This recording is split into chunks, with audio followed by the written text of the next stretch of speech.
The world was peaceful for billions of years, then one dark day came. The sun disappeared, taking with it the gate to the abyss.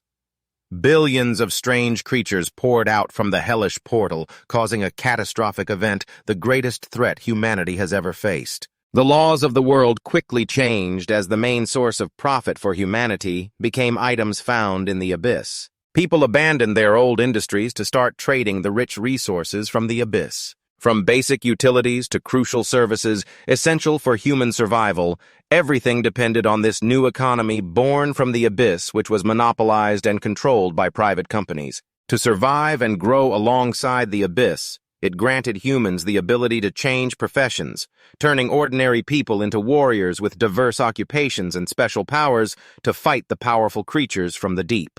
This meant those who couldn't change professions were powerless to exploit anything beyond the gate. If they also lacked strong financial backing, it was certain they'd be pushed down to the lowest social class, becoming burdens and getting trampled under contemptuous eyes. That's exactly who the teenager Deepkin is. His life was dragged into debt, and not being able to change professions pushed him onto a different path. He could still enter the gate, but only as a scavenger going into the lowest levels of the abyss to pick up leftover items discarded or forgotten by those who changed professions. Deepkin risked his life doing this dirty work for 15 years just to gain experience. He quietly nurtured this dream without anyone knowing. Will these silent efforts help him rise from the bottom to become someone with supreme skills? The story opens in a deep, low region. A group of explorers is being pulled into an uneven fight.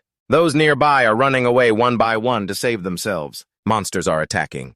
Someone save me. Only one person dares to stand and fight. I'm Deepkin, a zero-rank scavenger. Because I can't deal damage to monsters, I can only survive by searching through the trash left behind by monster hunters. The system keeps warning, you dealt 0 damage to the Abyss Wolf, the very monster standing right in front of him now. He cautiously probes the enemy with light steps. A 0-rank worker, I'm called a burden to society, a voice with no meaningful contribution, an existence that can't keep up with the times. People call those like him useless. Now someone like him faces a huge threat from a monster. It roars deadly sounds to break the opponent's spirit. Seen as trash by the world, this trash is fighting with all his might to extend his despised life, refusing to give up no matter what. There's still something waiting ahead. A harsh, cracking sound rang out as the wooden shield in Deepkin's hands shattered into tiny pieces. You could say I've lived like trash, and that wouldn't be wrong at all. At least in this damn world, no one has the time to stand up and fight for my rights. That wolf spirit bit into Deepkin's shoulder, and his life was hanging by a thread. But no matter how much he was trampled on, life still had things worth fighting for. He absolutely would not die like trash. Even trash must be put in the right place before it's thrown away. Deepkin's will didn't allow him to lie down here. His survival instinct pushed him to fight back with everything he had. System message. You caused a critical hit to the spirit wolf, dealing 1 damage point. This was the first step for a nobody to overcome and move forward. The peak of the future would be decided by actions taken now. This could be considered the foundation for Deepkin's life, but that's a story for another time. For now, everything was still happening exactly as this world operated in City G, the entrance to some C-rank abyss where scavengers were heading in to work. A figure dashed out from the gate, panting hard. It was someone who had gone in to collect scraps. My name's Deepkin, a veteran scavenger of the abyss. Right now I'm being chased closely by a mutated beast and have to push my legs to the limit to shake it off. If not, getting eaten up is inevitable. A shift worker was doing his best to block the beast to keep those running behind safe. He shouted angrily, "Why are you running so slow?" Deepkin's daily job was to retrieve and sort the trash left by the 5-man shift after they fought monsters. Today he had worked hard and managed to collect a crate of spirit stones, because the abyss managers wouldn't allow resources to leak out into the general public. Every spirit stone was strictly controlled. Each C-rank spirit stone was worth over 50,000. Scavengers like him were sent in to collect and hand them over to the managers. The scavenger supervisor approached Deepkin with an authoritative tone.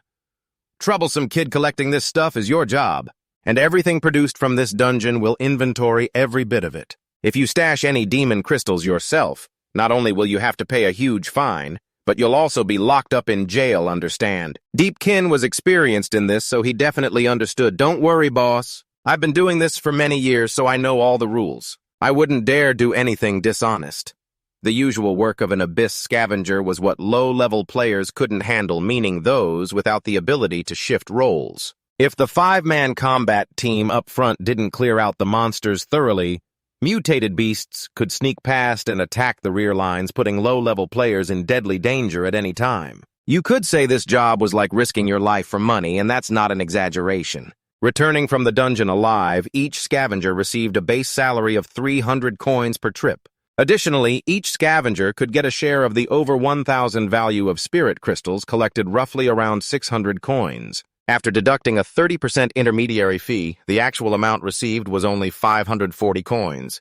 Deepkin's financial situation was still grim. Right now, he was in debt up to 670,000 coins. He still had to work extra hard at this job. He sighed in frustration at his life.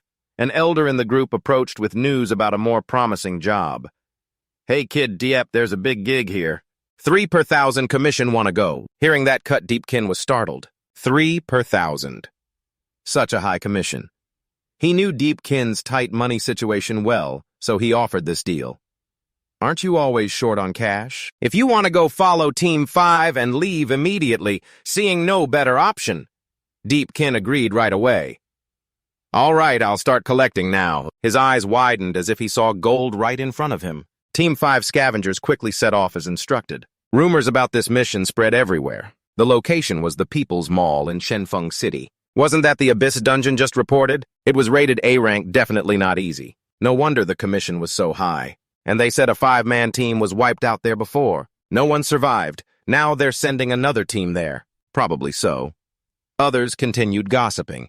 "I heard this mission isn't just to clear the dungeon, but also to retrieve the gear from the wiped 5-man team, meaning they have to enter a super dangerous area.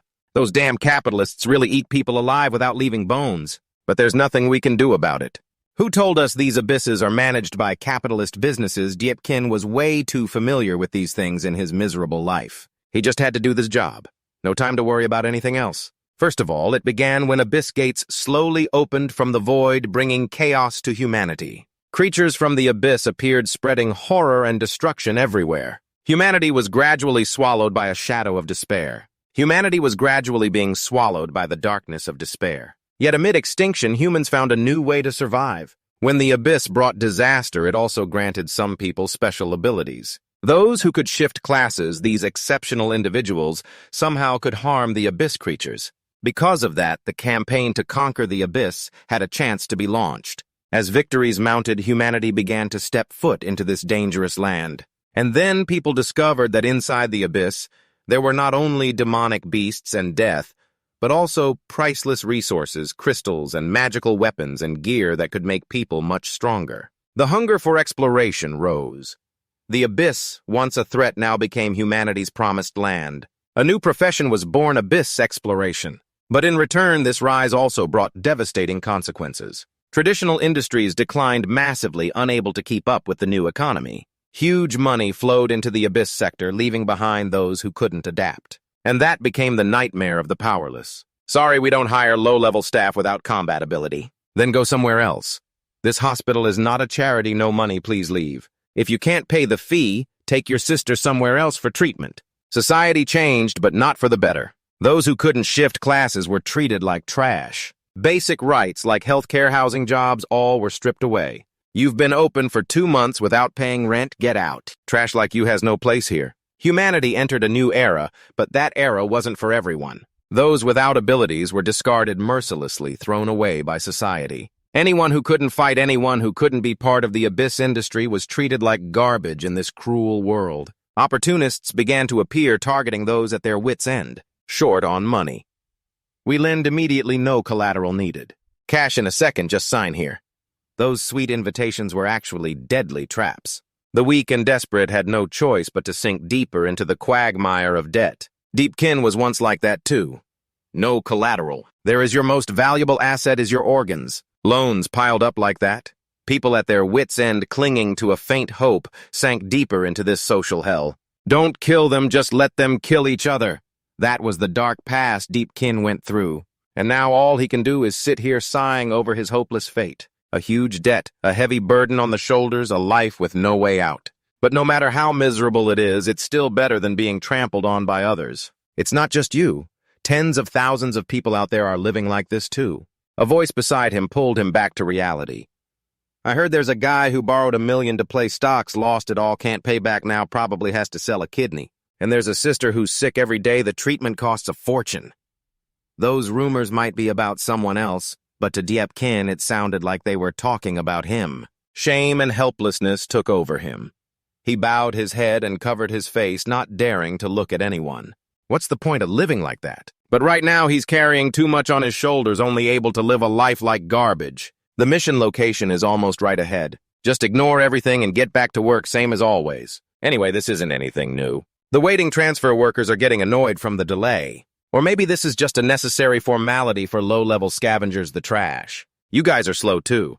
They just have to obediently follow orders. Sorry it was our fault, so just honestly follow behind quietly. Damn it, we're not responsible for what happens. Hurry up. The whole group is getting ready to enter the dungeon area. These steps will bring Deepkin to a new turning point. He told himself some encouragement.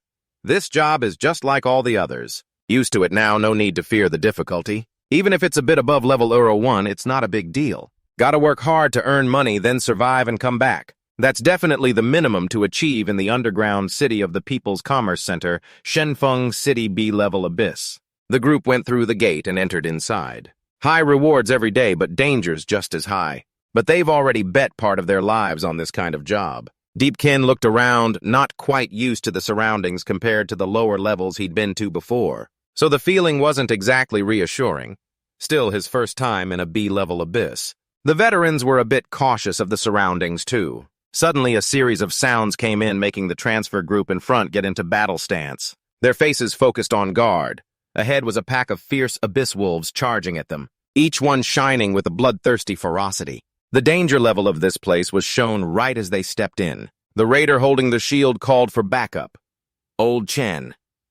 They're here. Damn monsters right at the gate. Starting like this makes this B-level dungeon quite exciting. Old Chen, as they called him, was probably the most experienced in the group.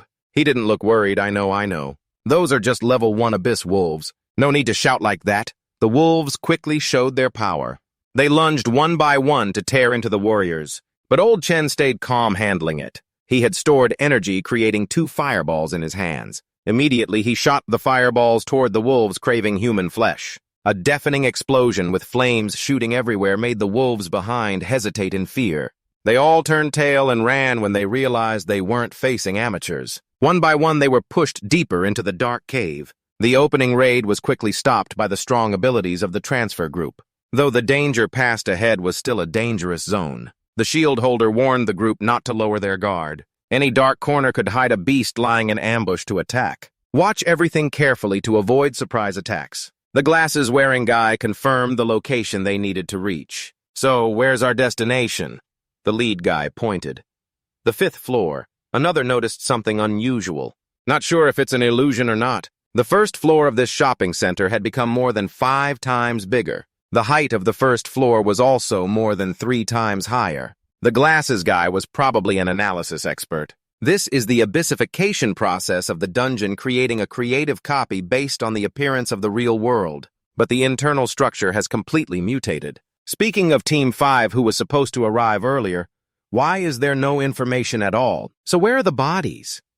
It's like they all just vanished. After thinking for a moment, he ordered the scavengers behind you corpse collectors find proper bodies for me. Don't just bring along parasites. If you want to get paid well, you better work hard, got it? That Chen guy who chased off the wolves really has some skill. He looked down on those scavengers. Worthless low-level staff. They're just trash. He adjusted his gear a bit, preparing for the next exploration rounds. Right then, Deepkin was also approaching, but his mind wasn't focused on anything because he was busy studying the abyss's structure. That's where old Chen was sitting. Bad luck, Deepkin accidentally bumped right into him. Needless to say, Chen was really pissed off. Getting hit by some lowlife like that and staying calm would be surprising. He shouted loudly, "What the hell's wrong with you? Can't you watch where you're going?" Meanwhile, Deepkin also fell flat on his face after losing focus. He knew he'd caused a big problem, so he panicked and could only say one thing. "Sorry. Looks like this fan's going to have a hard time dealing with that arrogant guy named Tran." Of course, the guy wasn't about to calm down just because he heard a simple, sorry. Old Tran grabbed Deepkin by the neck, lifting him up gently like holding a little frog. Touching that pile of trash was really disgusting. What the hell is this? I thought it was a monster. The teammate beside him saw things were going too far and jumped in. Calm down, Old Tran. Don't bother arguing with that trash. We have a mission to focus on, so don't waste time touching that stuff. Deepkin was almost dying, choked so badly he could barely breathe. You hopeless brat don't think you're gonna get away with this. He understood, too. Even if he beat Deepkin to death, it would just be a pointless waste, dirtying his hands and feet. Though still angry, Old Tran held back. Know your trash and stay the hell away, I'm counting on you. After saying that, he threw him to the ground with a loud thud, like a light warning for his terrible attitude at work. At this moment, Deepkin understood even more clearly the identity of someone called Trash Old Tran. He was someone who didn't respect others and certainly didn't want the image of a loser like him in his sight. But in the end, for the sake of survival, he had to grit his teeth, swallow the bitterness, and get back to work. He even exchanged a few harsh words with Deepkin's captain. Is this the professional Team 5 you were talking about? Better if trash like him never shows up in front of me again. Dragging his feet behind the others, the stigma of being a failure pressed down on him more heavily in his mind. A burden on society, useless garbage. This was the common, contemptuous label society gave to low-level workers. Is there no way to rise above it? But that was just their way of thinking. They just didn't know that Deepkin, his patience wasn't in vain. His eyes reflected the determination of someone who knew how to endure and wait for the right moment. System has recorded your experience points at 99 out of 100, almost reaching the next rank level 1. How could someone like Deepkin have experience stats like that? Could it be that the trash collecting job for low-level workers can't provide experience for others? After moving a bit further, Deepkin's group came across a wandering Yulin wolf. This situation was a death sentence for those who couldn't change roles like them. Everyone ran for their lives as fast as they could. It's a demon beast. That demon beast run Deepkin stood frozen, completely stunned. Is this the one they missed earlier? There's no way something like this could happen. Were they careless enough to let something like this slip past their watch? They really don't care about the lives of the scavengers at all. And this spirit wolf is a wounded monster but luckily survived the earlier ambush by the adventurers. However, its rage hasn't lessened one bit. Its eyes still shine with a thirst for blood. Deepkin's gaze slowed down a bit, looking confused. He glanced back to check the situation. It seems all his teammates have already fled, and because of his earlier hesitation, he's now directly put himself in danger. No turning back now. Sweat dripped down his anxious face.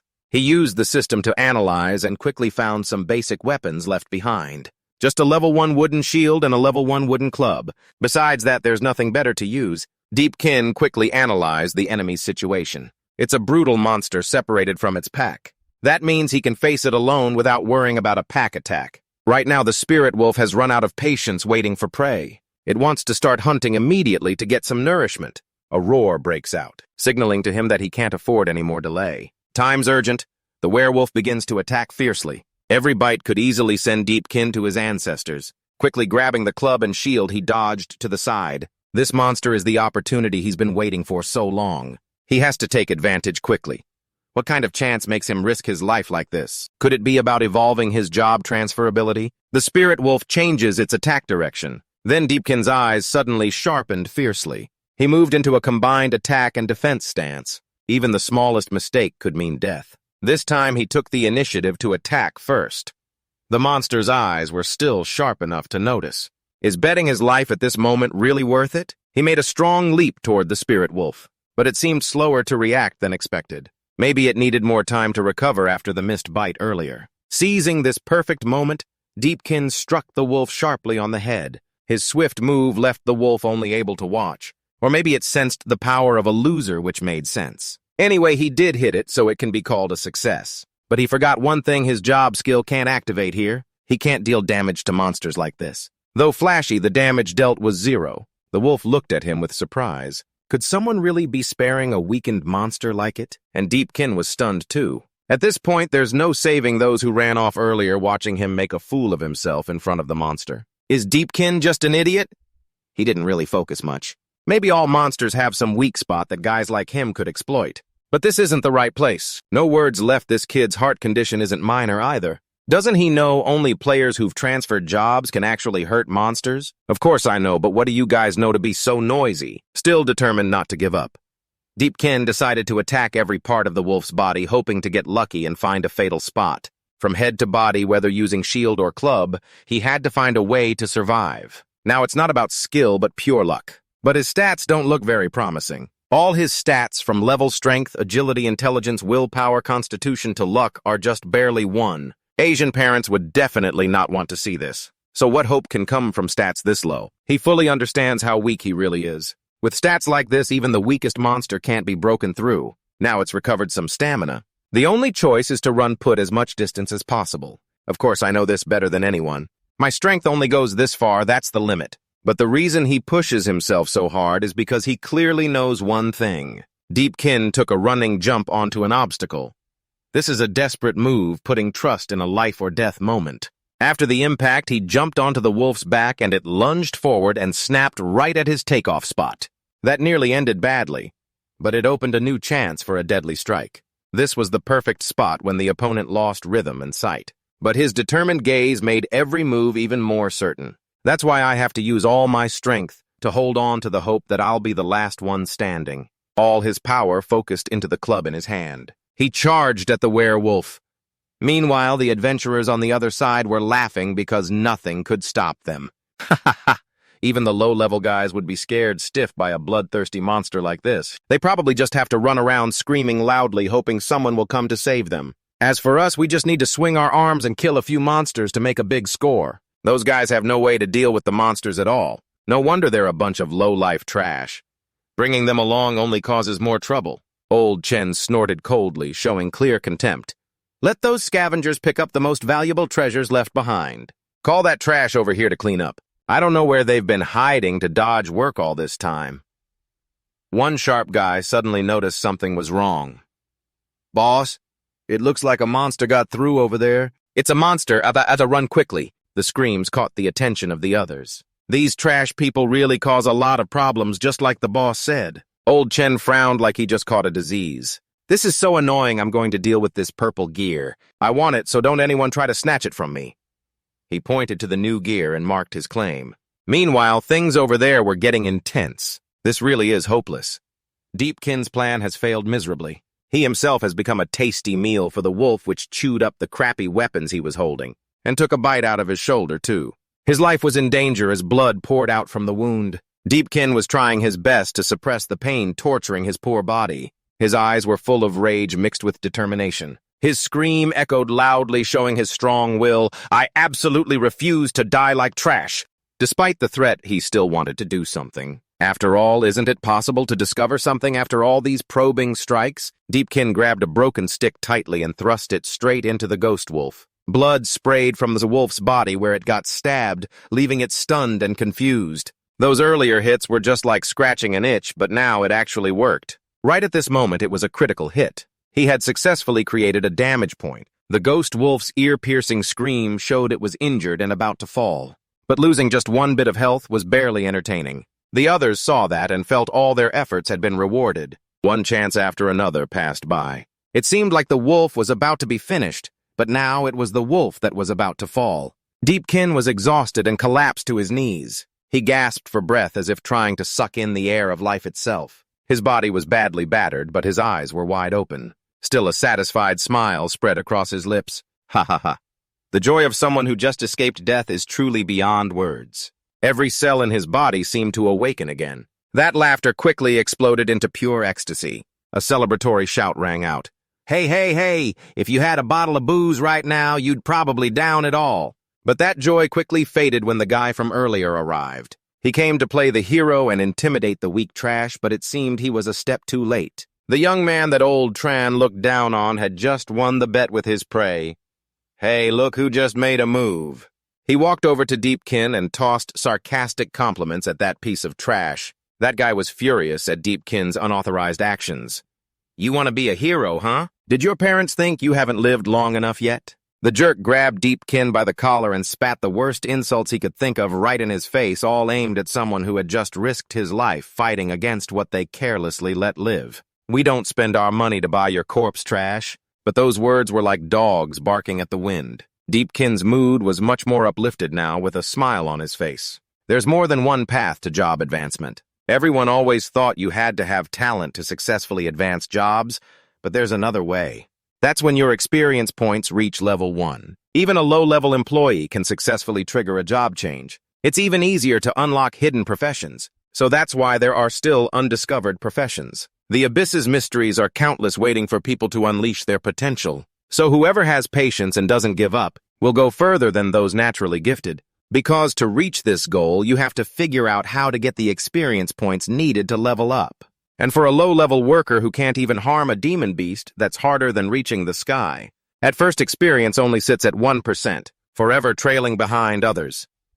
But experience can gradually rise to 2% with a bit of contribution in killing demon beasts. That's when Deepkin realized the secret behind it. After many years, countless life-risking attempts to find an opening for a critical strike, landing at least 1 damage point. Then moving up to 3%, accumulating bit by bit to 4%, 7%, 10%, 18%, 30%, 50%, 60%. This path is extremely tough and full of thorns. This is the marvelous gift the Abyss grants to those who deserve it. Once you reach 99%, a combined attack killing an enemy creates 1 damage point on a U-Spirit wolf. You gain 1 experience point. The wolf left behind by those self-proclaimed guys is just a bug in their eyes. For a low-level worker, it's a disaster. But for Deepkin, he saw the huge potential it brought. So spending money to pick up corpses was just a small matter. The real goal was this moment. When the wolf falls, that's the moment for him to rise, reaching 100%. This is the only way he can get experience. That's why he had to endure so long to seize every little chance.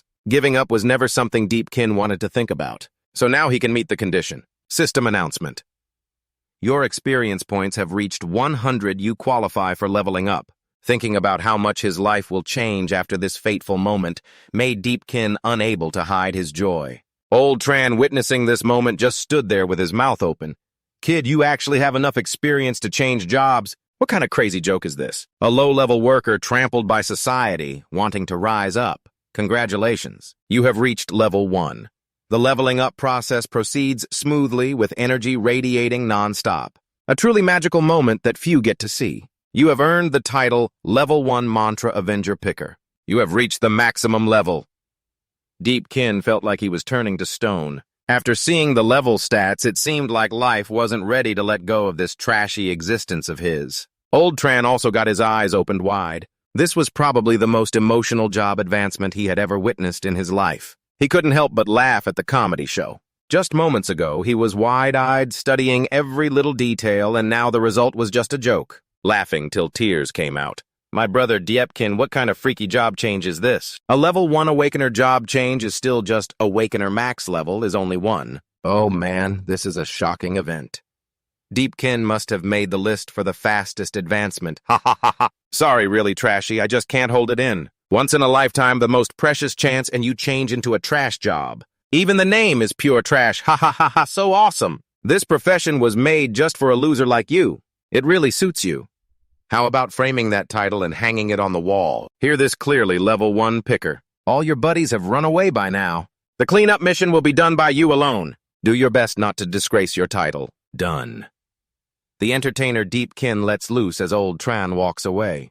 My brothers told everyone this painfully funny story, leaving behind Deepkin's 7-god expression. And if the rank could be upgraded to something better, your life might be in danger from those sinister people. There's no way they'd let someone like you rise up right in front of them. You're just a scavenger, which means you're very weak. So if the scavenger's max level is 1, and you can't borrow strength to level up or get growth attribute points, then how do you add stats? But there has to be some kind of change, right? So what exactly is the scavenger's ability? Deepkin wanted to find something to verify this ability right now. Suddenly his eyes lit up unusually bright. Just as expected, even the lowest ranked title has to be usable. Could this be an appraisal? The wolf spirit's soul emits this magical light before disappearing. The system notified the detection of a recycling sense low-level wolf spirit corpse. Do you want to recycle it? This thing was strangely beyond Deepkin's imagination. He didn't expect scavengers to now have their own support system. Deepkin accepted the recycling. He wanted to see what exactly would happen to the body. An eerie soul with a bunch of bizarre hands appeared. This is the skill provided to scavengers. If this is called a trash skill, then all the other professions don't deserve the title. Even Deepkin was extremely surprised. What is this? What kind of demon skill doesn't even look like a normal skill? It's the scavenger skill. It's reaching out to grab the wolf's corpse. As expected, leveling up isn't bad. Looking at it another way, this is a very advanced automated process. Honestly, it saves a lot of trouble from having to clean up the mess yourself. The hands dragged the wolf's corpse into an area that seemed like a centralized recycling zone. It felt a little creepy. Deepkin was still a bit wary of this system. It was pulled inside. The system updated the progress, starting to break down the trash. Surprisingly, the process actually worked well and was pretty neat. The system then notified the completion of the breakdown. The pro icon of Drunk Brother 2 appeared. Deepkin smiled and said, "It's done already, that was fast." The system continued to notify you received a plentiful soul. You received 3 additional attribute points to distribute. The system's classification returned a card with a wolf spirit icon to Deepkin. You can pick up cards with freely distributable attributes from corpses. So convenient. But later, can those cards be used to summon spirit beasts? Then let's open the system attribute interface and see. Title Scavenger at Avengers, name Deepkin. Level 1, but all stats are just a single point each. But now I can add attribute points gained from recycled trash. For this Ghost Wolf card, it requires 3 agility points to use. If it needs 3 agility points, then I'll assign all 3 free attribute points into agility. That settles the requirement. What will I get next? System notification. You meet the conditions to use the Ghost Wolf. Currently, you have 4 agility points, which is above the required 3. Do you want to use it?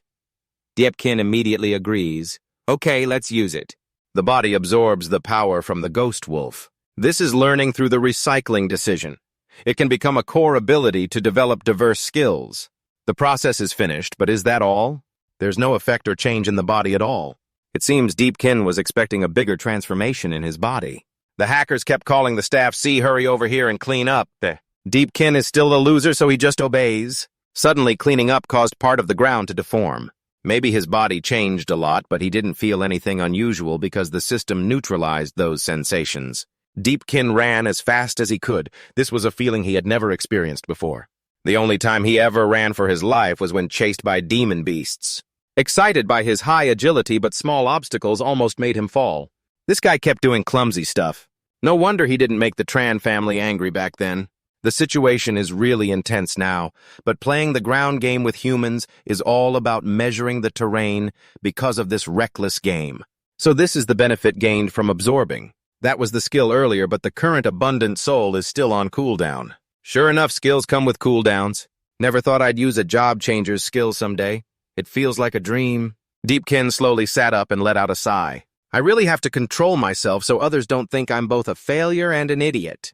Anyway, the job of a scavenger has to be done. The system has evolved well to suit me, but scavenging does have its perks. No scavenger ever looked down on trash, right? Deepkin's eyes lit up like he saw treasure right in front of him. The entire battlefield was littered with demon beast corpses. His appraisal eyes kept detecting recyclable parts. Not only could he pick up attributes, but he could also reclaim monster powers. This is a special ability only the highest level scavengers have. Never before had he loved the scavenger job this much. After all the hard work, finally he was rewarded. Even if society despises scavengers, he's now unbelievably strong. You can't underestimate what the Abyss has given to this world. You received 4 distributable points. You received 3 distributable points. Recycling so many demon beasts brought Deepkin his first benefits. A skill for handling trash that's mysteriously beautiful and flashy. From the first time he touched a ghost wolf corpse, he gained soul pulse power. The system returned the result. You received 1 distributable point. Later, he needs to recycle similar corpses, but no new recycling powers will appear.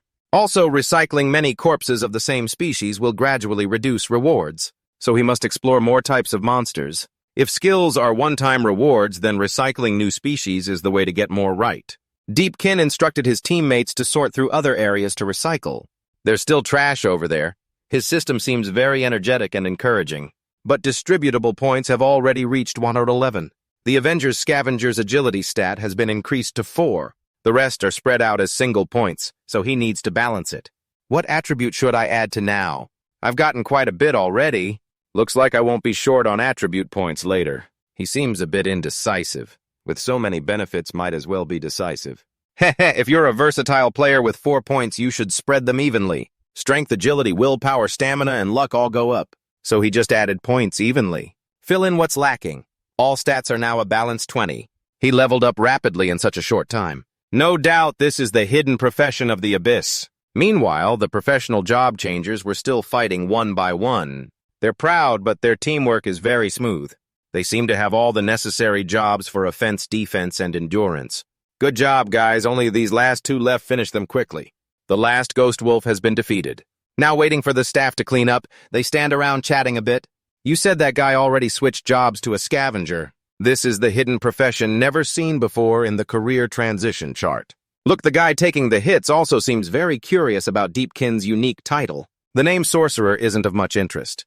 Just the entry fee to upgrade for those failed losers. Every year there's a hidden profession written into the career transition chart. But the most valuable profession rankings seem to have never changed. Most so-called hidden professions are just jokes. Old Chen witnessed the whole process firsthand and didn't think much of this skill, considering his highest rank is only level 1 at best an F rank, only slightly stronger than a no-rank employee. No real tricks at all. Brother wouldn't even want to stall more with Qian Hoi. Forget about him, let's keep moving forward. Stay alert to your surroundings. The whole group obediently followed ahead. They saw a very bright exit. Inside was a floor arranged in a very bizarre way. A withered tree shot straight up, curling like the beanstalk in fairy tales. Suddenly, everyone went silent when they saw what appeared before their eyes. Even the veterans couldn't keep calm. This giant tree is the cause of the recent disappearances of many teams. Its group just waits there like it's expecting unlucky prey to come sacrifice themselves. Many victims have been turned into its nutrients all this time. So they found the mission target.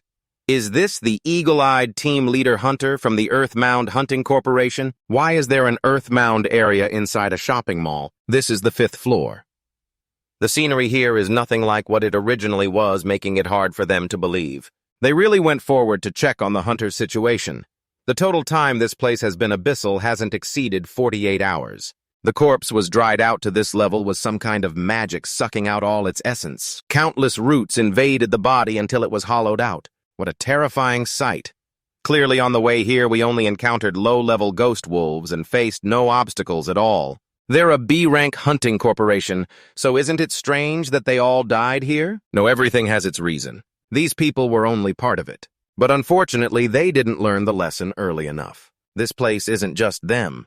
Countless wizards who got trapped before have become puppets to block those coming after. Each corpse crawls up looking like a terrifying wave of death. At that moment, the news broadcasted an emergency alert. Today, Shanfeng City experienced an overwhelming disaster. The hunting corporation has dispatched a hunting team inside. According to the latest updates, a mass mutation has appeared at the People's Shopping Center in Thonfong City.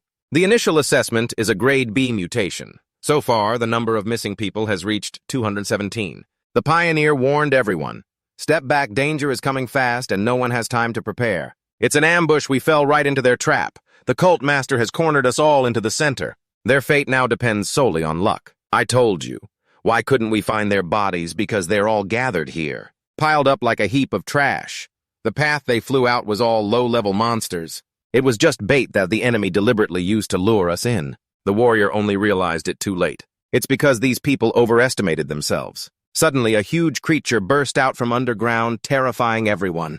It swallowed several of them whole before anyone could react. The true entity behind this mass mutation has appeared. It's the one responsible for the tragedy at the shopping center all this time. A man-eating flower, a high-level hell beast. Grade A. A giant ancient tree towering out of the ground with 3 eyes filled with hatred. Old Tran shouted, "Everyone look up. The hunting party has revived."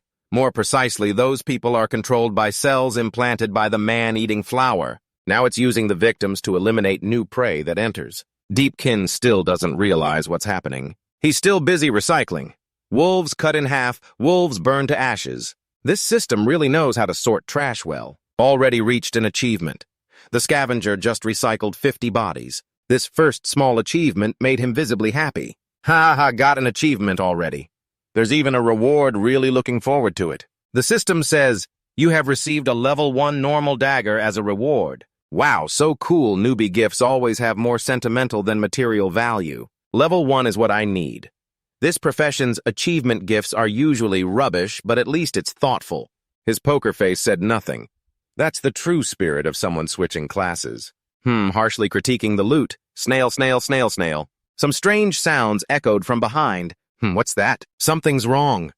A manipulated corpse broke out from that room earlier, running toward Deepkin. Not sure if this is a good chance to test himself, but he's already feeling a bit scared. This thing is completely different from the low-level stuff he's been picking up.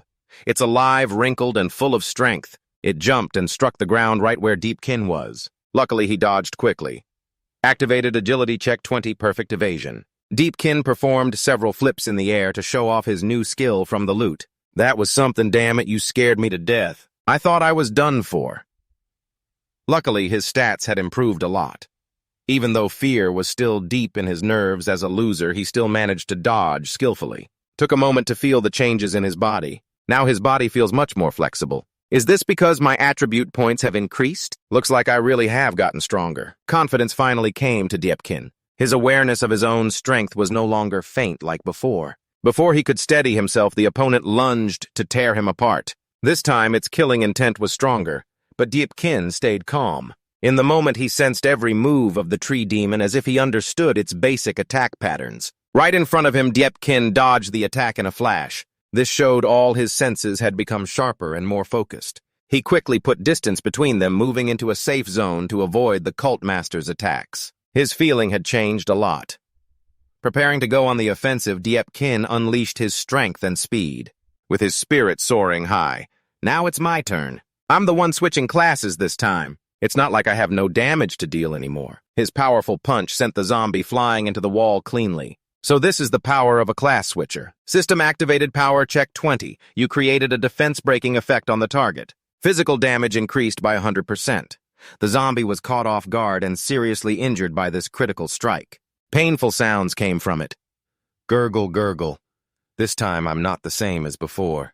Deepkin was confident enough to say this with indescribable joy. Dealing with this thing is no longer impossible. System notification. Your intelligence is 20 points. Your observation ability has significantly improved. Deepkin can now detect hidden info about the target. His eyes became remarkably sharp. Basic info on this thing. It's a human parasitized by an elite-level parasite. Its weakness is fire.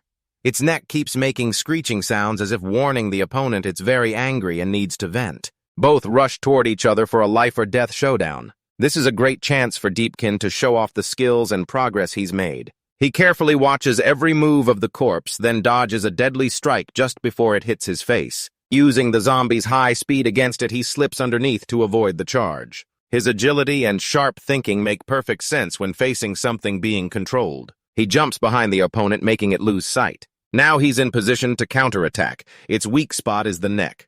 This is the perfect moment to take it down. Deepkin starts using the skill he just earned after completing the newbie mission. Even a low-level blade is pretty good because attacking the monster's weak point turns it into a powerful weapon. Activating Lucky Check 20, triggering the effect of a normal dagger. The target suffers blood loss. One slash right across its neck causes massive damage. After that hit, the monster slows down and moves very oddly. Looks like it's working. The root-like parasite on the corpse's neck gets cut off, leaking a stream of poisonous liquid. This must be the main connection that lets the parasite control its host. Cutting off this vital nerve means it's basically defeated. System notification, you have attacked. Killed a parasitized human. Victory goes to Deepkin with overwhelming power. He's transformed dramatically in such a short time. The recent attacks caused some of that liquid to splash onto Deepkin, and it contains poison that corrodes the human body. The system activated physical check 20, successfully neutralizing the effect of this poisoning, so the poison quickly disappears from his body. This attribute point boost has brought Deepkin a great number of benefits. Success, first time solo killing a monster. That bright smile is rare on the young man, always seen as a useless, low-level worker, having fun but not forgetting the mission. The system reminds him he can recycle parasitized humans. This is the latest achievement after the Ghost Wolf pack. System notification. Successfully recycled parasitized humans and gained passive skill. 4 toxicity transformation, which reverses poison effects.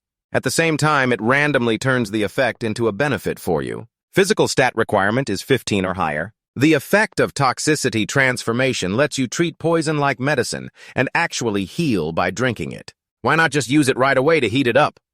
The useful potion is back in Deepkin's hands. Then your passive skill increased. Toxicity adaptation. The system reminds you that you've gained 5 points to reallocate your stats. There's more to come. You have to work hard to get better achievements as a scavenger. The recycling process has broken down. The potion spilled and spoiled. Warning, this is poison, please don't drink it. But with toxicity adaptation, the deadly poison turns into a beneficial effect. If that's the case, it's not completely useless. Let me give it a try.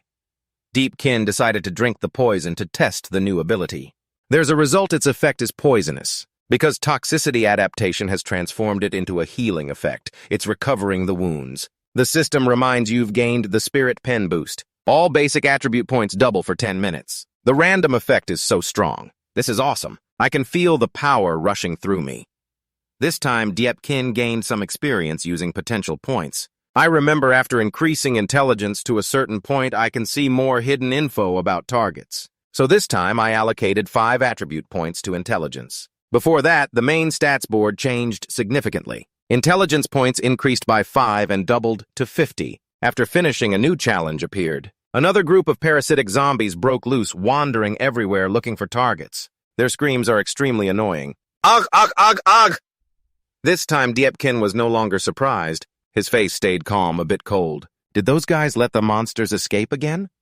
But something feels off. Something's definitely very wrong.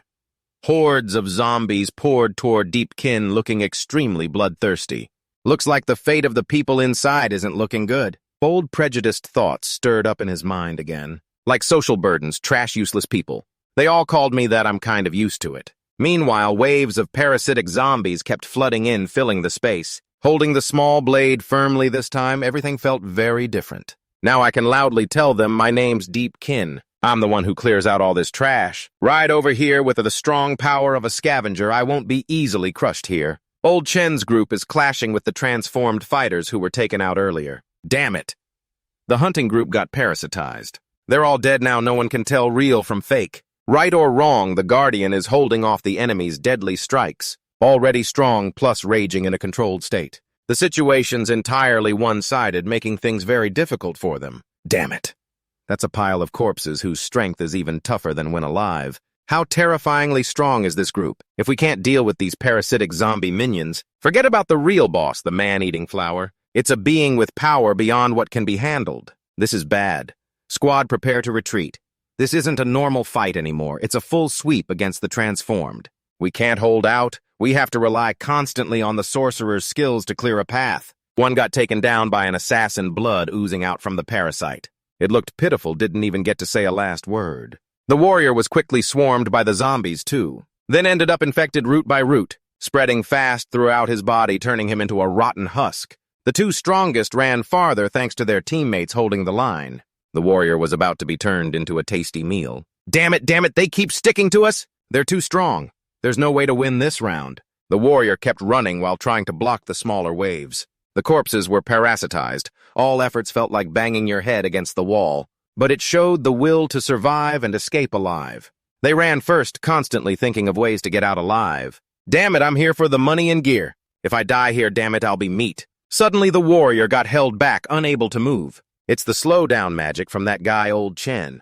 What the hell are you doing? I'm your teammate. What kind of dirty trick is this? The zombies are right on our tails. Sorry, brother, I just slowed them down for you. This sorcerer clearly shows his cunning at the crucial moment. Definitely trouble way beyond the low-level guys. He just took the chance and ran fast. When I get back, I'll burn 2 incense sticks for these damn cursed teammates. You think about thanking others while pushing them to death. Yeah, quickly leave, leaving a friend taken out by the zombies. Right after leaving, he's already scheming to avoid current trouble. Running away isn't a loss for me. At least I still have gear I picked up. At worst, I'll find some excuse that a monster pack attacked. But he doesn't know there's still something outside blocking the way. A sound. The final challenge he has to face has arrived. What the hell is this? In front of him stood a young man looking dignified. To witness his failure. Recognizing that person made his face turn pale. Can't believe he's still alive at this point. Standing right here. All he could do was curse. And this staff member dared to stand in his way. Damn it, it's that trash again. You, Deepkin, bluntly showed your attitude to this pile of crap in front of you. You actually betrayed your teammates for your own life. Look at the scene Deepkin has been cleaning up all this time. It made them all widen their eyes. These things were dealt with neatly, and are being recycled in perfect order. He couldn't understand what Deepkin had just been through, but somehow was able to create these things. Did you really make all this? Ah, the pitiful screams from that unlucky teammate over there made the cruelty rise. He can't be allowed to leave this place. If he tells the supervising commissioner, then there won't be any good stuff left for us to eat.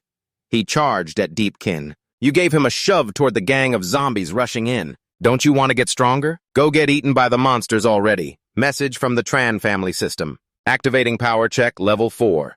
Your rock attack on the target failed and was invalidated. At the same time, counterattack activated. Sure enough, after that hit, Deepkin wasn't hurt at all.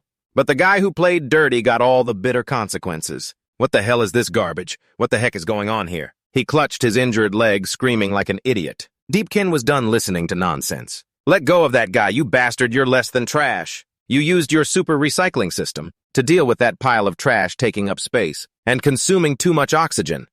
That bastard was dragged away by the system squealing like an animal. Ha ha, damn it, what the hell is that?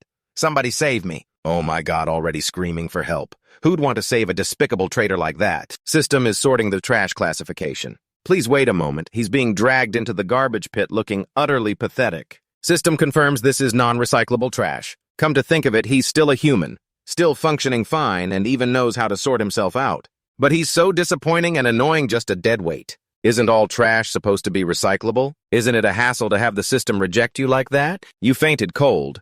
But the system still recommended a great item to try out, the recycling ability upgrade card. Can recycle useless abilities of targets with their consent. The sorcerer experience card lasts for 3 minutes. If you're unconscious, that counts as automatic consent, right? Well, that's convenient. That's already being kind to trash. You used the sorcerer experience card. Received the ability to control the fire domain. Target's fireball skill requires 15 intelligence points. Your intelligence is 50 points, so you meet the activation conditions. Supernatural fireball skill evolved into Great Blaze Flame. On the other side, things are starting to get intense. After the ghost parasites finished handling their prey, they started looking for others. They made eerie sounds to signal each other. Finally, they found their way to Deepkin's location. Time to put it into practice. To remember that fireball spell, how was it again? I think the name was something like this. Then a massive fire blast shoots out, burning everything in front with terrifying power. Definitely a powerful weapon in the hands of a strong fighter. It also caused a huge explosion, blowing away the surrounding area, leaving nothing behind. It wiped out everything present, not leaving a single piece to be recycled. It made Deepkin annoyed. His skin was still there, and I hadn't even had time to retract it. Don't go and just put it out completely like that. But at that moment, an enemy approached. No more leisurely playing around now. He rushed to Deepkin's side as gently as a passing breeze. But he couldn't escape Deepkin's sharp instincts. His expression turned serious again, like a conqueror in a dungeon raid. His body skillfully dodged the assassin's attack. This one was very different from the ordinary enemies he'd faced so far. Seems like he had some reputation before ending up like this. Carefully taking momentum, then stepping back to avoid giving the opponent a chance to get closer. Anyway, he could feel this guy was very dangerous. In a one-on-one fight, intense focus, let Deepkin track every step and strike of the assassin. The attack started. He rushed in fast and clean, stabbing right into Deepkin's torso, but the move was easily countered. This guy's skills were definitely impressive. He pulled out a small dagger, the best weapon he could use right now. This enemy was not someone to underestimate. In a fistfight, quick and decisive moves are the hallmark of a professional assassin, and Deepkin returned similar blows. Letting that guy drag this fight out looked more intense than expected. Above all, I still haven't learned close combat skills. That's a huge disadvantage for Deepkin. He needs to figure out a faster way to deal with him. That's the corpse of the soldier who was tricked by the Tran family to stay as bait. His abilities could be really useful right now. Well, he probably wouldn't want to be resurrected by those things after death, right? Better to become my backup to win this fight. The system quickly pulled the guy in and dealt with him cleanly, definitely chewing people up without even leaving bones. The result was a yellow shield. Skill extracted from that human trash, just used immediately. Let's heat things up. The assassin lunged at him at extremely high speed, not giving any time to prepare. With the new technique he just got, Deepkin also understood the warrior's abilities well. The moves were executed quite properly according to close combat procedure. One sideways slash to the head ended the evenly matched fight. The mortal weak spot is always the neck of a necromancer, so failure was unlikely. He couldn't move anymore. This fight gave me some extra combat experience for the future. The opponent should still be picked up later to end the suffering for the fallen. Sorry, your body has to be recycled too. Rest in peace. The reward was a dagger signal card. You can use the dagger like a thief. Also, you can launch stabbing attacks like a storm. Another great new skill, gotta use it right away. You've used the dagger signal card and your hands feel even more agile now. The assassin technique really is powerful. Let's move on to the next target. Deepkin's battle has been pretty intense. Meanwhile, another side is just as lively. The Tran guy survived and was found by the association's people. He's being interrogated in a state of mental confusion. According to what you said, you're the only survivor in that dungeon. The other person you mentioned doesn't exist. Also, something very strange happened when we found you. Your rank dropped to level 1. This is an anomaly we've never seen before. I already told you my powers were also recycled by that other person. Ha ha, that proves the other person is the scavenger. These words are all true. He witnessed it. Basically, Tron fell into mental chaos, so all that became worthless and unconvincing to the committee. They concluded you were corrupted by the abyssal value. The high energy was from the recycling skill absorbing and then ejecting it. But who would believe such nonsense? In short, hallucinations appeared, raising suspicion about eliminating teammates. Even though they let him go, that's actually better for Deepkin. No, I'm not lying to you. I really am not lying. I'm truly a scavenger at the entrance of the Level B Abyss. Deepkin is involved in another abyss exploration. The spirit crystals found in the dungeon don't bring you much profit. I sold all the magic spirit crystals in the underground city, but only got about 30% of the money. Because of monopolies, spirit crystals are controlled by big corporations. Personal trading is illegal in the underground city and comes with over 70% processing fees. But the spirit crystals I brought from out there were enough to pay off all my high-interest loans from years ago. Just not much profit. Also, joining exploration teams like this requires caution. If I keep activating my recycling ability in front of so many people, they might report me to the Overseers Association. Not to mention, since I'm someone who awakened a strange hidden profession, they might lock me up for research for half a year or even a year. That's definitely possible. Humans always do crazy experiments no matter the situation, so I have to try to earn some extra money when I'm free. The fewer people involved, the better. The leader announced to the whole group, "This is a newly born abyss. Everything here is unknown. I'm sure you all understand the dangers inside. Those with the talent of the transmitter profession can come to me to register." He emphasized only those with talent level B or above can join. Then Deepkin stepped forward to nominate himself. "Do you think I'm good enough?" The person asked back, "What's your profession?" "I'm a level 1 scavenger." The answer was blunt, clearly an insult directed at him. Nowadays, even trash dares to call themselves transmitters. "Why don't you just go quietly over there with the other scavengers?" He lined up. All of this was expected. Taking the initiative to gain advantage, lowering everyone's guard. He'd probably be thrown to the back with Team 5 in charge of support tasks. Even if he secretly collects corpses and trash behind their backs, no one would notice. This is my lazy plan.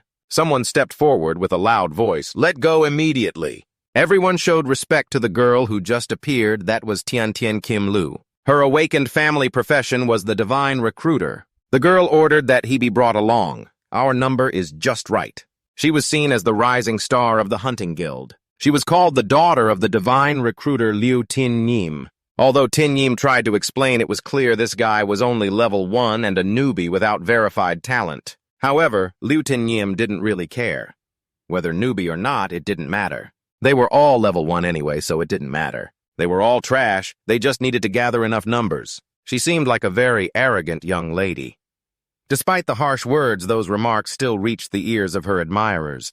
"Yes, Miss Lu, we are only here to protect your safety. This is your family's estate, so naturally the decisions are yours." Deepkin was scared out of his wits. That was dangerous. He almost got kicked out. After all, it wasn't his first day being trash yet. Suddenly Miss Lu looked at Deepkin with suspicion. Could she be cautious from the very first meeting? Although he hadn't shown any kind of aura or anything like that, this made Deepkin a bit curious about that girl. But Liu Tinyim seemed familiar, like he had seen her somewhere before. Could she be someone he knew from before? Oh, now that he thinks about it, it was 2 years ago. The image of Liu Tinyim he met in the past flashed back. The moment they first crossed paths was during a complicated trial. At that time, Deepkin was also trying to slowly gain experience fighting magical beasts. System notification. You have triggered a storm attack causing 1 point of damage. The magical beast was defeated after that lucky critical hit. Back then, Miss Liu was struggling a bit against it, and he stepped in to help. Afterward, the girl seemed surprised at this reckless young man. Are you a collection team member? How can you attack magical beasts? While still confused, Deepkin celebrated his success. For the first time, he successfully earned 1 experience point. This moment marked the beginning of a dangerous journey to eventually advance his class. After celebrating, he finally asked her, "Are you okay?" Watching how Deepkin gained experience made her realize there was still a way to advance classes. I've only heard rumors about this. I never thought anyone would actually try this method to level up. It's true what they say, seeing is believing. Such a reckless act, and he really used it to gain experience. Why curiosity made Liu Tinyim want to hear his explanation. The simple reason, of course it's to make money. His straightforward answer caught her speechless. No way I'd believe this is experience. Every time you risk your life and you expect people to be convinced by that. But Deepkin didn't care about useless words. Only money really mattered to him. Look, there are too many magical beasts. If they were all mine, that'd be great. With a careless attitude of someone crushed by society, Deepkin didn't need anyone to understand his actions. What do you understand? The high-ranked class changers. Do they even know the bitterness we go through? Deepkin also wanted to see why this girl in front of him was risking herself so deep down there. On the contrary, she left her team of 5 alone and pushed forward. Does she not need her life anymore? Facing so many magical beasts alone, is she trying to prove something? Liu Tinyim answered determinedly, "Of course it's to become stronger. I want to be the first to get through that place." This was the first time he heard about that concept. Always that place? Why does it sound like a really big deal? Tinyim was still very curious about what really drove Deepkin to do this. Tell me honestly, what's your true reason for wanting to advance your class? It's for my family. I want to become stronger. I want to protect my family. This time he seemed confident, declaring his big dream. With respect, Liu Tinyim wanted to remember the young man's name. Tell me your name. He didn't hesitate to say Deepkin. And I'm Liu Tinyim. I'm really looking forward to the day you successfully advance your class. After you advance, join my team of 5. We'll go attack and break through that place together. Thus, 2 strangers became acquainted. After saying that, she reached out her hand to seal their friendship, a symbol of connection from now and into the future. Both would pursue their own goals, but with the same determination as today. Deepkin agreed to her proposal. Just don't slow me down when the time comes. Liu Tinyim didn't want to be outdone either. Then wait until you survive and advance before talking. Earlier I took down 30 magical beasts all by myself. You've only killed 1, at most not even half of me. Right after that, members of Tinyim's team arrived. Oh my God, young lady, you made us search so hard for you. Yet you quietly ran into the depths of this abyss. Garbage collector, don't you dare come near our young lady. These people are her superiors and belong to some powerful faction. They quickly pulled her away from there. At the same time, they complained about being scolded by someone. The leader was furious, almost broke our legs. These things made Liu Tinyim very annoyed. Wait, I haven't finished talking with my new friend yet. She tossed Deepkin a farewell gift. Catch it, it's a spirit stone taken from a magical beast. This is half your payment.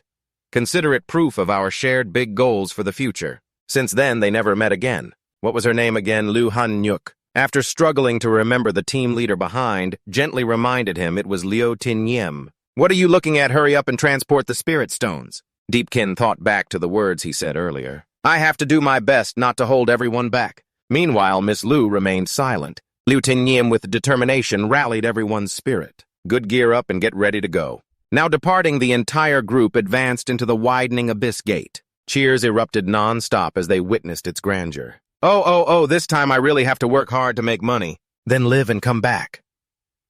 Those were the words Deepkin told himself. Even though he is much stronger now than before, he still stays cautious. Recapping the valuable items found in the Abyss dungeon last time. Cleaned out everything from the Abyss, got the golden shield, and mastered it. Then received the specialized dagger card. You can use the dagger like a thief and launch stabbing attacks like a storm. This is a skill of the cursed thief. Next, absorb the warrior skill of the unlucky person betrayed by someone named Tran. gained the power of a warrior, finally defeated the strongest in the abyss, who was behind the disappearances of a famous hunting group. Also obtained a species-level power, the super regeneration of the carnivorous flower, a skill focused on body regeneration and healing very useful for long battles. Dropped during the recycling of the giant species, especially because of his hexagonal point allocation method. No single stat is outstanding, but the even distribution prevents any weaknesses. This helps with shape-shifting into any profession without any flaws. Attributes are also based on a hexagonal shape. Adding points evenly, total stats pushed over 100 points, all thanks to the abundant potential points from recycling. After all, I was the one who took all the recyclable stuff from the abyss last time. But talking about 100 points, how different I am now from before is huge. But exactly how much, I'm not so sure. I have to use the attribute viewer check to see how strong the people here really are. This warrior guy only has 12 strength points. Tisk tisk, and his intelligence is the lowest, just 1 point. If 1 point is the standard strength of a normal person, then a warrior with 12 strength points probably has 12 times the strength of a normal person. Someone with 100 strength points like me roughly equals 100 times the strength of a normal person. To avoid drawing attention as much as possible, Deepkin stayed at the very back of the group, moving as slowly as he could. But unfortunately, one careless step triggered something on the ground. That mechanism activated, and a wall beside him slammed right into Deepkin. This is a trap meant to crush careless people just like him. The group ahead, not knowing what happened, all turned back to look. What's going on? Was that an earthquake just now? Deepkin quickly pushed the wall back to its original position. With the strength of someone with his power level, that wasn't impossible at all. He quickly made up a story to fool the whole group. It's because the underground city structure is a bit unstable. Ha ha! Suddenly the people in front discovered the dungeon treasure. Everyone look, I found a chest! This shifted the group's attention away from the earlier tremor. But it really made Deepkin's heart skip a beat. A treasure was right in front of him. But there was an awkward problem. It seemed our team of 5 had no thief. This chest was at least a high-level item, right? So Deepkin volunteered. I can try. The others looked at his clueless expression, unsure whether to trust him. He fiddled with the chest for a while, making the whole group curious. Was this unknown guy just trying to show off to get noticed? Very quickly there was a result. Unlocking it was easy, like eating rice. A bunch of items spilled out, leaving everyone wide-eyed in amazement. The recruiter from before wondered, is the skillful lockpicking only something a level 5 thief can learn? Deepkin casually came up with an excuse. A level 1 Japanese like me can learn many convenient skills. Because Japanese scouts often encounter locked chests like this, right? He didn't know if this guy was in a hurry or trying to hide something as he quietly put away the newly acquired items. Then he ordered, after we finish attacking, we'll divide the loot. They kept moving forward. The others just obediently followed. While the others moved ahead, Deepkin noticed something off in the space. He signaled to them, hey, please stop.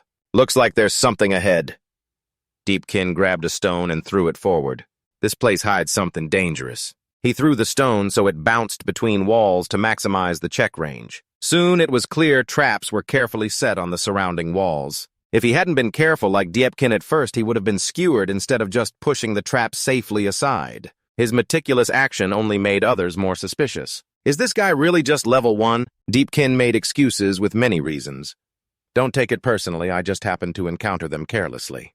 This is my specialty. When scavenging, I often trigger traps, so from eating too much meat in this area, I naturally developed strong trap sensing skills. Nothing suspicious, right? Maybe Liu Tinyim has been quietly observing him all along. Maybe he recognized him but couldn't remember where. Plus, his clueless but consistently good behavior at sensitive moments made others doubt him. The deception detection system reported success. Its effect was to make the target more easily convinced. Sure enough, everyone nodded in agreement with the reasons he gave. Oh, so that's how it is. Deepkin was also itching with this overwhelming brain power. Damn it, is this what the 100 intelligence score really means? The captain also gave him a piece of gear taken from Doong earlier.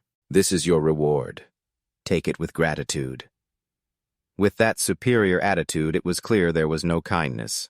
What do they think of Deepkin's real strength, that the reward was just a common level 1 one-handed hammer? Looks like their opinion of me hasn't changed at all. Deepkin thought to himself as he looked at the junk in his hand. The group kept moving forward and finally reached a strange, huge room. In front of them was the mysterious item placed prominently in the center, sparking their curiosity. What is this? Could it be the final treasure needed to open the door? Haha, getting here was way too easy. This abyss might be a reward room with no monsters. A reward room means a monster-free room with only treasures. These are super rare. Maybe 1 in 10,000 doors has an abyss like this. Liu Tinyim cautiously reminded them not to celebrate too soon. Watch the direction, there might be a monster. The soldier picked up the treasure to examine it. Isn't this tablet the only unique item in the entire abyss? He showed off to the others. Hey, we got the last treasure. Get ready to pull out. Suddenly, the red liquid in the vat ahead started acting strangely. The blood-red substance splashed into the air and spread everywhere. This was the blood trial, and it had begun. Those who thought this was an easy win were now frozen in place. A giant ghost beast formed from the blood vat appeared, mocking the foolish, gullible fools. This was no reward room at all. It was a complete trap. This was a red, cursed realm. The surroundings quickly turned bright red. Countless blood demons separated and prepared to attack the battlefield. Liu Tinyim remained calm and confident. She ordered everyone to prepare for battle, summoning a sword from her system. The group on duty was surrounded by a horde of blood demons clustered tightly in the center. This passive situation made it tough to use their full fighting abilities. Deepkin then played his trick, holding back most of his real strength. To avoid revealing his full abilities this time, he decided to fight using only about 25% of his true power. By using the weakling's ring as a prop. This is just a piece of junk. Its effect is that all the wearer's stats will decrease by the percentage you specify. When he got this, Deepkin immediately showed disdain. A ring that only lowers stats, what use is that? But now it's different. Sure enough, even junk has its day. Facing this bunch of pesky undead beasts, just a quarter of his strength can wipe them out and get out safely. At least so far there's no real threat to worry about. He activates the soul charge skill, speeding up, getting ready to dive into the fight. Meanwhile, many others are doing their best to hold off the blood-stained illusions. With just his basic group, Deepkin has handled the undead beasts. Is Tinyim also amazed by the absurd power of someone picking up a level 1 item with just one strike? Everything around Deepkin can pose a serious threat. He's wiped them all out completely. Soon they'll all be sent to the recycle furnace. Quite interesting, Tinyim is clearly very intrigued by this guy. Over there, she also has an undead beast rushing in to assassinate. But it seems it doesn't capture her attention as much as Deepkin does. With a sharp look hiding her skill, she quickly sent the rude monster off. Just one slash, over by the warrior, it's the same situation. What the hell is that? One slash and it shatters. It looks easy to cut through, but after a while it merges back into a single form. It condensed already. What's more surprising is its ability to camouflage like a chameleon. The others are stunned by this thing. This demon changes into our form because of the blood-stained illusions. Its initial state is very weak. When attacking humans, it boosts itself based on that person's strength, mimicking their form as a perfect adaptation. The warrior swings his sword and hits the beast again. That strike easily cuts off its head. At first, they were thrilled by this win, thinking that even if it copied them, it was basically still as soft as before with no toughness. But it's not that simple. That slash wasn't enough to bring the beast down. Instead, it made it many times stronger. Even without its head, its body still stands firm and now has even more sharp edges. His eyes showed utter horror, but realizing he had underestimated the enemy came a bit too late. A very precise slash from the deformed beast made the warrior lose an arm.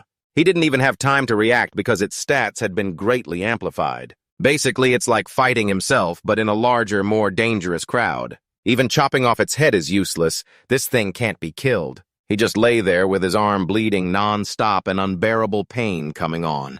Meanwhile, the beast warrior ghost moved closer with a very sinister look. It raised its blade, ready to deliver a fatal strike. The weak original form had already underestimated it and gone to his ancestors. The warrior no longer had any strength to resist or even run away, only waiting for death. When the great blade was about to hit the target, a chill suddenly covered the blood demon blade, stopping just before it touched the warrior. Miss Liu's skill saved his life at the last moment. The beast was completely frozen and motionless like a snowman. But at the same time, she looked extremely disappointed with these half-hearted job changers. You guys are just too useless. The elite warrior was shocked as he gently crushed the snow statue, showing just how far apart their dream imprisonment levels really were. Even she could be tortured to this struggling point. Trash is still trash. the disdainful look from the young lady with overwhelming power and a beauty admired by many. A little pride isn't too bad. That's the situation over there. But the battlefield is still full of lurking dangers. The blood demons still roam freely everywhere and keep evolving, adapting to real combat conditions. The initial attacks worked, but now they're just empty blows. They're too fast. There's no time to cast spells. At this point, Deepkin spoke up to his teammates. If swords and blades are useless against them, it's better to just vaporize them on the spot. He decided to use a powerful magic attack to blow them off the battlefield. Although the force from the great violent flame is still fierce, especially with his current power raising this fire attack to a new level. It looked like a barrage of heavy artillery shells fired at a single target. Those involved couldn't help but be terrified. The great violent flame magic burst out at S level in an instant. This can't be a glitch. How can a level 1 player get this far? This has to be a super special level 1 player with a job change talent that they couldn't possibly match. The principle is after blowing one up, 2 more appear, and their attacks come so fast and relentless that it's hard to keep up. They're extremely bloodthirsty and attack like wild beasts. Unless you have extraordinary power, you can't withstand so many at once. Facing these endless fighting blood cells, Deepkin let out a loud yell. Not sure what he drank, but it really worked on the blood demons. They were shocked and forced to stop their attack halfway. This was the Frenzy State, a skill exclusive to Berserk warriors, adding 100% speed, 100% strength, and 100% damage received in frenzy mode. Deepkin gathered power in his fist, preparing to deliver a very powerful strike. He aimed to end the chaos on the battlefield in one hit. The powerful punch tore through the air and the beasts before him. Everything was smashed to pieces. But it seemed like he forgot something. Blood droplets floated in the air. That made him realize his move was a bit foolish. It was a really dumb move since they were gathering together. This was when he couldn't kill them all in one strike. It would only help the blood demons regenerate and become stronger. Though not fully formed, it already looked gigantic. Its aura filled the sky with sounds like the breaking of all things. A great demon beast was about to be born from the remains. Deepkin's super growth-enhancing punch made things even harder for the little job changers. And what's that over there? Deepkin was sweating bullets. What else can you do in this situation but freeze and wait for the outcome? Yet it got restored and the crowd had a fan opening their eyes to royal-level threats. How can a level B abyss spawn a royal-level monster? Why is this royal-level blood dream imprisonment? Something's definitely wrong. What stands before them is a hell demon lord, not just a normal blood demon beast clone. It can mimic the target's form strong if strong. This fresh blood dream imprisonment absorbed its attributes. It evolved straight to royal level. This is a creature that shouldn't even exist here. But the mistake is done.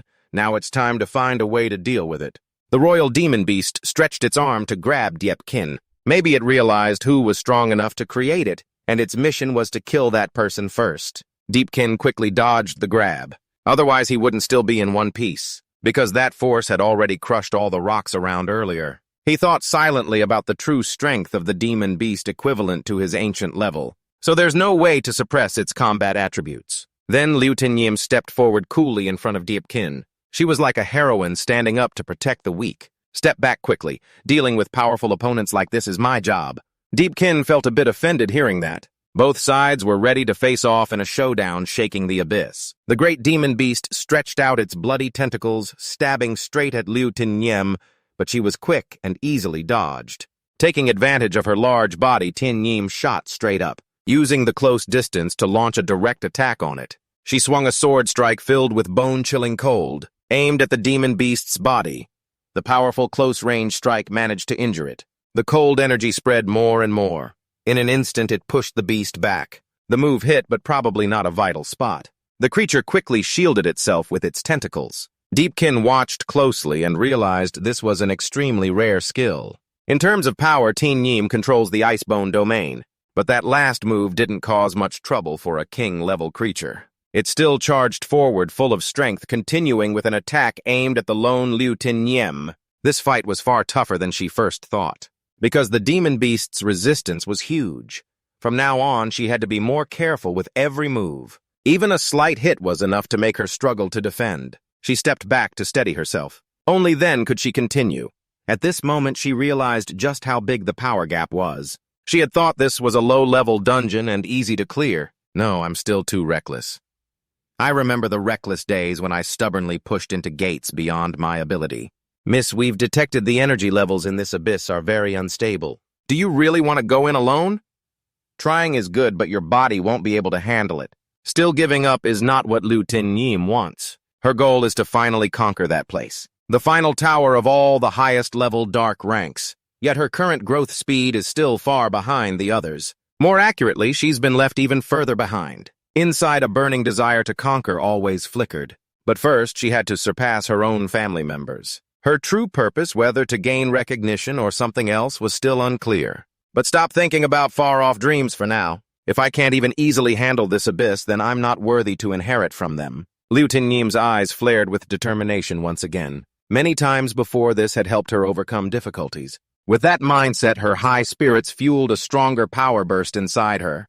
2 strikes clashed in mid-air, creating sounds like tearing through streams of air. Those watching from outside couldn't help but be amazed. Meanwhile, the leopard Deepkin, raising the difficulty of the battle, still looked relaxed. By the way, the soldier who lost his hand earlier has already had it reattached by the mage. On Tinyim's side, she summoned a strange-looking flag. This was probably the first step preparing to unleash a rare and unique move few have seen before. The flag was planted straight into the ground, creating an icebone flag effect that boosts morale within a 30-meter radius. All allies' speed was increased by 50%. This was a wide-area buff skill, also creating an environment suitable for Tinyim's specialty field. From the flag, ice started spreading rapidly around. Before long, it had trapped the royal insect in a freezing frost. Freezing its entire body, the scene before them was truly overwhelming. Miss Liu entered attack mode once again. The system buff for speed upgrade had met the conditions with the icy frost environment. Tinyim focused all her attention on every step she took. Her specialized frost field counters ice-type monsters. Even if she couldn't kill it completely freezing, it meant it wouldn't pose a threat. During this time, she tried to deal as much damage as possible. She unleashed the insightful Star Sting combo strikes on the immobilized monster's body. Deepkin, standing outside, also had some hope for this girl's strength. This was the legendary God's Choice profession at S rank. On the other hand, there was some anticipation. Between the royal-level bloodthirsty nightmare and Liu Tinyim, the God's Choice knight, who would be stronger. Just this royal-level difficulty trick alone, then watching the show from outside was already too luxurious for him. It's boring now.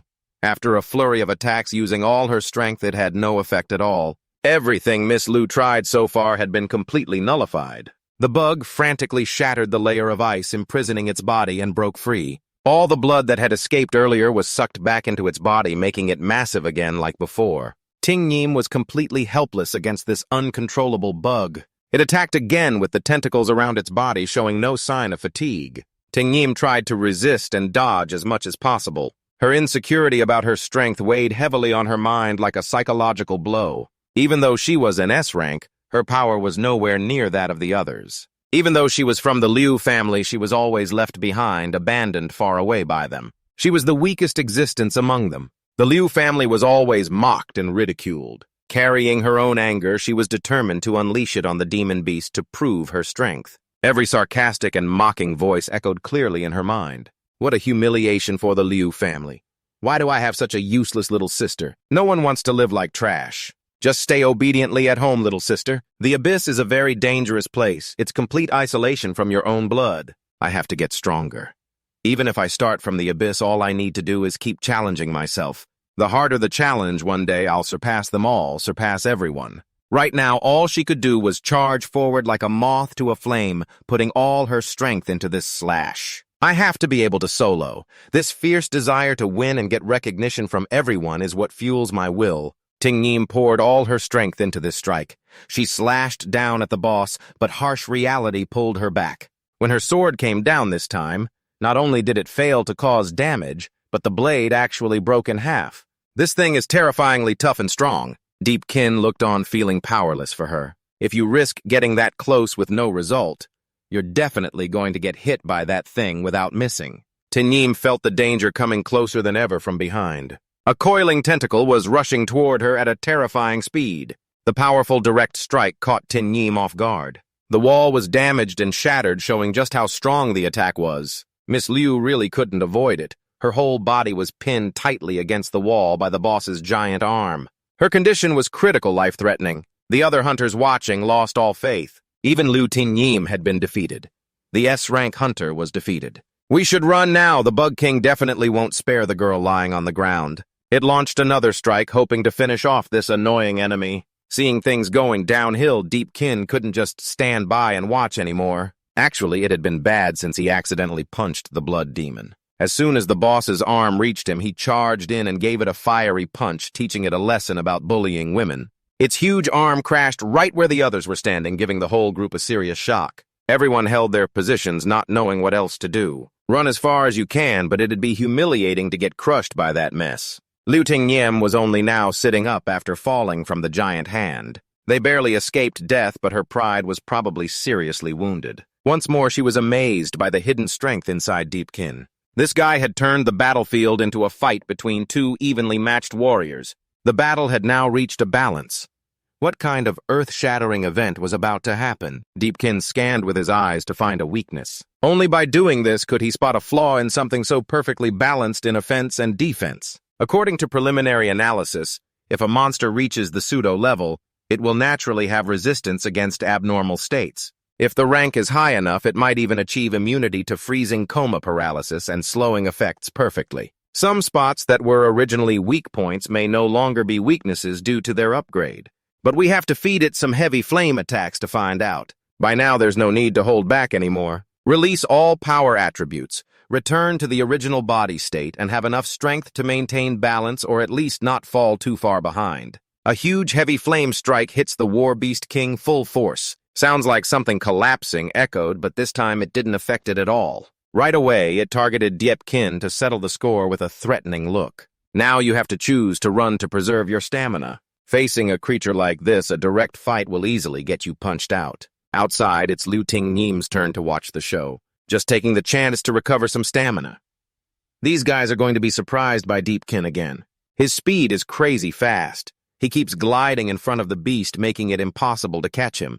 He's buying more time to find clues about its weakness. He keeps stretching the distance and dodging the beast's devastating attacks from its tentacles. If he can find a weak point of the blood dream suppression at the king level, he'll achieve his goal. Deepkin channels his power again to unleash more powerful moves. Another burst of heavy flames hits its body, frustrating it but doing no real damage. At least it causes some damage and limits its movement range. With his experience fighting beasts and a bit of luck all this time, Deepkin still hopes to find a weak spot on that huge body. But no matter what, any destroyed part will just regenerate. Moreover, after scanning the whole body, there's no obvious weak spot.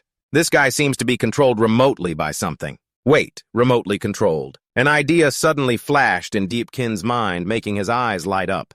He pointed toward the distant group and asked, "When that block was removed, there was a blood test. Does that thing have some relationship with the blood dream suppression? This here is actually the notice board everyone first thought was just loot. It's been lying still all this time." Got it. The warrior quickly kicked the board over to Deepkin. The system notification said, based on your intelligence test, you can now decipher the ancient scripts on the sculpture block. The script revealed an ancient curse inscribed on the sculpture, and the text lifted the curse. Unexpectedly, the key was right there in plain sight, which made him really frustrated. The method to break the curse was clearly in front of him. If only he had noticed it from the start. But before he could get there, the bug had already snatched the tablet. Who would have thought this thing had such a strong instinct? It clearly knew its own weakness, which is why it acted so decisively. After grabbing the important key, it immediately swallowed it to destroy it. This probably happened because it was influenced by the commands of the tablet, which made it so smooth. After selecting the tablet, it entered an invincible state, its body glowing with a bright aura. It looked very smug. The other members of the group started wondering why it suddenly stopped moving. How terrifying. Deepkin also regretted his careless move earlier. Damn it, I was too careless. It's already in its invincible state. Damn, that look of unwillingness on his face is really rare to see. Liu Tingyim, at moments like this, finally acknowledged his strength and started a proper conversation. "I've met you somewhere before. Why did I feel so familiar when you entered just now?" Hearing that, Deepkin shared the old story. "Ah, so you still didn't recognize me. I met you in the Abyss 2 years ago, and I'm also the Japanese newbie who once told you about your experience points. That was the first experience point I ever got in my life." This made Tingyim recall her old memories. A critical hit earned 29.5 points. The demon, the newbie half-demon, finally recognized an acquaintance. Ah, I remember now. What was your name? Not Datin, right? We're both pretty clueless, can't even remember each other's names well. It's Deepkin. I didn't expect you actually succeeded in changing roles. Her expression returned. I'm happy to know you, the level 1 newbie, Deepkin. She boldly showed off her achievement with pride. Though just a newbie, this guy has really made a miracle in his field now. Does the young lady remember what Deepkin went through when they first met? This guy always risked his life to gain experience. Bit by bit, he became as strong as he is now while I was still lost in thought. She stared at Deepkin, making him feel flustered. Why are you looking at me like that? In the end, she had to admit one thing to Deepkin. Ha ha ha, honestly, it's a bit embarrassing to say. This stone will wander inside Mangyem Mao's body. My ice bone domain can freeze it instantly for a moment. Deepkin. Can you find the position of that stone during this short window? With determination, she shared the info with Deepkin. This made him smile faintly. No matter who you are, sometimes you just can't do everything alone. Turning to Lu Tinyim, he mimicked what she said earlier. Then you get half the reward. Let's work together to defeat this guy.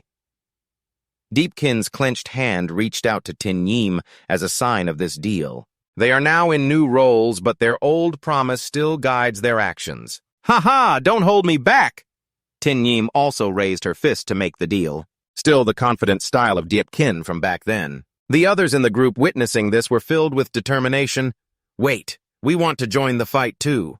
Yeah, even if we might not be much help, but I want to give it my all in the fight. Hearing these heartfelt words from the whole team, Deepkin joined in their resolve, lifting everyone's fighting spirit. All right, everyone, let's go. We will definitely survive. Going out now, no one has to fight Mangyem Vungjia alone anymore. The power of the whole group will officially change the entire outcome of this battle. Both Deepkin and Lu Tinyim took combat stances facing this incredibly annoying immortal demon. Deepkin informed everyone clearly about the enemy and explained its current state. The invincible effect will be lifted in 5 seconds. The monster is entering a berserk phase. The next 30 seconds will wipe out all creatures in an instant. The entire situation on the field is very difficult for the lower-level role changers in the back. Deepkin turned to encourage them. Everyone, the chance lies in the last 30 seconds. This time we must survive and come back. After hearing the description of Mangyem Mao's destructive power, they almost pissed their pants. Survive and come back. These words couldn't hide the fear taking over their minds, their whole bodies trembling like wet dogs. But less than 3 seconds later, all of them felt like they had new courage. Go, we must survive and come back. The team's spirit soared like a kite in the wind. This was the system activating the enhanced intelligence check. The morale had been successfully boosted. We must survive and come back. Tinyim also felt the changes within herself. She received a morale boost, fatigue reduced by 100% magic point recovery speed, increased by 15% lasting 30 seconds. These are high-level boosts, definitely not something ordinary role changers possess. Lu Tinyim didn't expect the guy yelling at those demons to have such amazing powers. On the outside, he looks like a reckless kid, but deep down, he's strong and empathetic to the weak. She smiled softly, seeing how much Deepkin had changed. This guy really can't be underestimated. Tinyim took command of the battlefield by proactively starting the fight and provoking the monster's hatred. This guy just got a buff, so he's super pumped, charging forward like a mad bull. Turns out he's trying to take a life. He's provoking the blood beast. Hey, you bastard, look this way, you idiot, look here. Growling, the blood demon not only got attracted, but also went crazy. The warrior stubbornly kept up the provocation here. Look here. Next is the task of dealing damage from the back. And the mage aims carefully at the newly born monster tentacles. So they're supporting the scavenger. The mage quickly deployed an electric field. Cast a support spell. The magic staff glowed with beautiful energy. This skin is weak but flashy. The spell concentrated into an energy ball, then radiated out, attacking the blood seal beast. The monster quickly raised its tentacles to block the attack. The baiting plan succeeded. As the ancient script was swallowed, the other fragment was the key to unlocking the blood trial.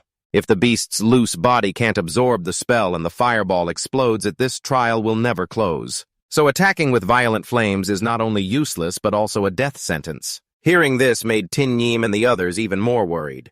So what now, after risking his life so many times? Deepkin has a plan. I think I can grab it with my hand. His eyes showed some doubt, but it wasn't impossible. Sure enough, Tin Yim was stunned by this life-risking plan. How could you grab it with your hand? You mean crawling inside the blood seal beast's stomach? To be exact, going right through the blood seal beast's body. These hands will get the ancient script and end everything. Hearing such determination, Tin Yim started to understand. Every dungeon has its own rules to break, and the key is that participants must adapt flexibly.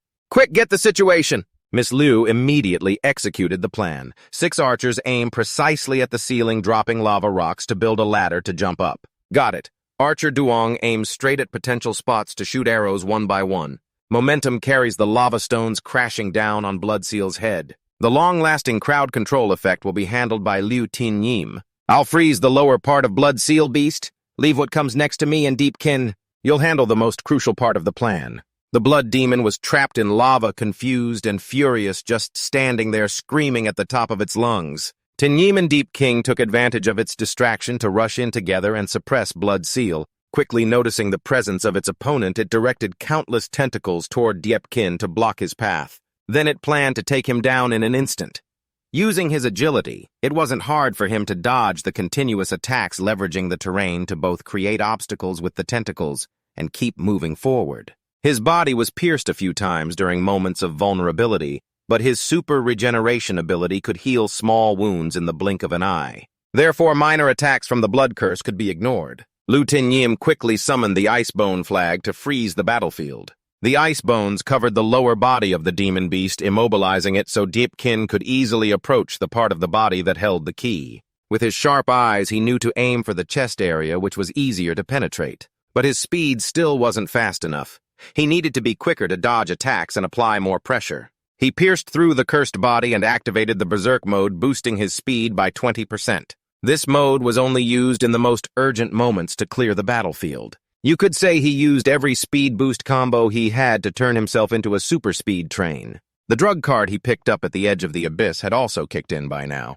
The delaying tonic was just a booster item with a hardening effect, increasing defense by 15% but reducing speed. He cleverly reversed the effect to successfully speed up. This was my plan to ship straight into the enemy's lair. Deepkin had the boost and charged straight at the cursed beast. At this speed, he pierced through countless lines of defense. The cursed beast sensed the danger and summoned hundreds of tentacles to block his path. One of them slipped through to what was considered the lifeline of the movement path. Suddenly realizing the obstacle, he vanished. The tentacle directly collided with Deepkin, completely stopping him mid-air. Now he was trapped in a dangerous stalemate. If he took a hit, the plan would fail, and Tin Yim and the others would be very worried. If the demon beast pushed him back, the whole group would be doomed. Deepkin was knocked back. This time, the demon beast successfully repelled the deadly strike and escaped the ice and magma trap. His perfect plan was badly shattered, so it quickly failed. Deepkin's body was seriously injured and was falling freely toward the ground. If your body's a mess, better fall gently. This time, even with full boost, he was stopped so easily. This cursed beast really was perfect. But the plan failed, not the battle. If this move fails, Deepkin will come up with another trick. His sly smile showed he had thought of something devious again. Suddenly, he activated his recycling ability. This wasn't the right time to use it. His behavior was definitely unusual. This time, the recycling target was himself. His resigned gaze was hard to understand. He just fell straight into his own trash recycling bin. No matter how you look at it, this looked like a suicide move. Even the cursed beast wore a confused expression. It probably had hundreds of questions running through its mind. Even the others in the group were stunned by this strange ability. What the heck is that thing? Where did it come from? The system returned Deepkin intact. You can't recycle living things. Recycling failed. Looks like he already escaped the label of trash society gave him. His expression couldn't be more pitiful. If you can't recycle it, then throw it out with all your might. The recycling system seemed excited about this game. Give it your all. Only reckless people come up with moves like this. The recycling system sent Deepkin flying straight at the cursed beast like a garbage-powered cannon. This time, no tricks needed. One shot pierced straight through the massive body of the king beast while it couldn't resist. He conveniently swiped the engraved tablet that had taken so much effort before, but he couldn't touch it.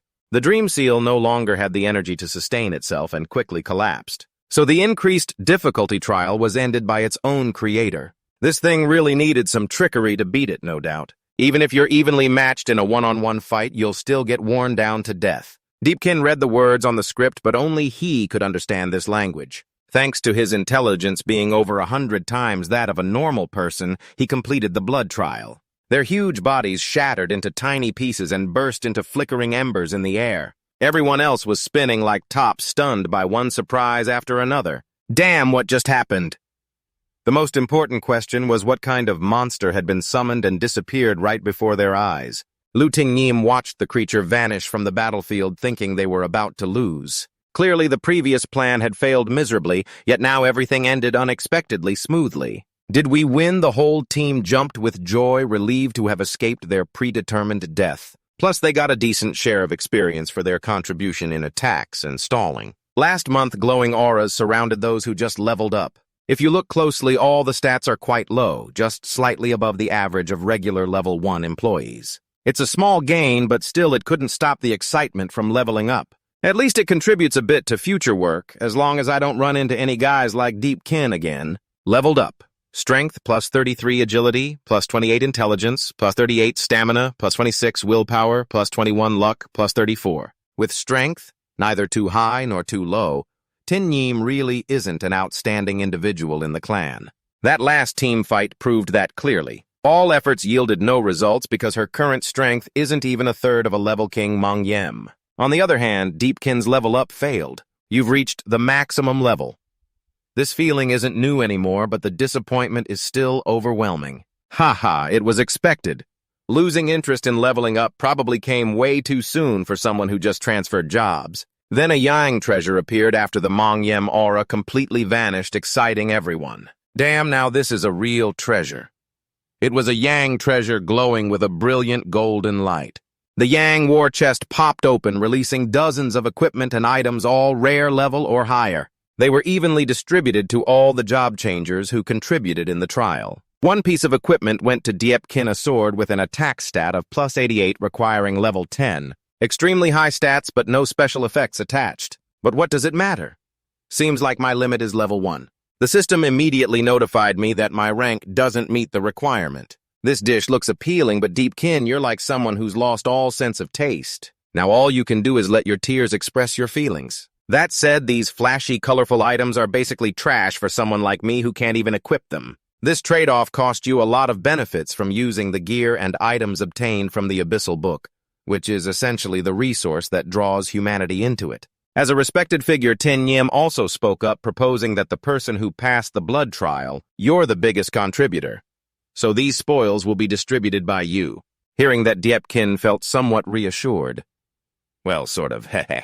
And there's still an important matter to handle. He's already caused quite a stir today and made a name for himself. I want to ask you for a favor.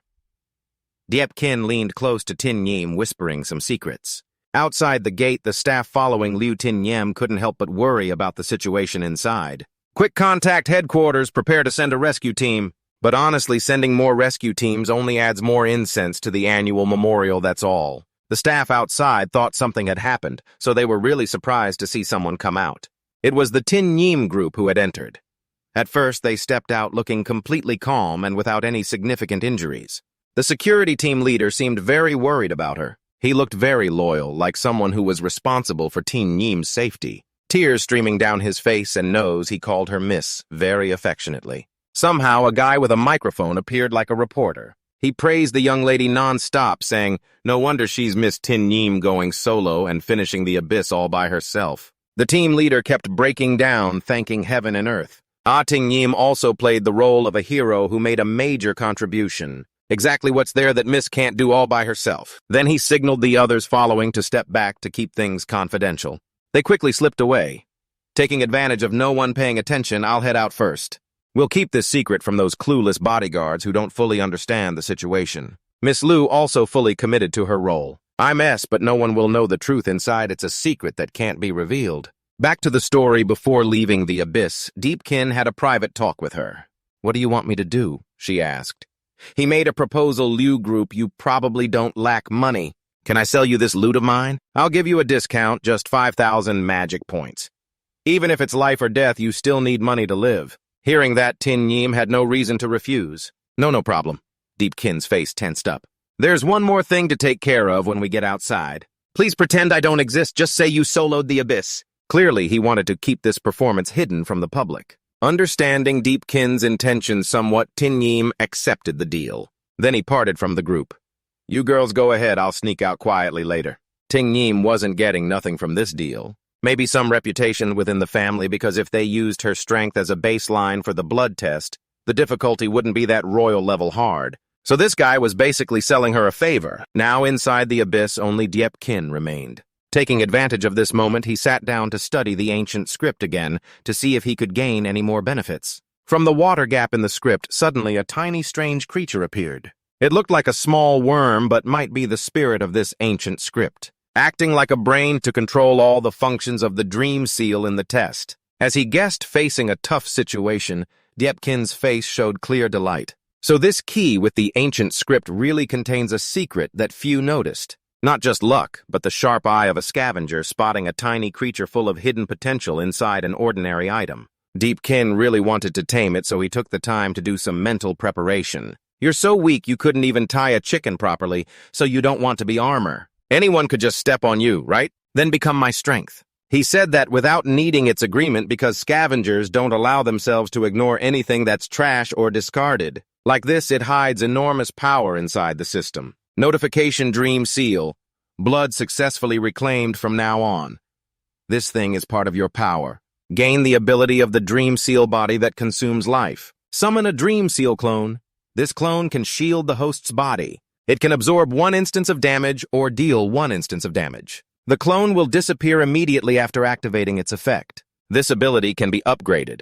Cooldown is 30 seconds. Very good. Deepkin felt very satisfied to have obtained a perfect substitute ability. The summoned dummy was tested, and with this clone's appearance, it reminded people of an orphan ninja with a pet. You could say it created a companion for hard battles. Please take care of me in future fights. Deepkin said the first words to build goodwill with his new friend. Back to the peaceful outside world. Deepkin took the chance to rest and recover both spirit and body. At the same time, he checked the results gained after several hard days. They were all skill cards obtained by recycling creatures and humans. Since starting the class transfer in the Catastrophe Abyss dungeon, joined the team with old scoundrel Tran. Items requiring a slightly higher level were all given to Lu Tinyim. Then thinking about it, a nameless scavenger holding a pile of dyed gear would definitely catch the attention of those watching. These thoughts all aimed to make sure the class transfer and strange power wouldn't be noticed. Then taking out items to dissect and study backwards, keeping only low-level items suitable for a first-level scavenger. Looking here, it's nothing more than a pile of unattractive junk. That way, the usual supervisors in the market would be too lazy to manage or think too much. And probably no one would buy this junk anyway, kept only as a memento. Suddenly, Deepkin's finger accidentally touched the recycle button in the warehouse. The system immediately returned the result that the equipment was recycled, getting a BP or basic point. This new feature caught Deepkin's attention. Oh wait, I accidentally decomposed it again. The system quickly explained the new mechanism. The recycling process starts by sorting the trash. After sorting, it gets crushed. Then it's refined to separate out recyclable materials. It's like making a new item from the components of old materials. Basic points are the universal substance filtered out from decomposed useless gear. They can be used to upgrade, repair, and craft new items. Deepkin didn't expect this. Can these trash items really be decomposed? The system then suggested a task to help the owner understand better. Please complete the repair operation on a normal dagger. You need to complete the task as shown next. Repairing the normal dagger requires 5 BPs. This is the dagger the system gave to new players in the Fate dungeon the other day. Its durability is down to just above 33, basically useless. After killing the monsters, it was almost thrown away by mistake. Counting the 1 BP accidentally decomposed, it still needs 4 more BPs. Deepkin quickly looked for other low-level gear to decompose. BP decomposed successfully. Broken Spear got 1 BP, decomposed successfully. Worn Sword got 1 BP, decomposed successfully. Loose Wooden Shield got 1 BP. Wide Blade Bent got 1 BP. Looks like decomposing these 4 weapons is enough. Oh, not only was the weapon repaired, its durability and attack power were also slightly strengthened. Normal dagger now has durability 34 out of 34. Required level is 1 attack power 22. The repair reward is the weapon's max durability, plus 1 attack power. Basically, as long as it keeps wearing down, then repairing trash weapons can keep making them stronger. This really is a miraculous system the Abyss brought to people like you. Looks like trash gear needs to be trained many times to become stronger. His eyes showed a small glimmer of joy. From now on, there will be no more disappointment about not being able to use high-level gear. Then the system made a suggestion. Please choose one type of reward. First is the blueprint for a light mana potion, which instantly restores a small amount of mana and greatly reduces fatigue. Second is a random attribute point increase of 2, a reward for completing the gear upgrade side quest. Deepkin decided to choose the light mana potion blueprint to restore his mental stats in urgent moments. Deepkin looked at the blueprint and thought to himself, right now, attribute values aren't exactly scarce for me. The biggest worry when venturing into the abyss is that you can't predict how deep it really is. Many times, adventurers who aren't well prepared run out of mana before even finding the boss room and have no choice but to turn back for supplies. That's why mana potions found in the abyss are key items to keep going. The value of mana potions goes without saying. System notification. Congratulations. You have learned to recreate the item light mana potion blueprint from the life recovery ability of the carnivorous flower. You now have an additional mana recovery item. System guide for using the light mana potion requires recreating 6 BP and any kind of container. Deepkin was a bit curious about the container. What exactly is that? He looked over at a glass of water and thought about the container the system mentioned. Requiring BP to recreate an item was no surprise, but any kind of container seemed strange. Deepkin signaled to the staff. Can you give me a few empty containers? Empty bottles. After a while, the staff brought Deepkin a few empty glasses for his experiment. Deepkin started this process of crafting the mana potion. Okay, all the waste has been collected. The next step is the actual recreation. Suddenly, a minigame popped up for Deepkin. It looked like success depended on this minigame. Oh, there's even a minigame! The cafe worker quietly hid in a corner watching this crazy guy. He didn't understand what Deepkin was doing but kept muttering, perfect, perfect, perfect. After a while, Deepkin's mana potion crafting was complete. He had crafted several full glasses of mana potion. After finishing, Deepkin wiped his sweat and looked at the system. Holding the mana potion he just made, he sighed. No wonder it's a recycled item. The look is a bit odd, but it's definitely usable. System notification received 5 light mana potions. Deepkin tried drinking one to see how effective it was. As soon as some potion entered his mouth, Deepkin choked on the taste. It was like spoiled fruit juice. His face turned pale like he was sick. System notification mana value increased. Fatigue value decreased. Though the potion tastes terrible, its effect is very good. As soon as Deepkin drank it, the mana kicked in immediately. A blue mana aura seemed to radiate around him. Refreshing, really good. Feeling full of mana, his body's fatigue was completely wiped away. After successfully trying the first potion, Deepkin stored the rest in his item space and left the cafe.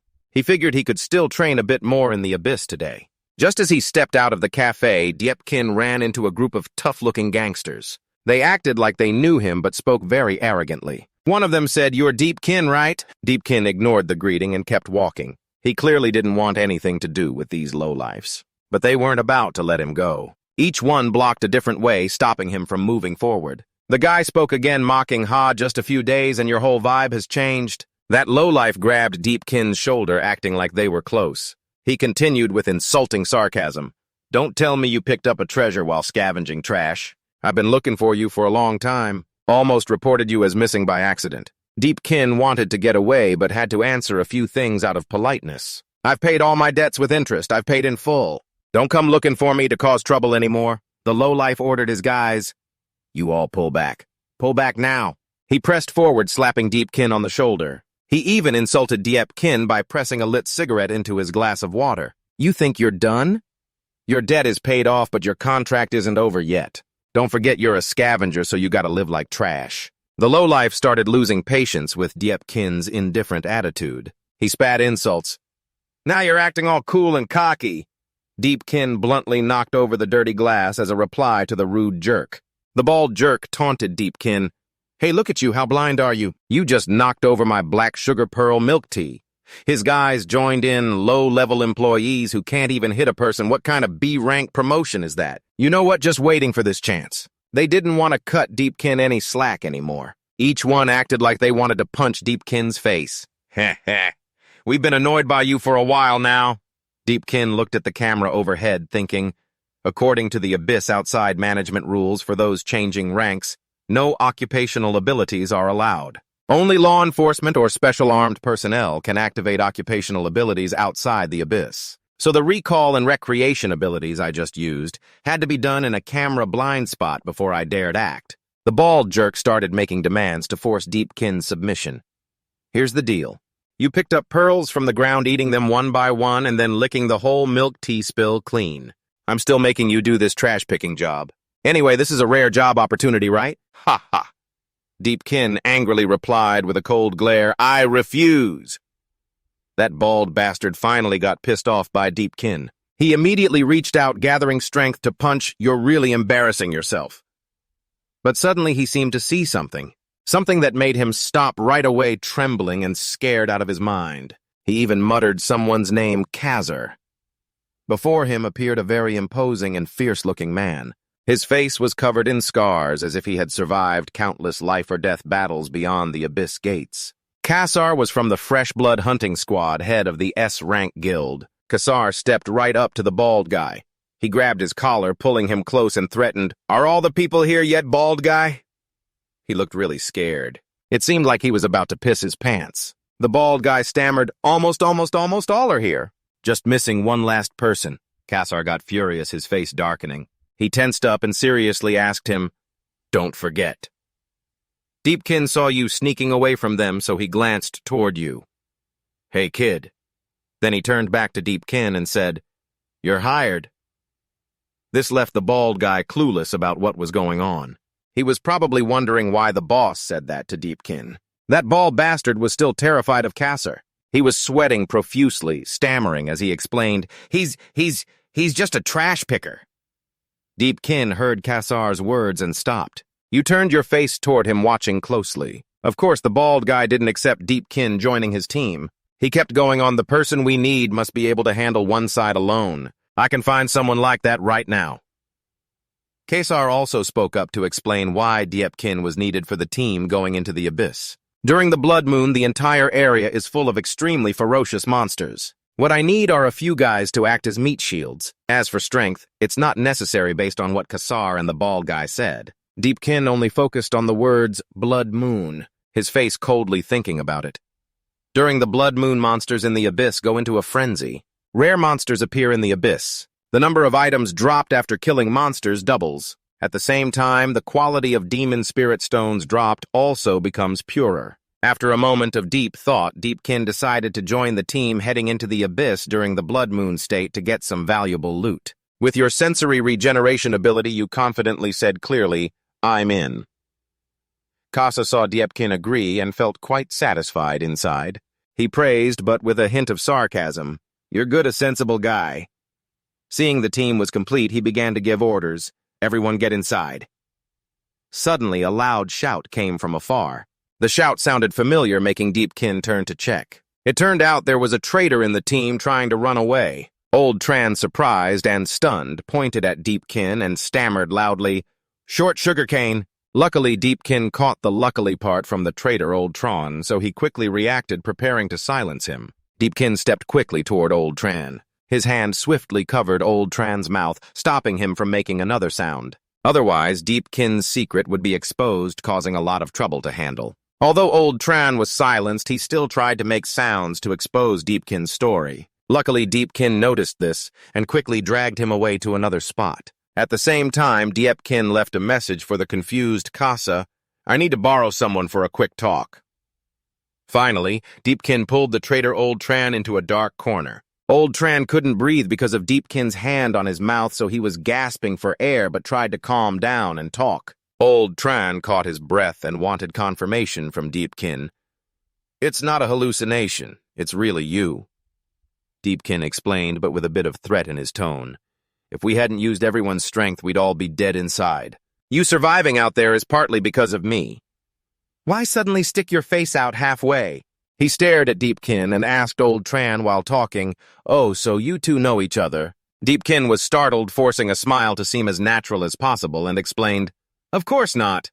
Khazar heard that and turned away, making his own assumptions. Not surprising, a traitor team can't really have true friends. Luckily, Khazar was too arrogant and made up reasons for Deepkin himself. If not, things would have gotten a lot more complicated. Seeing Casa walk far enough away, Deepkin finally focused on the real issue. He asked coldly and seriously, "How did you get out?" Old Tran angrily explained loudly, "The guild originally sentenced me to 15 years, but I went bankrupt and paid 1/5 of 5,000 in fines to regain my freedom." Not only was he ungrateful, he also threatened Deepkin. "It's all your fault. Now I'm broke. Plus I lost all my rank. You're just a shield now, starting over from zero. If you don't pay me back my rank, I'll report you to the guild. The world sure is full of naive youngsters. You picked the wrong person, kid." Deepkin, of course, wasn't afraid of Old Tran's threats. He threatened back, "If you say one more word, I'll really turn you into kitchen trash." As he spoke, a purple aura radiated from him, making it clear that if Old Tran didn't shut up immediately, he'd be tossed in the trash right away. After resolving the conflict with that traitor old man, Tran, now Deepkin, and the entire Casa team are moving toward the subway C, forming a Casa that is leading them gradually toward the massive abyss gate that is in a blood moon state.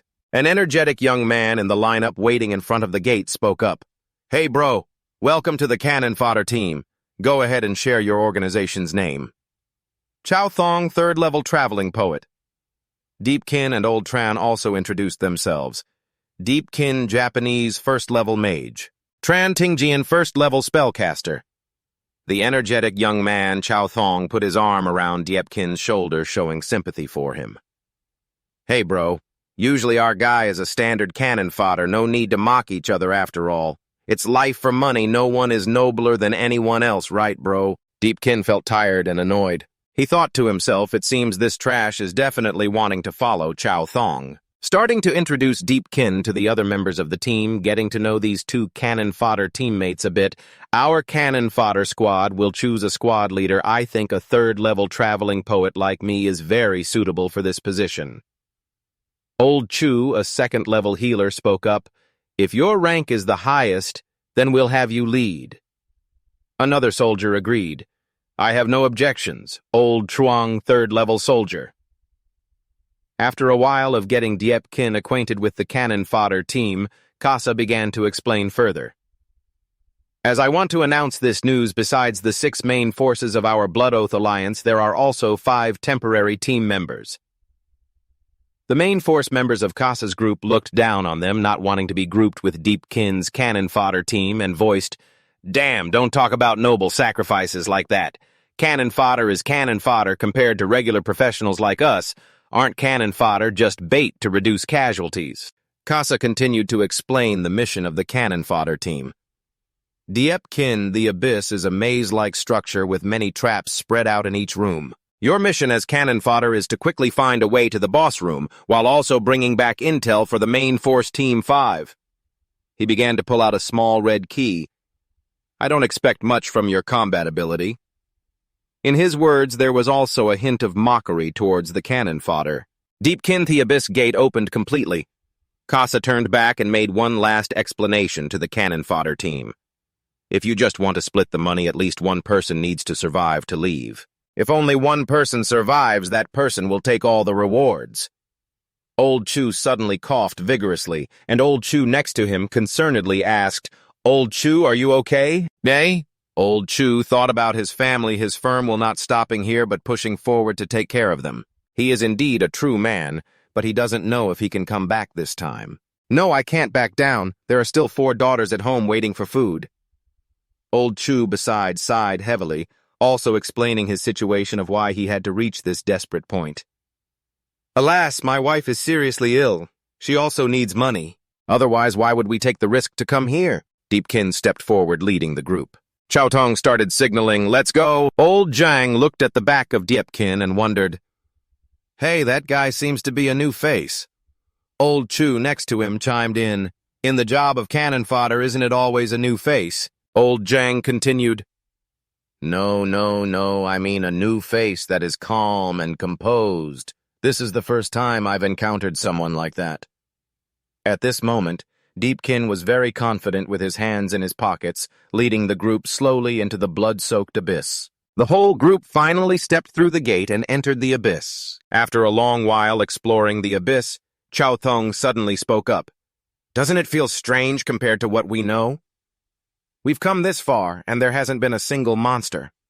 Hearing Chothong ramble on, someone cursed. Don't jinx it.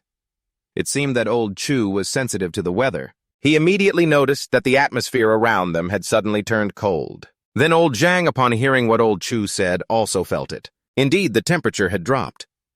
Chothong hugged himself and signaled to the group. Yeah, I should have put on more layers earlier. They continued moving forward. Suddenly, as Chothong took his next step, a brick sank down. It was as if he had triggered some hidden trap in the abyss. And indeed, a huge blade suddenly appeared right where Chothong was standing. It fell.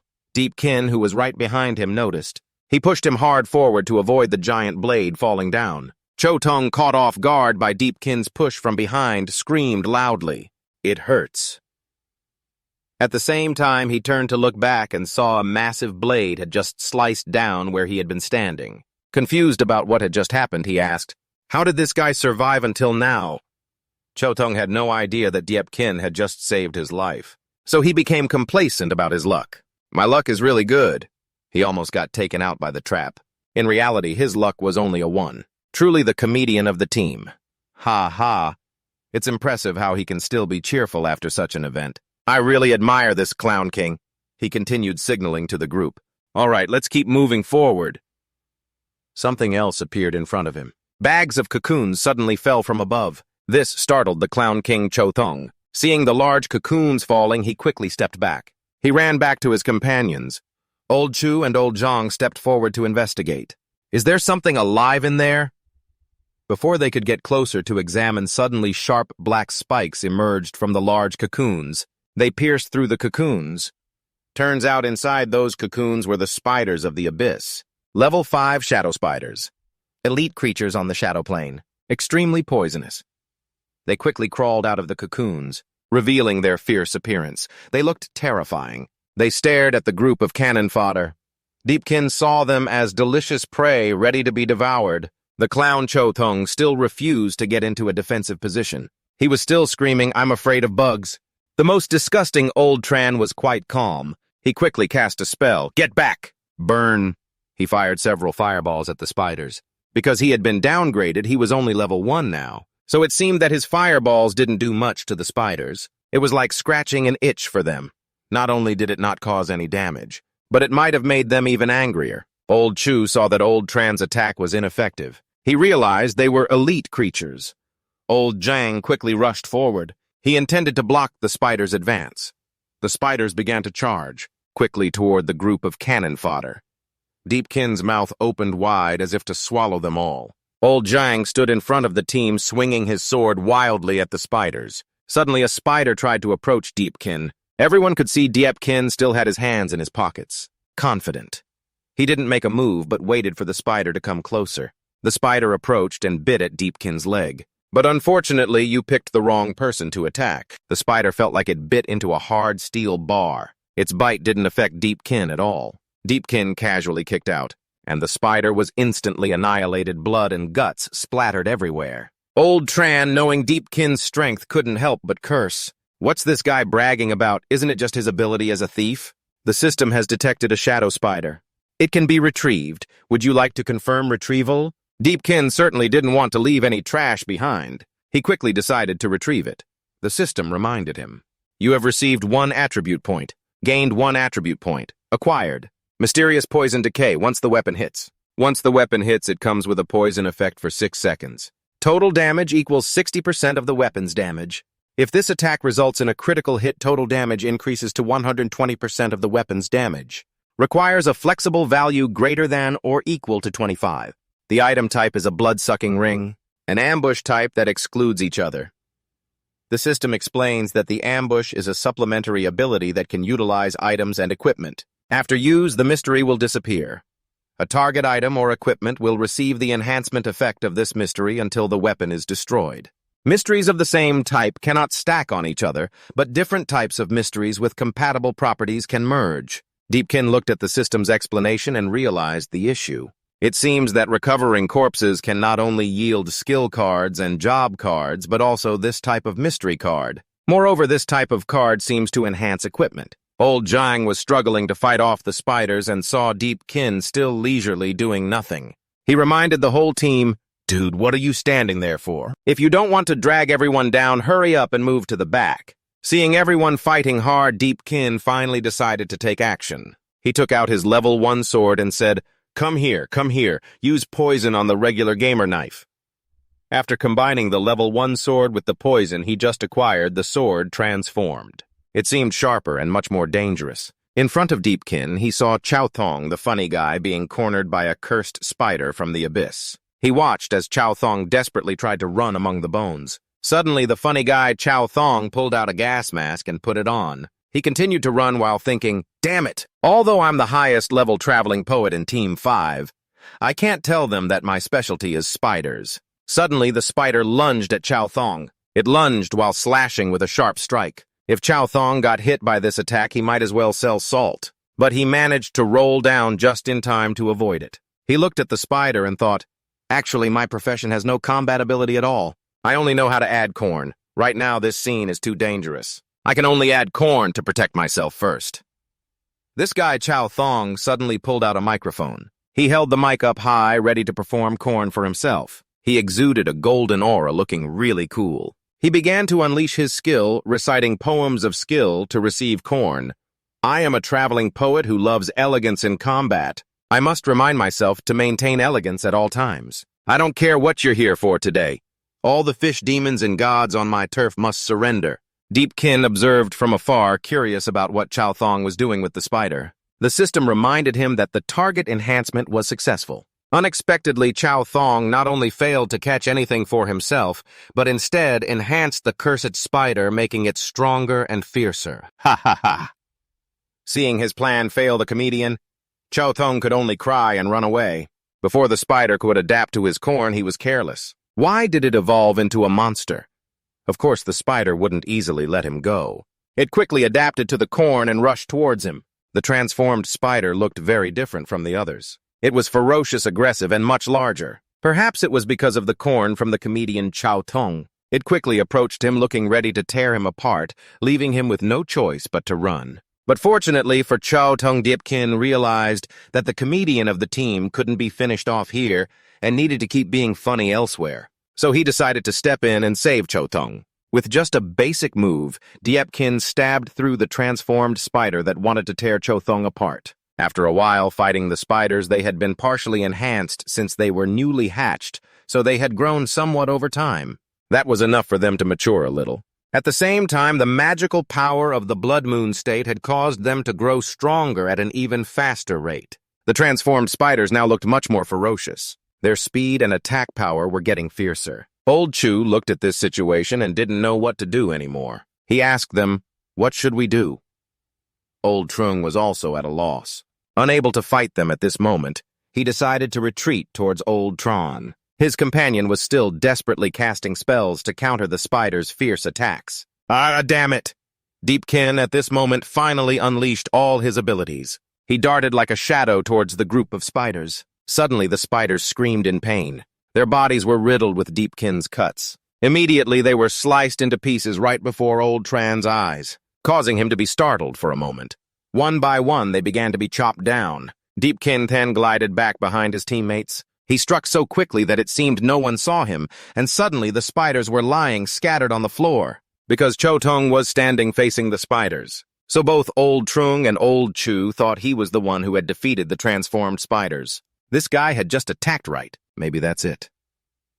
After seeing himself slashing through, Deepkin thought the mysterious trait didn't seem to be very effective against the spiders. He pondered the transformed spiders have toxin resistance, so they will weaken against poisonous effects. He couldn't blame himself for that. Toxic decay was indeed a mystery obtained from the transformed spider, and using it on them would definitely not yield clear results. Just relying on pure physical damage was enough to chop them down. Meanwhile, both Old Trung and Old Chu were praising Chao Thong, while he had no idea what was going on anymore. Ha ha, this traveling poet is so strong. No wonder he's the captain. Chao Thong also doubted himself.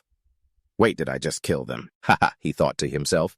Clearly, I just intended to apply some oil on the soles of my feet. Ha ha, so it turns out Chao Thong was trying to put oil on his feet to run away faster. And his skill effect was black. It resembled when Deepkin swiftly glided through, destroying the transformed spiders and leaving a quick black streak, causing everyone to misunderstand that it was Chao Tong's skill. Deepkin was still very confident, standing before them and probing. Monsters in the abyss also have a certain IQ. If they realize they cannot win, they won't actively attack. The spiders that evolved earlier now only dared to watch Deepkin from afar without daring to strike. He knew that when the spiders realized they couldn't defeat him, they would switch to running away, making the first move. The spiders were now very scared, trembling before Deepkin's sharp gaze. Sure enough, they didn't want to attack the squad anymore and started to flee. Their fierce demeanor had disappeared. Old Tran noticed this too. It seemed like the monsters were retreating. Old Chu beside him commented, "This is just the first room and it's already terrifying. I can't even imagine what will appear later." Toxic decay quantity, 27.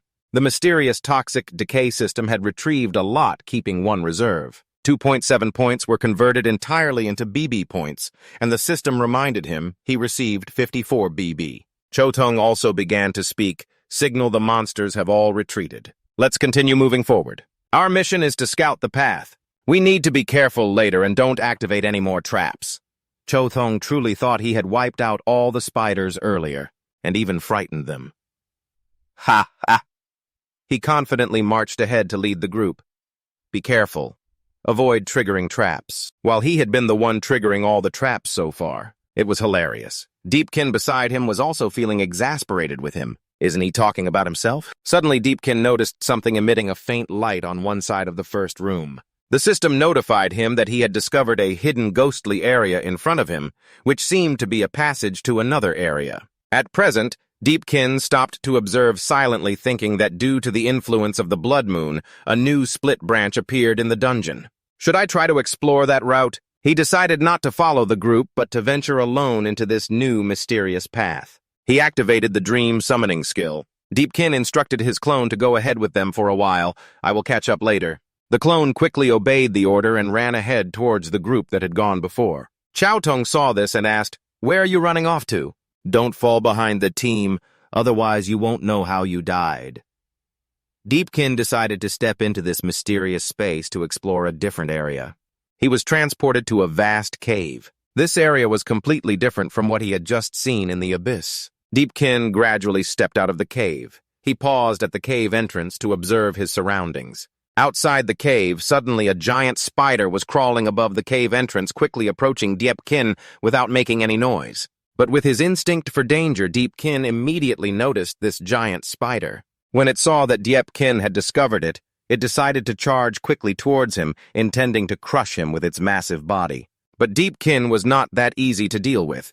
He quickly jumped out of the way, easily dodging its attack. The impact of its collision with the ground created a shockwave that made Deepkin feel a bit of difficulty. The spider quickly regained its stance, facing Deepkin directly. Standing in front of Deepkin, he realized how enormous it was. This creature must have been fully grown for quite a while in the abyss to evolve to this point. It first probed Deepkin with its leg swings. Deepkin quickly dodged. He also countered with rapid, sharp slashes to its legs. Those slashes seemed to have little effect, leaving only small scars on its legs, not penetrating the thick flesh. Deepkin was surprised. It seemed that this creature had physical defense that reached immunity. Deepkin began to feel a bit fearful. It appeared that this would be a tough battle for him. Just as he was regaining his composure, it suddenly swung its massive leg towards him again. At this moment, Deepkin had no time to evade its attack. He could only brace for impact by crossing his arms. He was sent flying far away, crashing his back against a large rock formation. The force was so strong that the ground and rocks around Deepkin formed a deep crater to absorb the impact. Deepkin was still calm at this point. He quickly activated his observation skill. The reminder system, level 20 Mother Spider Rare Elite. So those cocoons earlier might have been created by this spider. It seems too large to pass through the space gate and can only send its offspring through the portal. At this moment, Deepkin quickly got into a fighting stance, ready to welcome this mother spider. Deepkin was not only unafraid, but even more excited about the rewards coming his way. If he could kill this mother spider, it would be a rare elite level 20. If he could manage to kill it, he might be able to collect some rare loot. The spider shot a web towards Deepkin to limit his movement. Deepkin didn't just wait to get hit, but quickly jumped up to dodge it. He jumped on top of the spider, preparing to cast a fire magic attack from above. Deepkin quickly unleashed the fire explosion spell. An explosion occurred right above the giant mother spider. That explosion seemed to hurt quite a bit. The mother spider was now furious. The previous explosion didn't seem to bother it much. It turned around, glaring its fiery red eyes at Deepkin as if wanting to tear him apart. It aimed straight at Deepkin and continued to shoot a strong stream of web towards him. Deepkin cleverly clung to the wall, using it as a support to dodge its webs. Deepkin dodged while assessing the mother spider's strength. The fire resistance of the spider was immune, and its attribute advantage didn't show at all. Finally, Deepkin decided to counterattack. He charged straight at the mother spider, taking advantage of the openings while it was shooting webs. If that's the case, then he would fight his way to the enemy's lair. Deepkin was fully focused, gripping his sword tightly, preparing to slash at the giant mother spider. The giant mother spider was now helpless, unable to stop Deepkin's attack, as it was still in the process of shooting webs and couldn't cancel it. Deepkin's slash activated a critical weakness against the giant mother spider. It let out cries of immense pain. Deepkin landed softly while the mother spider writhed in pain from the critical hit he just dealt. Deepkin then noticed the mother spider's weakness. It turned out that the level 5 venomous spider had toxic abilities, but the level 20 mother spider lost the ability to poison and was immune to 4 types of toxins. What was even more astonishing was that it even became vulnerable to poison, as it evolved to focus on defense and reproduction, thus not needing to concentrate on hunting and just sending venomous spiders to nurture itself. But ironically, the venomous spiders it produced became a weakness that could deal lethal damage to it. The mother spider continued to suffer in pain. At this moment, the mother spider, in agonizing pain, continued to spit out webs beneath itself to form a larger web. Deepkin realized the move it was about to use, but it seemed too late. Unexpectedly, it still had this move. The mother spider frantically used the enormous web it had just created to strike at Deepkin. At that moment, he could only draw his sword to block its impact. After being hit, Deepkin was wrapped in a sealed web which restrained all of his movements. Seeing that Deepkin was trapped and could no longer resist the mother spider, began to approach him, ready to finish him off. But it seemed that Deepkin was waiting for it to come closer to strike. He smiled faintly and activated his awakening and berserk skill. Deepkin quickly tore through all the webs covering him swiftly, returning to a fighting stance ready to unite against the mother spider. Deepkin quickly darted toward the mother spider. At this point, the mother spider, being poisoned, could no longer react quickly enough to Deepkin's speed. The mother spider was left with no choice but to endure because it couldn't respond in time to Deepkin's speed. Deepkin landed a powerful punch directly to its face, causing its face to sink deep in. The punch was so strong, it caused the mother spider's body to explode, splattering blood and guts everywhere. At this moment, the mother spider was left with a shockwave from Deepkin's punch impacting it. The system reminded that the berserk state was now eligible for leveling up. A leveling path offered 2 choices. 1, splatter blood and guts to become stronger in a berserk state. Your physical attacks could even pierce through some of the enemy's immunity traits, but in exchange you would clearly lose health points until death or the berserk time ended. 2, infinite fury, your rage time doubles, and furthermore, cooldown time is reduced by half. Deepkin looked at the system's reminder and evaluated analyzing the evolution direction. Ordinary people would choose the infinite fury because this leveling path is quite stable. But if facing a physically immune monster like the mother spider, it would be a dead end. Choosing to level up by splattering blood and guts would definitely make the berserk state stronger, but the most significant side effect would be a clear drop in health. Finally, Deepkin made his decision after analyzing the skills he had.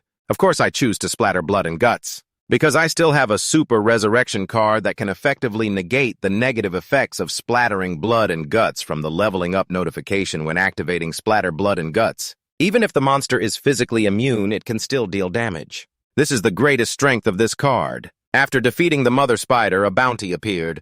For Deepkin, a pile of delicious loot was right in front of him. Even though the boss ahead is strong in the abyss, Deepkin decided to put all the loot into the space of his own head. After that, Deepkin only kept a weapon card of the level sword in his hand to examine. If I take these items under the name of an official team member, I might be able to take them out of the abyss in a fair manner. With just this sword, it could easily sell for up to 15,000 yuan. After checking all of his loot, Deepkin began to dive into the main course. Of course, he had to consume the corpse of this spider to enhance his strength. Why would he skip out on using his innate skill? Activation. Ability. Recovery. Ability. Deepkin watched as the corpse of the mother spider was pulled into his trash domain. It was as if he was waiting for something from the recycling process. The system notification received 20 attribute points. Deepkin eagerly waited to see what skill he would obtain from the mother spider this time. I can't wait! The system notification received a rare summoning card for the mother spider. Up to 4 spectral spiderlings can be summoned for battle. They will choose different evolution paths in combat. Deepkin was surprised after reading the features of this rare summoning card. The summoned creature can choose to evolve on the side of the cannon fodder squad. The Hai Chao Thung tree discovered something rare in this abyss. So it turns out there is a crystal mine in this abyss. Old Chu found a small demon crystal. Looking at it, he assessed that the pure S-grade demon crystal was top-notch. Due to the blood moon, it could be produced, and each one has significant value. Old Chu immediately fulfilled his duty. He stuck a marking device into a spirit stone so that the main force of the Casa group could enter. But it seemed that Old Tran wanted to prevent that. He equipped the Eye of the Cliff, marking all terrains within a 60-meter radius so that all the explorers in the abyss could see it from the map. It really was as predicted. Right after Old Chu marked it, that Tran guy rushed over, grabbed Old Chu by the collar, and yelled, "Are you stupid? If we can take these demon crystals, it would be enough for us to live in luxury for half our lives. So why mark it for those guys?" Old Chu also explained, "If they discover that we are hiding the demon crystals, don't talk about living in luxury. Surviving long enough to get out of here is the issue." Old Trong stepped forward to mediate. Both sides avoided unnecessary conflict within the team. The lives of the cannon fodder group are meant to open the map for those big shots. If we die in the abyss, it would be easily deemed an accident. No one will really care about our life or death. Hearing this from Old Zhang, Old Tron fell silent. He pondered quietly. Trash, huh? He began to reminisce about the past. It was when he was a powerful wizard not yet pushed to the bottom of society like now. In his past, he viewed low-ranking soldiers and the people at the bottom of society as trash. He even ruthlessly used them to sacrifice themselves for his survival. "Get lost! Don't block my way, you trash! Even if you die, no one will care." Even in death, no one will care. He knew that dying in the abyss would be considered an accidental death, so he could easily cause others to die for him without facing any punishment. Suddenly, he recalled the haunting memories. He had gone through a darkness that enveloped him. He remembered being pulled into a dark, endless space by the hands of the recycling power of Deepkin. It was a horrifying obsession for someone who had experienced that time. It left a deep mark on Trantindin's mind. He glared at Deepkin with eyes full of hatred. He hated him. He wanted to make Deepkin suffer the same pains he did. But unfortunately, he couldn't all because of that damn Deep. Old Tran knew that whatever he did now would be useless against Deepkin. He couldn't pose any threat to him. So he ignored him and turned his thoughts to something else. He began to feel greedy about the huge amount of spirit stones in front of him. Right now, as long as he had enough money, it didn't matter if it was low grade. He picked up a large spirit stone from the quarry and thought that he could still equip it with high attributes. At that point, becoming the main force of the Second Army wouldn't be a problem. His greed began to rise, his endless desires. He planned to take the spirit stones without anyone knowing. Sneaking a few away wouldn't hurt. Suddenly, the system activated the mechanism at the cave's entrance. A red light suddenly flashed. That light quickly shone straight through Old Zhang and Tran Tin Dien, leaving both of them stunned, not knowing what just happened. It turned out that the direction of the light was toward Old Chu. It pierced through his head effortlessly, causing blood to splatter before he even had a chance to react. At this moment, everyone regained their senses, but it was too late. Old Chu had collapsed, blood pouring from his head. Everyone panicked, terrified. What the hell happened to Old Chu? Returning to Deepkin inside the mysterious space gate, in front of him was a cute little pink spirit spider. Its eyes sparkled with an irresistible cuteness. It looked cute from the card, but when summoned, it was even cuter in person. Level 1. Spirit Spider. The cute little spider clung to Deepkin as soon as it was summoned. It seemed to consider him its true master. Deepkin looked at it and assessed the level 1 spirit spider as very weak. It seemed to have no combat ability. Deepkin picked up the cute spider. Its sparkling eyes captivated him. It was truly adorable. The system notified him about entering enhancement points, and that the spirit spider could be leveled up to level 5. The next level needed 5 points. Deepkin decided to level it up so it could help him fight. If he wanted the little spider to survive on the battlefield, it needed to be at least level 5. The little spider, knowing its master was about to level it up, showed a look of pure excitement. After leveling up, it would become chubby like this. Haha, evolving into a web-spinning spider, gaining the ability to spin webs. On the other side, upon seeing Old Chu's tragic death, Old Jang shouted, "Old Chu, that bastard Tran really has no feelings at all." He had just directly killed someone, yet his attitude remained indifferent as if it wasn't his fault. Claiming it was an accident was just a cover-up. This statement made Old Jang furious. With a grimace full of veins on his face, Old Jang turned and grabbed Tran Tin Dien by the collar, shouting, "Damn you, it was your greed that got Old Chu killed."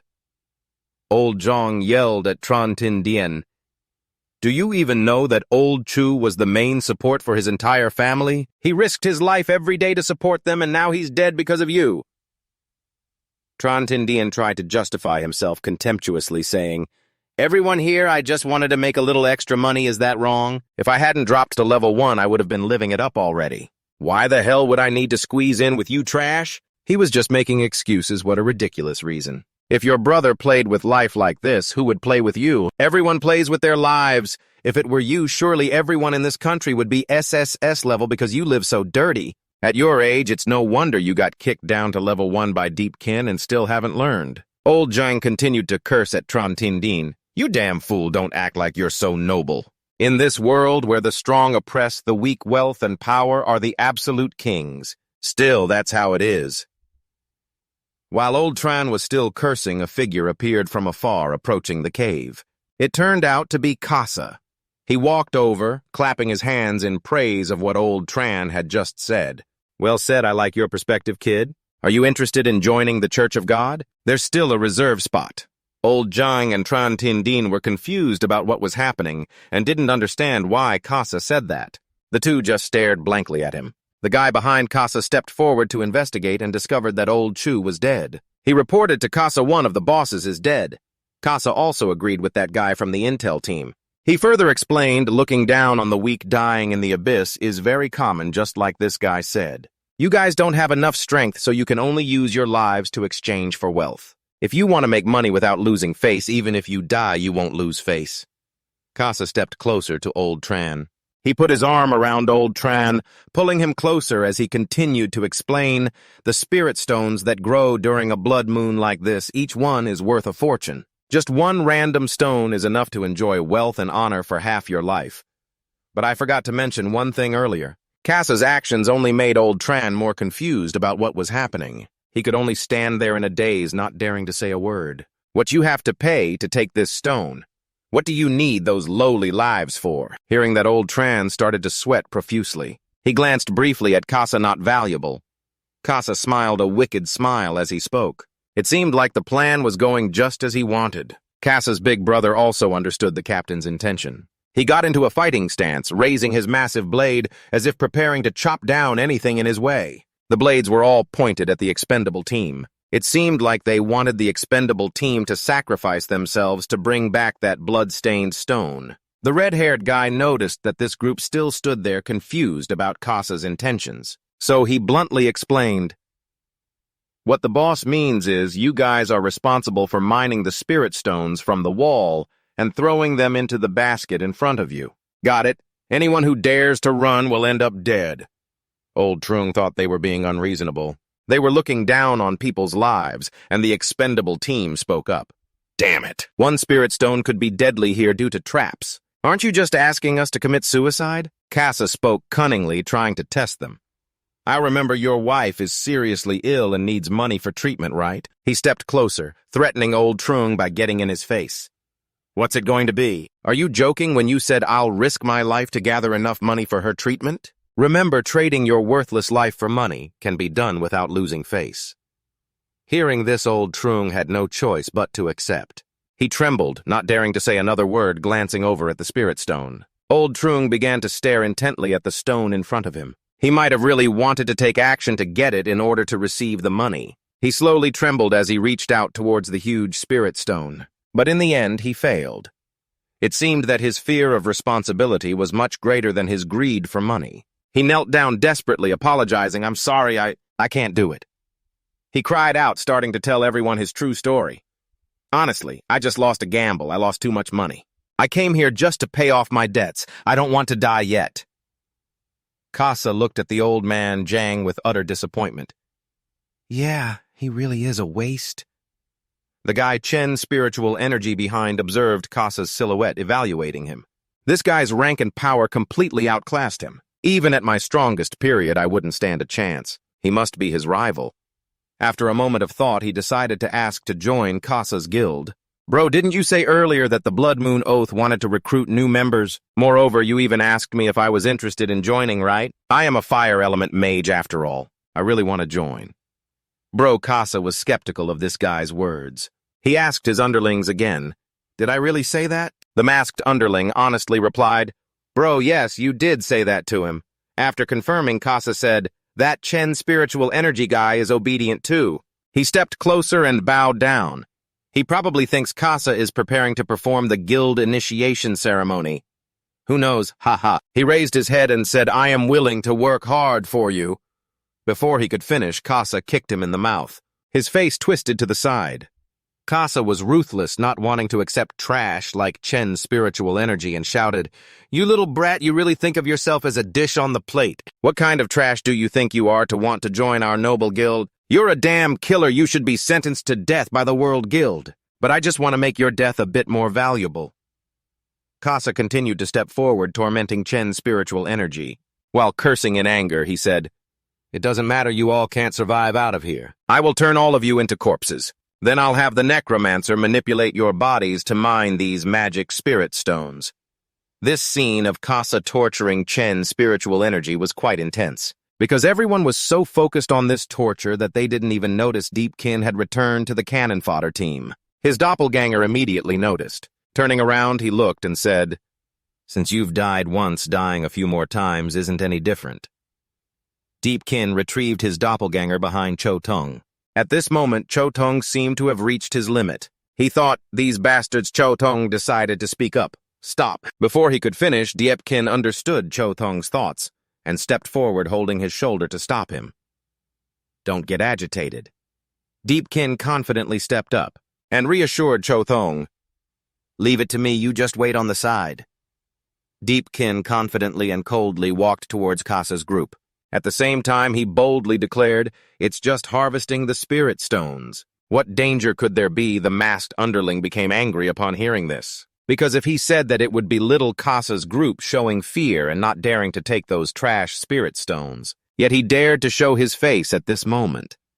Deepkin stepped closer to a spirit stone. Near it, he gently touched the spirit stone. This action caused Casa's group to sweat profusely in fear, while Deepkin remained very confident, relaxed, and at ease. As Deepkin took a spirit stone, Casa's group quickly ran away. They didn't want to die unjustly from the beam of light above. Everyone really rushed to hide far from Deepkin.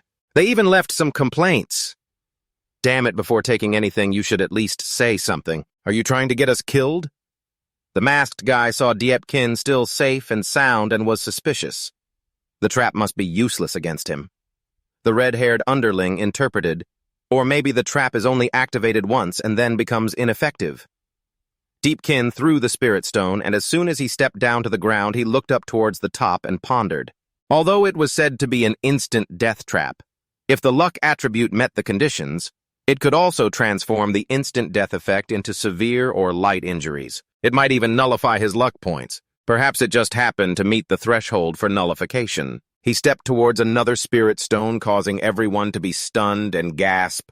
Wow, wow, wow. The system notification hasn't activated the trap. With his knowledge, Casa offered a different explanation from the red-haired guy earlier. If the trap isn't ineffective, then it's the luck points. This kid's luck points have exceeded 60. Indeed, it was accurate. Casa had some knowledge. No wonder he was a long-time S-rank awakened one. Although the previous explanation was correct, Casa still didn't believe the truth. He self-interpreted a different path. Earlier, his thought was somewhat similar to the red-haired guy's, like a first-level Japanese player. As for the luck attribute exceeding 60, is that even possible? After all, most people in transition, their luck points wouldn't naturally develop. It seems there's only one possibility. The instant death trap has become ineffective. The red-haired guy saw Deepkin step up to the spirit stones twice without encountering any issues. then confidently confirmed it twice in a row. It must be so. Look, there's nothing happening at all. Just as he finished speaking, a flash of light suddenly appeared from the top of the cave. That flash of light immediately pierced the skull of the red-haired guy. He looked confused. Just looking at his face, he must be in shock. He probably didn't even know why he died. The red-haired guy immediately fell down. He died unexpectedly, blood oozing from his mouth along with the blood from the hole in his skull. The guy named Casa saw the red-haired guy on the altar. He was now certain of his initial suspicion. Eliminating all possibilities in front of him, he noted the luck of that kid. This Deepkin guy definitely had higher luck than an average person. It must be a rare trait of his profession. In the Abyss, only attributes related to combat power are developed in the mainstream direction. He turned to ask Deepkin to confirm. Not all of your profession's development is based on luck, is it? Deepkin remained silent and just pondered. I just distribute these points evenly. Seeing Deepkin being so effective, Casa began to reveal his sinister plot. His eyes started to become sinister, threatening everyone. The expendable team, the initial plan was to turn all of you into corpses. Work for me. Now I have to change the plan. I just need one corpse with a high enough luck score. The other corpses are no longer needed. Casa began to order his minions, leaving no one alive. Yes. He looked down on the expendable team and didn't even want to get his hands dirty. He just left it to his minions to handle while he stood back and watched the fun. He saw the expendable team as a source of entertainment for himself. Everyone saw this and could only feel fear, trembling, and murmuring. Old Trung also tried to speak up. It's over, it's over. We're definitely dead. The opponent is a core member of the Bloodline sect, with 3 or 4 of them as sacrifices. How can we be their match? It's still not too late to turn and run now, that Tran guy. He looked at the Casa guys with resentment, trembling in fear. It seemed he really didn't want to die here. Wow, he's quick. Dude, he's really a master. He should hurry up and grab a spirit stone before running away. Deepkin watched that Tran guy run away in disappointment. What are you running for? We clearly have the numerical advantage. Old Tran thought Deepkin was joking. He spoke up angrily at this moment. We only have 4 people, and now one has already run away. Are you out of your mind? Deepkin remained very confident. Your hands are still in your pockets while you speak. What I mean is that speaking doesn't necessarily mean you're in the majority. The masked mage seems to have detected some strange sound, so he speaks up to his companions. Hey, did you hear something? What sound? He looks up, trying to scout what the strange sound is. Suddenly, 4 giant spiders appeared. They rushed towards the group of Casa. There are monsters in this room! That must be someone in the cannon fodder squad screaming. The main group of Casa isn't afraid of these creatures. I predict it's definitely the scream of that idiot Hai Chao Thong. He spoke, this time it's worse. Not only are there enemies, but also monsters. Deepkin beside him smirked. He explained that they were just a few small spiders he picked up on the way. We heard them. Then the guy Cho Thong asked in surprise, when did you control spiders? Deepkin quickly opened his eyes to observe, to assess the level and roles of the people in the Casa group. The masked mage is a level 20 spirit mage. The big guy in full armor is a level 17 swordsman. The 2 hooded figures are definitely hunters at level 18. The middle-aged man who looks like a Westerner is a level 19 holy knight.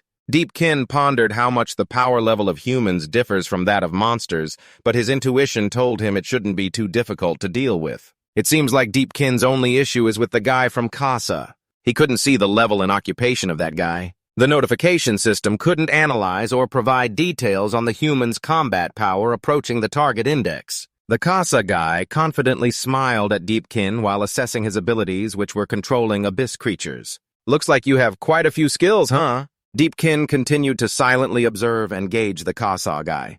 In other words, just based on attributes, this guy isn't much weaker than me. In fact, the Casa guy still looked down on Deepkin. He ordered to quickly wipe out the entire cannon fodder squad. If they were just level 10 monsters, they were all trash. Clear out the monsters first, then silence the witnesses. Be careful not to break the crystals. Deepkin saw that fighting the Casa group wasn't good, since he was almost at the same level as the guy he warned them about the situation. If you don't want to die, run towards the Trantin temple. Old Trung sweated, thinking he was such an idiot. If he was willing to stand against the enemy, then let him go solo. He also decided to leave Deepkin to fight alone and quietly slipped away. Deepkin also reminded Chotong, you definitely have a purpose for venturing into the abyss, right? If you don't want to die, then run. This funny guy Chotong has a bit more humanity. He waited for Deepkin to say something before he was willing to leave. He even didn't forget to leave a message. "I won't forget you." Chotong finally ran off, leaving Deepkin behind. But unfortunately, with Chotong's luck, he only had one. He seemed to trigger some bad luck. With just one random step from Chotong, the entrance of the cave collapsed, blocking the path ahead with massive rocks. Old Trung, seeing the entrance cave suddenly collapse, turned back to yell, "Who the hell did this stupid thing?" This guy has a lot of time on his hands. At a time like this, instead of worrying about how to escape, he dares to turn around and yell. I thought he was a righteous person, but it turns out he's just a paper hero. Chotong realized this was his fault, so he apologized. "I'm sorry, I was really unlucky as soon as I entered the abyss. I know why." Back to the battlefield on Deepkin's side, the old holy knight started to take action. He held a large hammer and charged towards the spiders, preparing to attack Deepkin's spider. Since it hadn't received orders from its master, it couldn't react to this attack in time. It could only watch as he rushed towards it. He swung the hammer hard at the demonized spider in front of him, sending it flying far away. Seeing that he easily pushed back a demonized spider made him even more excited and confident. Monsters down here aren't just one-hit wonders. The spider that got knocked away by the old holy knight immediately received a command from Deepkin. It was covered in white threads, preparing to launch at him. Before being hit away, it managed to shoot a web at the old holy knight's face, causing him to stagger. His steps faltered as he tried to pull the webs off his face. Just as he managed to uncover one eye, something appeared before him that made him break into a sweat. It turned out that Deepkin took advantage of the old holy knight's distraction to sneak attack him with one blow. However, he managed to open one eye and react. He quickly removed all the webs from before. Then he quickly grabbed his shield to block the attack. At the same time, he taunted Deepkin, "Level 1 challenge from a level 19, you're dreaming." He frowned, seemingly preparing to counterattack Deepkin.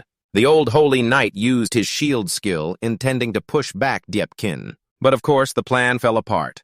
Deepkin had predicted it and jumped ahead. At this moment, he was in mid-air fighting while planning his attack on the spider. Only a level that can disperse the enemy's energy would work. But dealing with the professional team of the Blood Oath Guild was still not enough. Deepkin quickly jumped behind the old holy knight and slashed with a sharp strike. He aimed for the knight's legs to limit his movement. The knight screamed in pain, "Ah, my leg!" Seeing him writhing in pain, Deepkin prepared to finish him off. He rushed quickly toward the knight. But to prevent Deepkin's plan from succeeding, 2 hunters shot flawed arrows that hit him while he was still busy fighting the old holy knight. And of course, as expected, Deepkin was also aware of his surroundings. He noticed the arrows aimed at him and had been keeping an eye on them. Deepkin quickly dodged those 2 arrows with just a quick shake of his head. The 2 hunters were surprised and asked each other, "That guy just dodged, right?" "No, it's definitely because you didn't aim properly." "Hurry, shoot again." This time one hunter got serious and took action. He drew the bowstring tight and also enhanced his arrow to be more accurate and deal more damage. He aimed precisely at Deepkin's position. He shot an arrow with tremendous power. The arrow flew extremely fast towards Deepkin. Seeing his silhouette, he already knew the arrow's trajectory. He quickly swung his hand to prepare to block the arrow. Deepkin not only blocked the arrow, but also sliced it in 2. This action made the hunters watching panic and exclaim, "That arrow actually hit!" Deepkin knelt down, placed his hand on the ground, and cast a spell. Immediately, large flames erupted right beneath the hunters' positions, leaving them confused about what to do. A huge explosion occurred. Luckily, the 2 hunters managed to dodge it, only being knocked away by the blast without taking full damage. They looked at Deepkin and commented on his strength. "This guy is too strong." Meanwhile, on the side of the ground, Spider Battle Deepkin was with the main force Kasa. At this moment, a fully armored swordsman was raising his sword high, preparing to swing a powerful blow to destroy the ground spider in front of him. He shouted, "Monster, die!" The ground spider was instantly decapitated and couldn't resist any damage at all. It fell hard to the ground, startling both Old Jang and Cho Thong from afar. After taking down the earth spider, the guy and the swordsman quickly changed their target. He cast a glance at Old Jang and Cho Thong, staring at the 2 as if to say, "You 2 are my next targets." Without saying a word, the swordsman rushed straight at Cho Thong. He held the large knife ready to chop him down. Cho Thong, terrified, stammered, Hey, I didn't do anything. Don't come after me." Seeing the urgent situation, Old Jang knew he couldn't hesitate any longer. He prepared to save Cho Thong and ran over. With his left hand, he pushed Cho Thong away, and with his right, he used his shield to block the swordsman's attack, which had swung down to the ground. In this situation, he still turned his head to curse at Cho Thong. Damn it, it's because of you that I couldn't escape. Encountering a ghost. Although he said that he was actually a brave man who risked his life to save Cho Thong, he even tried to encourage Cho Thong to stand up and resist against Kasa's forces. This human slaughter vehicle doesn't want to die, so stand up and fight. While old Zhang was still speaking, the swordsman raised his sword high once again. He prepared to swing a powerful blow at the old man. After finishing his words, Zhang quickly refocused on the battle in front of him with the swordsman. The strength of this swordsman's strike was truly formidable. The force of the strike was so strong that it deeply dented the shield old Zhang was holding, as if it were about to break in half. Although old Zhang managed to block the swordsman's powerful strike without injury, the force from the blow still pushed him back. It knocked old Zhang away, causing him to crash hard into a rock, shattering it into pieces. The impact from blocking such a powerful strike, combined with the collision against the rock behind him, made him spit blood. Old Zhang's eyes, nose, and mouth all bled from the severe injury. It seemed that old Zhang had been knocked back so hard that he could no longer hold on to his sword. The sword slipped from his hand and landed in front of Cho Thong. Seeing that old Zhang could no longer resist, the swordsman slowly walked towards him. He rested the large knife on his shoulder, exuding a murderous aura, preparing to kill him. Old Zhang refused to accept his fate of dying here uselessly. He still struggled to stand up, wanting to confront the swordsman despite having sustained severe injuries. Old Zhang even let out a sneer, ha-ha. He managed to utter a last defiant statement. This action made the swordsman puzzled about why he remained so optimistic even when facing death. One shouldn't venture to the abyss. Whether you live or die, it's all the same. To die in debt this time is lighter. Go on, kill me. After finishing his words, old Zhang emanated the aura of a true warrior. He dared to face death when pushed to the edge. This only excited the swordsman even more. It seemed he thought that the more old Zhang acted like this, the more he could trample on him and completely extinguish his fighting spirit. Both were in a desperate fight, wanting to make one last move. Old Zhang held his sword, raising it high as if preparing to strike the swordsman with it. The swordsman drew his sword back, gathering strength to deliver another powerful slash at old Zhang. Just as the swordsman was about to swing down, a burst of purple energy enveloped him, rendering him completely immobile. Seeing the situation for the first time, the swordsman spoke up. He cast a glance at Cho Thong, confirming that it was indeed him who was immobilized. It turned out to be the High Cho Thong from afar, who had accurately executed his skill on the target in a critical moment. He excitedly signaled to old Zhang, this time the target is spot on. I used the immobilization technique. Old Zhang acted quickly. I'm also immobilized by you, damn it. Ha ha, that's really the High Cho Thong. Not only did he immobilize the enemy, but he also made old Zhang immobile as well. It's so hilarious. This only made old Zhang even more frustrated. The loud commotion in the cave also drew the attention of Deepkin, who was far away battling the remaining main forces of Kasa, wondering what was happening over there. He questioned, "What are you all doing?" returning to Deepkin's battle. In front of him stood the lion spirit mage. He was arrogant and boastful, declaring, "No matter how powerful your hidden abilities are, your mana is still limited and you can't maintain high-load battles forever." Deepkin also noticed at this point about the lion spirit mage. He thought to himself, summoning is indeed a type of magic that continuously consumes mana resources. Earlier, when he summoned his clone, it took a lot of mana, and summoning the spider also required maintenance, consuming even more mana. Then Deepkin took out a cup of mana water from his storage space. He planned to recover mana through this cup of water. Of course, the lion spirit mage had no idea what Deepkin was doing. Suddenly, in the middle of battle, pulling out a cup of water to drink was beyond comprehension. He questioned, "What is this? Are you drinking soda?"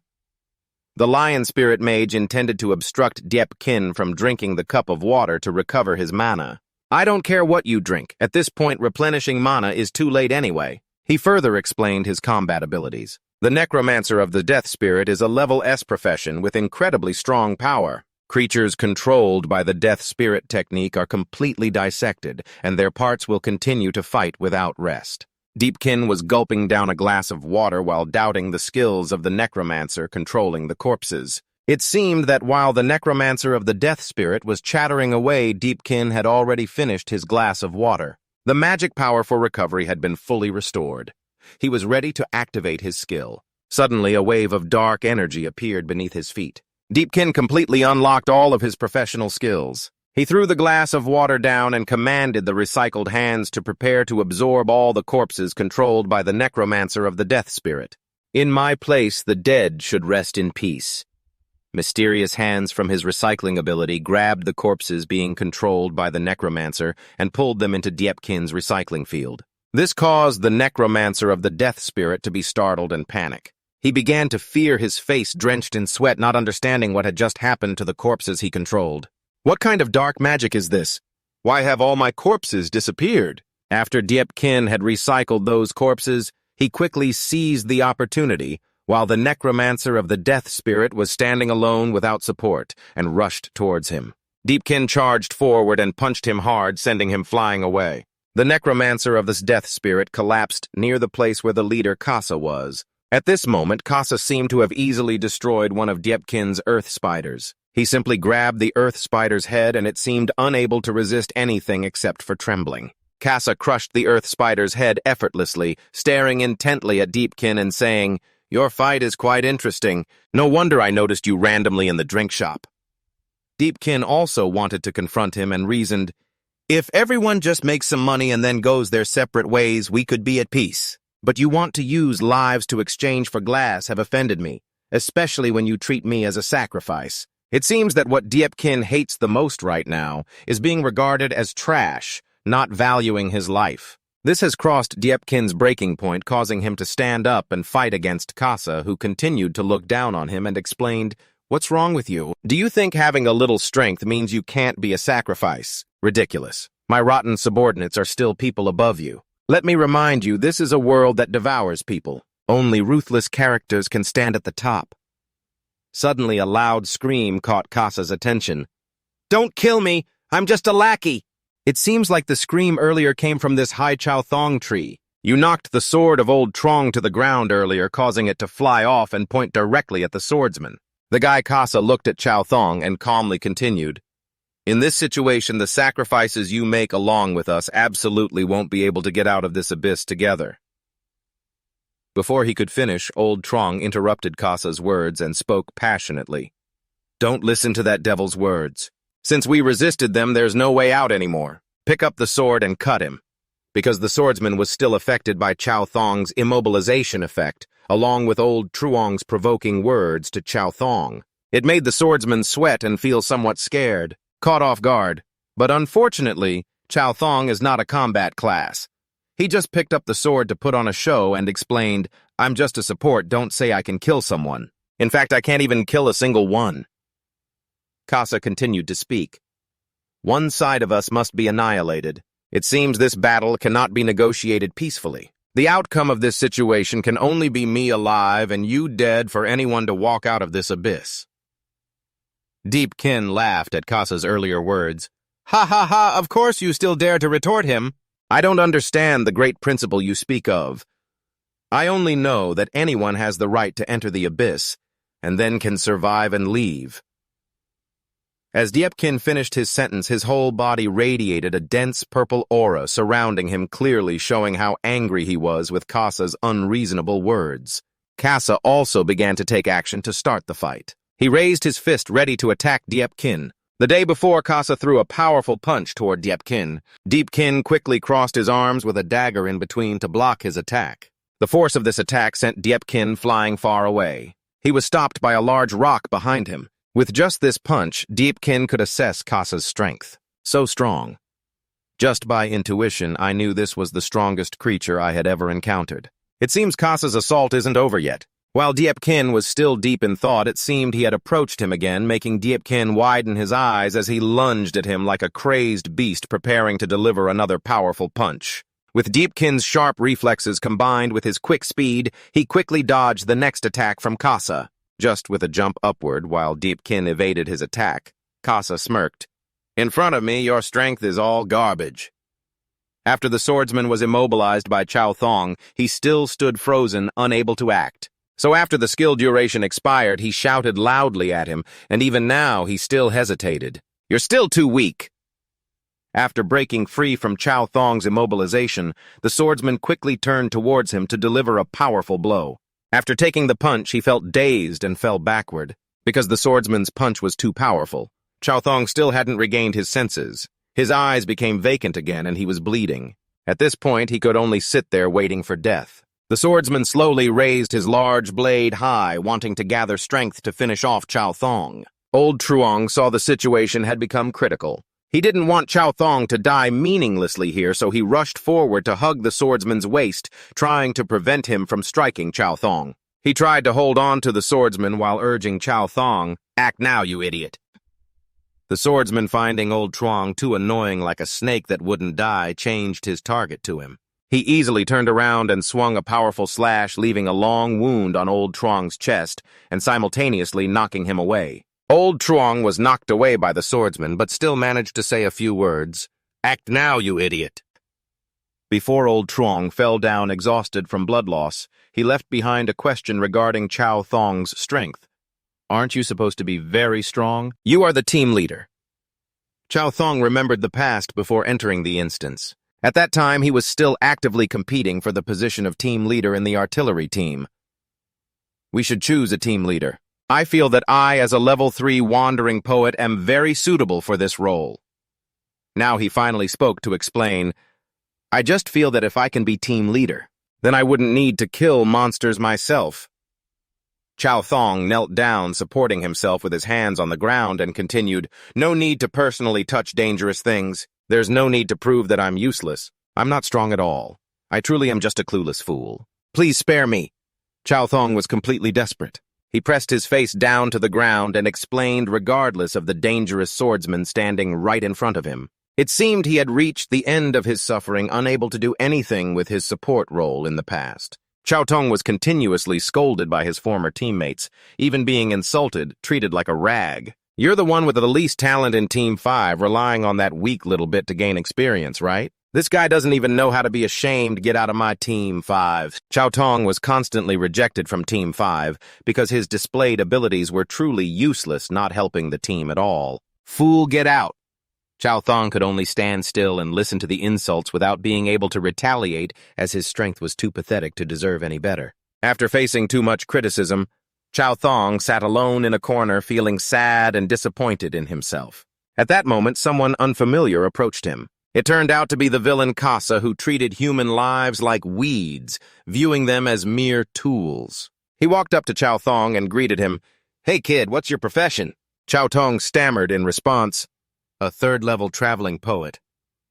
Casa saw him, understanding that Chao Thong, having suffered so much disappointment and criticism, was now very easy to manipulate. He simply said, "Chao Thong, follow me." Returning to the present, Casa was in a fight with Deepkin. At this moment, Deepkin was being beaten by Casa in a brutal manner with no chance to fight back. He was hit and knocked back into a large rock behind him, shattering it. As Casa knocked Deepkin down, he quickly approached him, but before Deepkin could react, he prepared to deliver another painful punch. This was the long dragon strike martial technique, dealing continuous real damage to the target's organs. If Deepkin used magic afterward, the injury would worsen and he could suddenly die. Before punching, Casa even dared to explain the move he was about to use while Deepkin lay helplessly on the broken stones. Then Casa punched down hard at the ground where Deepkin was lying. His punch was so powerful that it caused the surrounding earth and rocks to explode and fly into the air. Nevertheless, this strike was a signature move strong enough to incapacitate a powerful magic user.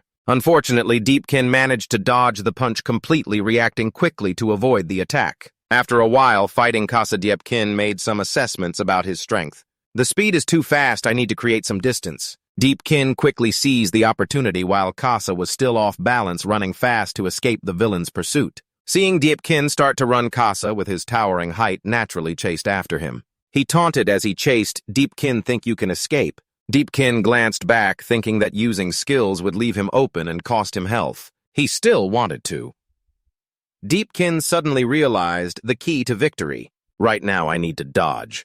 After realizing this, Deepkin turned to Chao Thong and shouted, "Hey, Chao Thong!" Just as Deepkin said this, Casa quickly closed the distance to him. He lunged forward, blocking Deepkin's path. With Casa's incredible speed, after reaching Deepkin, he delivered a powerful punch, sending him crashing back toward where Chao Thong was standing. Deepkin lay sprawled on the ground after the punch from Casa. Chao Thong at this moment could only stand still like a statue, not knowing what to do.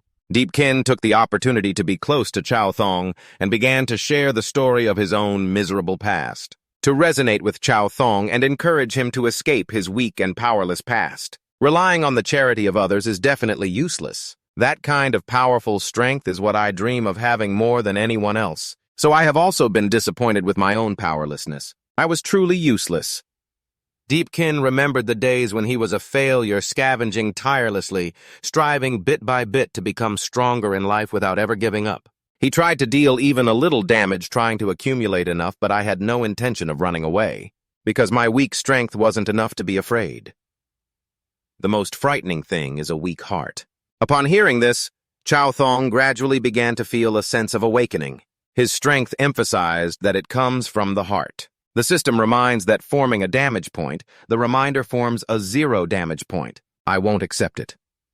I won't accept it. I won't accept the reminder that formed a damage point in the past. Although Deepkin was extremely weak and helpless, he still did not stop moving forward when in dire situations. There was not a shred of thought about giving up his will. In the end, Deepkin tried so hard that he broke the notion that a level 0 could not inflict damage on monsters. From now on, that was just a completely wrong argument, because now Deepkin was officially the first to inflict damage on a monster while being just a level 0 scavenger. Deepkin killed a monster by himself in the past, relying on himself to start accumulating experience to level up, and yet he succeeded. He spat blood out of his mouth and said he knew. Deepkin glanced at Chow Thong and said, "This life of mine is prepared to become a king, even though I was once just a trash scavenger." Chow Thong didn't understand what Deepkin was talking about and repeated it back. He asked about becoming a king. Chow Thong looked at the sword he had been holding earlier and murmured to himself, "If I don't get stronger, I will die. Compared to being mocked by others, I want to become stronger rather than disguise myself to avoid fighting. I want to become a king even more." After being encouraged by Deepkin, Chow Thong's gaze became sharper, more spirited, and looked more imposing. He no longer felt lifeless, cowardly, or too afraid to do anything like before. The other swordsman saw Chow Thong's foolishness and stepped forward to mockingly say, "Ridiculous. How can a level 3 support even pierce my level 17 main armor? I will stand here and let you swing." Upon hearing this, Chow Thong threw the sword far away. It turned out that he could fight the other swordsman without that sword. The other swordsman laughed scornfully as Chow Thong tossed the sword aside. "Ha, Chow Thong, wait for your turn." According to his support class, he began to express his skills with some songs he could bestow. Suddenly, a major incident occurred in the great poetry tactics. The event seemed serious enough that the nearby swordsman had to widen his eyes in tension.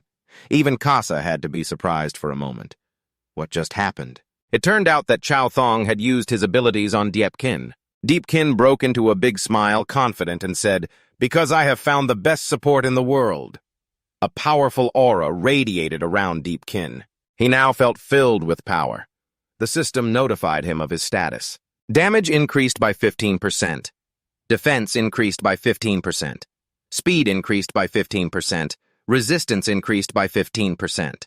The blood essence spell flew out of Deepkin's hand and soared into the ground. It flew behind the other swordsman and immediately transformed into a clone of Deepkin standing behind him. This truly surprised him as he glanced back. Consistent in pursuing at this moment at the gateway leading to the Blood Moon Abyss, a group from the management agency had come to assess the situation. The secretary compiled the information and reported on the Blood Moon event. Later, they dispatched an S-class team to eliminate all the monsters in the Abyss. At the same time, they discovered the bodies of 8 members of the Blood Essence team in the Abyss. Team leader Kai Triet was severely corrupted by the Abyss, completely turned into a monster. He has now been directed for processing.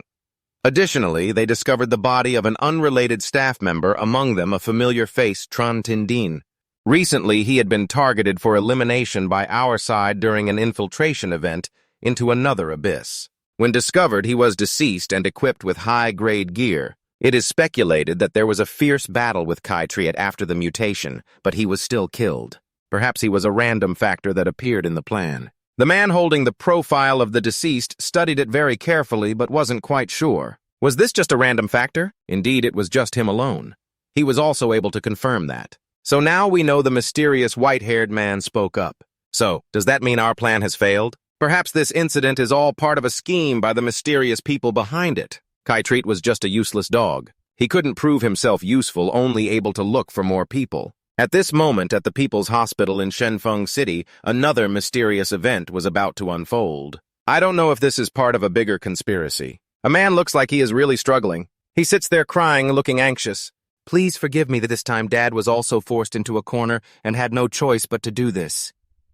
He holds a key that opens the abyss. Perhaps he's received an unavoidable task from some underground force. The activation key has opened up a dark abyss. It quickly expands throughout the hospital. Dark energy spreads everywhere, engulfing everything. What's going on? Dark lightning continuously strikes down below, creating utter chaos. People below are in shock, witnessing an abyss opening right in the hospital. What is that? This is the portal to the abyss. Hurry, call the police. The gate keeps widening, leaving the people feeling bewildered. But this world doesn't operate on annihilation, so people don't seem threatened. The scene shifts to another abyss where two people are trying to escape from a creature. Hold tight. Listen to me, don't look back. These are just two kids who accidentally fell into the abyss. The older brother is struggling to pull his sister away. Xiaojia, run fast. The creature attacks them, causing them to get separated.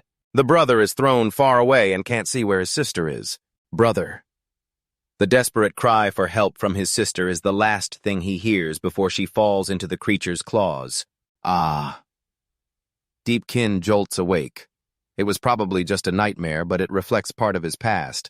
He sits there dazed for a moment, his breath erratic, his body covered in sweat. This dream again. He angrily lies back down. It feels like he's experienced it many times before. It's like a memory that has haunted him for years. His life has become more difficult, and debts are piling up, because Deepkin is trying every way to treat his unfortunate sister who was taken by the creature in the abyss. He often looks at his phone, causing him to remember. That's right, he remembers today is supposed to be a special day. Deepkin quickly finds a flower shop. He probably wants to buy flowers to visit his sister who has been in the hospital for a long time. Recently, so many events have come up that Deepkin hasn't had much time to be by his sister's side. As soon as he sees the shop owner, Deepkin speaks up. I want to buy flowers. Ms. Trong, please give me a bouquet. The flower seller probably knows him quite well. Is it you, Xiao Diep, here to visit your sister? That's right, something came up and made me late. Ms. Truong is very fond of Deepkin's sincerity. That's great. She has a brother like you, she's really lucky. Did you get a haircut? It looks good. The reason is, I just walked by and Uncle Quan pulled me in to test his skills. This uncle was very welcoming right away, saying, Yes, little Deep. I've learned a new hairstyle recently, come try it out. But I still want to go to Ms. Truong to buy flowers. Since there was a delivery, Deepkin helped carry it inside. This is also placed outside right. You hold this for me, thanks. Just as little Deep finished buying the bouquet, there was a commotion outside with police cars rushing by. Ms. Truong recalled that earlier there seemed to be a lot of cars arriving at the hospital. I still see quite a few vehicles belonging to job changers. Is something happening? It must be related to that abyss gate from earlier.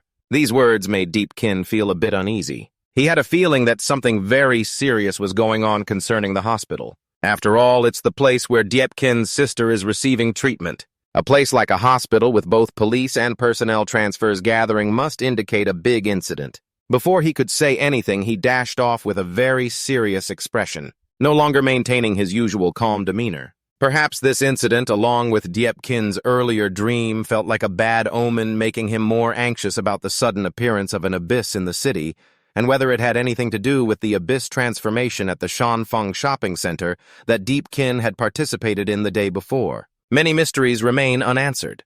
At the hospital, a massive gate had appeared. The police had cordoned off the scene to monitor and ensure security, quickly setting up a perimeter to prevent outsiders from getting close. Deepkin was still in shock.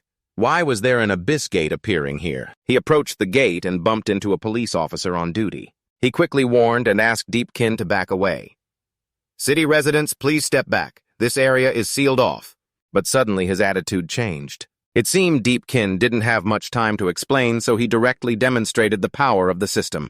The sight of this strange power left the officer speechless, and he quickly stepped back to let Deepkin enter with ease. Indeed, a well-educated person speaks little but understands a lot. The captain arrived to see people entering freely and shouted, "What are you doing? How can you let people in like this?" He quickly explained to avoid causing any trouble. Don't ask anymore, that guy is one of us. We can't offend him like those who went in earlier, just let him through. But the images of his poor sister gave Deepkin more confidence. Wait for you, little Chu, this time I absolutely won't fail. Everything I've been trying to do until now is to find hope for my sister's life. And now an abyss phenomenon is swallowing the hospital. It's truly cruel. The abyss transformation will cause the hospital's interior to manifest as a different space, distancing itself from the original physical structure of the hospital, just like a public shopping center. Entering inside reveals a strange, chilling space. The space before him was quite peaceful and tidy. This room had been cleaned up before he entered. Perhaps a small team of personnel transfers had gone inside. So he just needed to move forward until he encountered any strange creatures or unexplored spaces. Deepkin picked up a large recovery potion lying on the ground. He could guess that this hunting group had money. A large magical potion like this is not something an ordinary personnel transfer could use. It must have been discovered using their abilities. He performed a regeneration with the empty magical potion container. Conveniently, it would immediately restore 85% of magical value, eliminate a large amount of fatigue, and reduce all magical consumption by 50% for 30 seconds. Next was something nice that Deepkin had never had the chance to touch before. But this regeneration ability is really economical in such a red dirt world. The current intention is to solo the abyss. Finding little Chu this time will definitely consume even more magical energy, so I must prepare well. At a junction, a new different space appeared, and there were two paths to the left and right. This is meant to divide the powers of the personnel transfers entering, using his eyes to observe the situation. The system reminded him that after entering different paths, he would not be able to return to the old one. Deepkin understood the mechanism. He had to choose a direction. Moreover, it was a one-way route. There were still very new markings left ahead. He speculated that these were the paths left by the hunting group ahead. This time he tentatively identified them as coming to save people, so it would be best for him to switch to another path. That way it would increase the chances of finding little Chu. This abyss cannot be taken lightly. He also didn't know how long it would take to reach the deepest place. The deepest plan could only be tested by trying all the branching paths. He held a torch in hand, preparing to enter to visit Uyen with the intention of bringing his sister back. No time to think anymore. Ordinary people can't survive long in here. He had to move in faster. The deeper it gets, the more dangerous it becomes.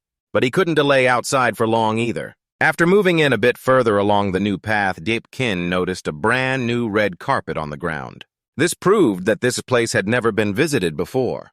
The higher-level personnel transfers didn't want to expend their energy, so they chose to take a single path. Just as warned, the way back has been swallowed by darkness, forming a barrier that cannot be returned through. The danger of the abyss always leaves others in awe. Deepkin takes out the tool that can mark the location, because this is the right time to use it. Previously, he had seen the power of this tool. If he really gets trapped in the maze, at least he can mark part of the area's map. The system notifies that you have used the Eye of Agat. Deepkin commands the tool to quickly open the map. The system reports an error that it cannot display the map outside this area. Even the guiding treasure cannot be used at all. No wonder they used another blade to mark in this deep maze. The system's directional guidance is completely ineffective. This must be the legendary abyss of rules. From nowhere, a slimy creature appears like adhesive. It spreads quickly to the trap room. Why can't I hear any machinery moving? This is the appearance of a spectral creature. Deepkin readies his dagger, preparing to respond to the impending danger, yet this room is eerily silent. But right after that, from behind, Deepkin sees a spectral creature floating in the air like a ghost. It silently approaches the opponent without making a sound. Like a professional assassin, the spectral creature swings its massive scythe, aiming to deliver a lethal strike to Deepkin, but it seems he's no fool. And soon he feels the danger behind him. A quick sidestep allows him to narrowly evade the deadly strike. At this moment, he can finally see the appearance of the ambusher. Deepkin turns around to attack. He looks very serious for this opening battle. He also delivers a basic slash to test his opponent's capabilities. The beast gets hit right in the middle and splits in half. Feeling that this body is incredibly agile and fragile, immediately after the two separated parts of the body merge back together. The system reminds that this attack is ineffective. The spectral beast doesn't even budge, and it seems to be enjoying the hit. It has the ability to be immune to physical damage, knowing that the opponent's power is very formidable. So Deepkin proactively increases the distance of the fight using close combat techniques. Not only is it futile, but it's also dangerous. Roar, roar, roar. The spectral beast begins to attack with magical spells, by gathering energy and then releasing strange sounds directed at Deepkin. As soon as it's in range, he gets hit by the sound waves released. The system reminds you that you have lost consciousness. Deepkin couldn't withstand the attacks. He tied his right hand and quickly covered it to minimize damage. He could feel his body's instability. At this moment, he couldn't hear any sounds. His perception through his ears was also significantly reduced. He underestimated the danger of the abyss. If he didn't do something quickly, becoming deaf was inevitable. The phantom beast continued to generate continuous sound waves to restrict Deepkin's movement and attacks. Deepkin also had some experience with this type of phantom beast. What he was facing this time was a rule monster. He still remembered. 3 years ago, he encountered it in an abyss. While he was sorting through the trash left behind, he suddenly saw several strange shapes while searching for magic stones. It made him gasp. What was that? I'm definitely dead. They were just statues standing still, but they had human-like forms accompanied by some incredibly eerie expressions. Who put these statues here? Some kind of sadism? It turned out to be a bunch of terrifying stone statues. He thought he was facing a monster. Seeing them harmless, Deepkin let his guard down. He turned back to collect magic stones, but at that moment the stone statues began to move unusually. Their eyes suddenly lit up like headlights and slowly moved towards him. They got closer as if they wanted to crush Deepkin. Meanwhile, he was still calmly collecting the stones, not wanting to waste a single one. He felt something cold behind him. So Deepkin quickly turned around, and what met his eyes were those love-struck and charming gazes. Each one had a face full of murderous intent. With a bit of dim light from the abyss, it was exactly the wandering souls of the abyss. Deepkin was once again frightened by this ghostly phenomenon. Could it be an illusion? Weren't they just trapped in the pile of stones? Sensing something was off, Deepkin had to step back to assess the situation. A teammate of Deepkin rushed over to remind him, "Don't turn around. You have to look at them. Absolutely don't blink. These are weeping stone statues." It was the first time he heard this term. What is a weeping stone statue? Just hearing the name made him feel something was wrong. Sweat was dripping down the face of the bewildered deer, because he almost met his end, in a moment of carelessness. He overlooked the stone statues, which scared his teammate. He repeated, "Look at them. Don't look at me." Deepkin could only obediently comply. Okay, he explained that. The phantom beasts in the abyss act according to certain rules. The higher the rank of the phantom beast, the stronger this rule becomes. The weeping stone statues in front of him are recorded as S-class creatures. But normally they won't actively attack a transmuter. But according to their rules, once your eyes start to focus on them, their bodies will petrify into stone, and they will lock onto the target they have looked at, which is you. Once you look away, they will come at you with super speed, fast enough to kill most transmuters in an instant. Hearing this made Deepkin extremely anxious. So what should he do next? His teammate instructed him, "Follow my orders. Slowly back away until you are out of the room. And don't blink." This senior had a lot of experience in the abyss, so Deepkin followed his advice. Got it. And so the two gradually backed away from the dangerous position, heading towards the gate. Suddenly Deepkin tripped over a stone behind him, and at such a sensitive moment. It was truly bad luck. He quickly lost his balance, and fell backward, causing his senior to panic. Deepkin's life was hanging by a thread. The stone statues lost control, regaining their ability to move. Their eyes lit up. They bared their fangs and claws, as if they saw a delicious meal right in front of them. They dashed towards Deepkin at their fastest speed, struggling to sit up. But his teammate quickly grabbed the switch of the gate. He pulled the heavy switch down with all his might, bringing hope of survival for the clumsy junior. The gate closed just as the stone statues were about to reach him, crushing the entire group. Before Deepkin's eyes was the gate of death that just passed, causing him to be terrified to the core. A memorable experience of the dangers of the abyss that he would forever engrave until he became an experienced scavenger. Lying on the ground after a near-death experience, Deepkin was immensely grateful for his senior's life-saving effort. "Thank you, I'm lucky to have you." He was also given more advice on dealing with them. This time, consider yourself fortunate. If you had attacked the weeping stone statues like other transmuters, you would have found it impossible to inflict damage on them, and just a blink would have gotten you killed. With a proud expression, he could also affirm that although we are scavengers with no combat power, in terms of experience we are not any less than those fake professionals. Those words flooded back into Deepkin's memory, and now he had the chance to face this challenge once again. Let's try a fiery strike against this rule-based creature and see if it works. If this creature is immune to physical damage, then magical attacks might be its weakness. No sooner said than done. He concentrated a powerful fiery strike in his hand to test just how strong the creature's resistance to attacks really was. Aiming for the creature's body at the perfect moment, Deepkin unleashed the fiery strike, holding it tightly. What the heck? He sensed something was off with the fiery attack he was holding. It was too hot to handle. He couldn't use the fire element normally. The impact from the creature's sonic attack was indeed more powerful than he imagined. His body was reacting abnormally to the techniques of the user himself. Deepkin quickly blew out the flames in his hand to avoid a self-inflicted injury. Unfortunately, the only magical attack he knew was the fire type. After learning how to use the electric discharge technique, he hadn't picked up any other skills. If he couldn't use fire, he had to find another way. But did he have any useful techniques left? Deepkin had to think for a while to come up with a more effective plan. Perhaps the skill card from the spectral wolf would help increase his agility significantly with its spirit dash. And Deepkin really needed this skill to dodge attacks. Currently, he hadn't found any weaknesses to exploit. While the beast kept attacking, he could only temporarily evade. This stagnant situation made Deepkin feel uncomfortable at all. He still hadn't found any trace of little Chu. Yet here he was, stuck in the first room, unable to move forward. This couldn't go on. The spectral wolf might be immune to physical attacks, but its own attack method was physical. Mastering this combination of rules was a bit strange. The creature continued its barrage of surprise attacks to put Deepkin in a weak position. The 2 degrees of attack were relentless and showed no signs of letting up.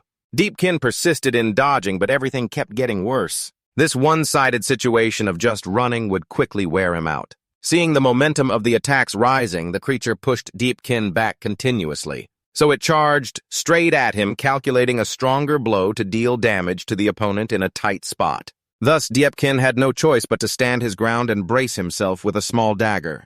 Surprisingly, this actually worked against the creature. He managed to successfully block the attack. For a brief moment, its physical resistance was very clearly present. Surely this guy didn't study abroad in the Leaf Village and learn some clan's forbidden bloodline technique, right? After a tough struggle with the death spirit, Deepkin finally recognized its characteristics. He finally clarified the rules and mechanisms. Only when it performed an attack would the spirit become solid. Deepkin quickly dodged the physical attack of the spirit. He seized the chance while the spirit hadn't yet entered its intangible state to think of a way to attack. Deep had yet to recycle the scythe.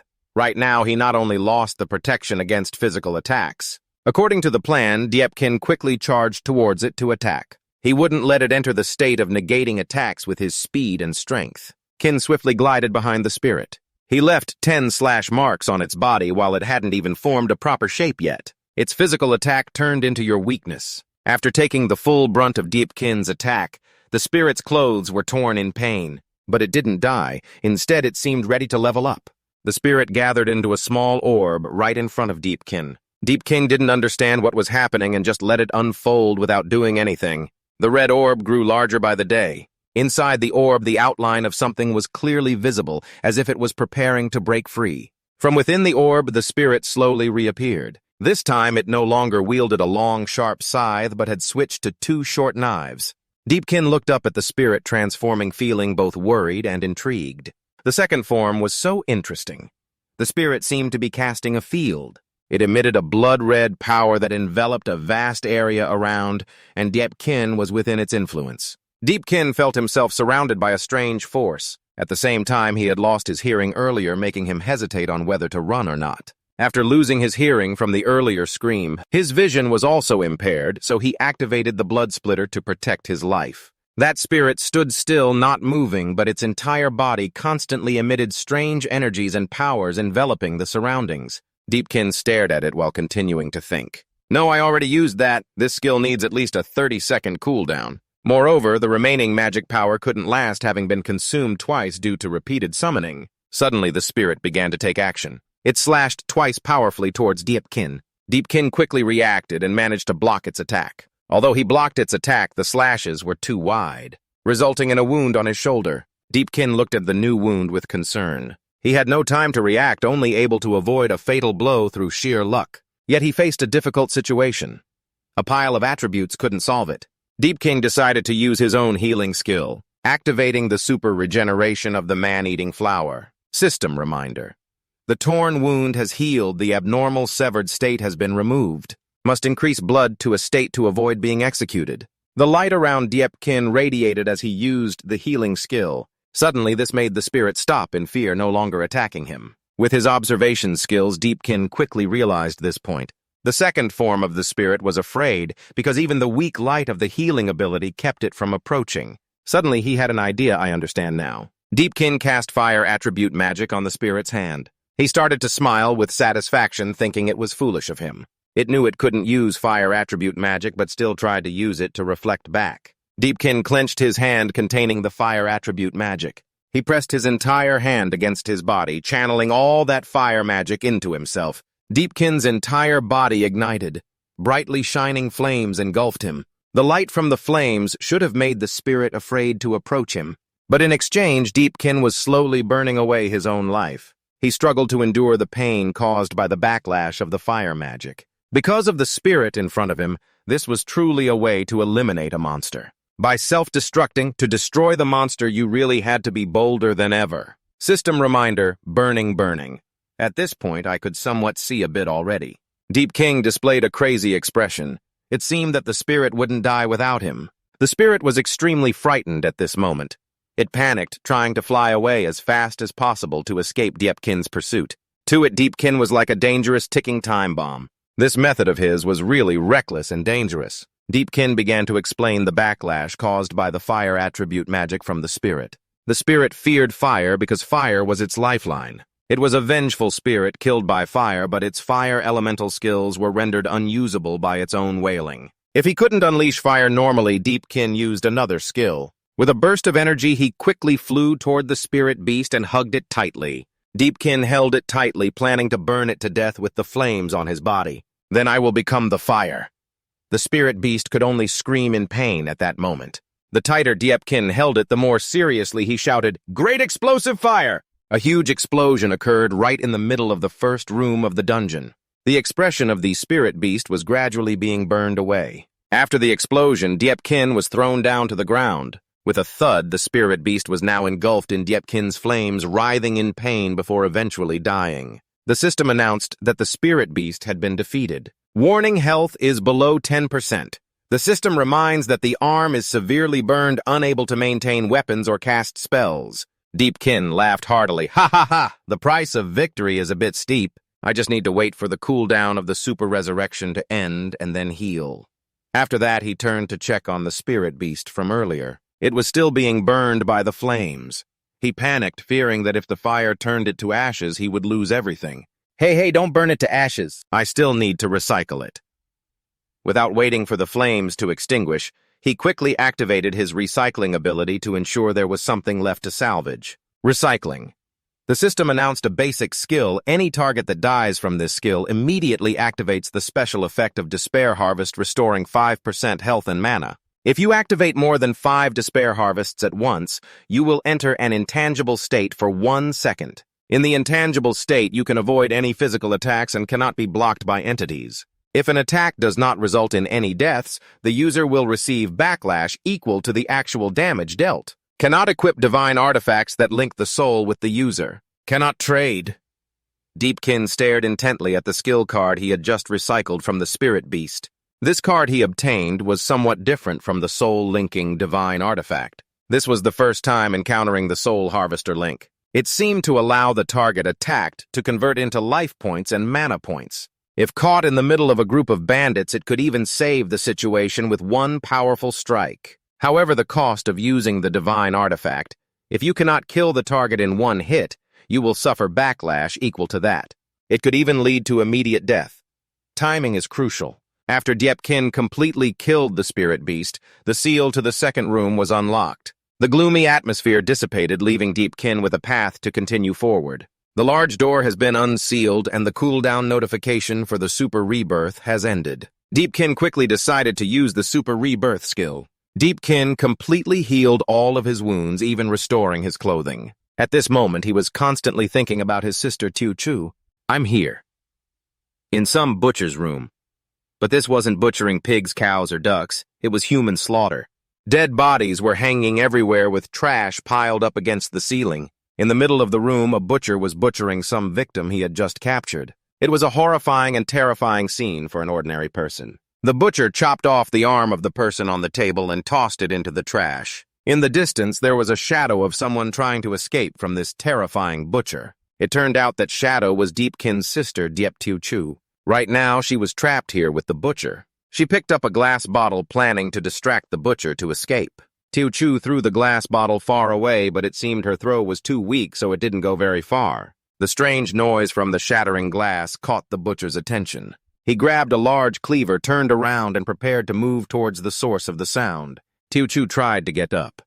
She crawled little by little away from the pile of bags she was hiding in. After some rolling around, she finally escaped from the pile and hit the ground. Tuchu held her head in pain from the fall she just took. Then she quickly gathered her thoughts and stared towards the exit. On that path, there was a little teddy bear that she had dropped. Tuchu tried to crawl towards the bear, intending to pick it up, because it was a precious gift from her brother Deepkin. Siblings would never let each other be bullied. Suddenly, a huge foot crushed the bear that Tuchu was reaching for. It was the butcher's foot.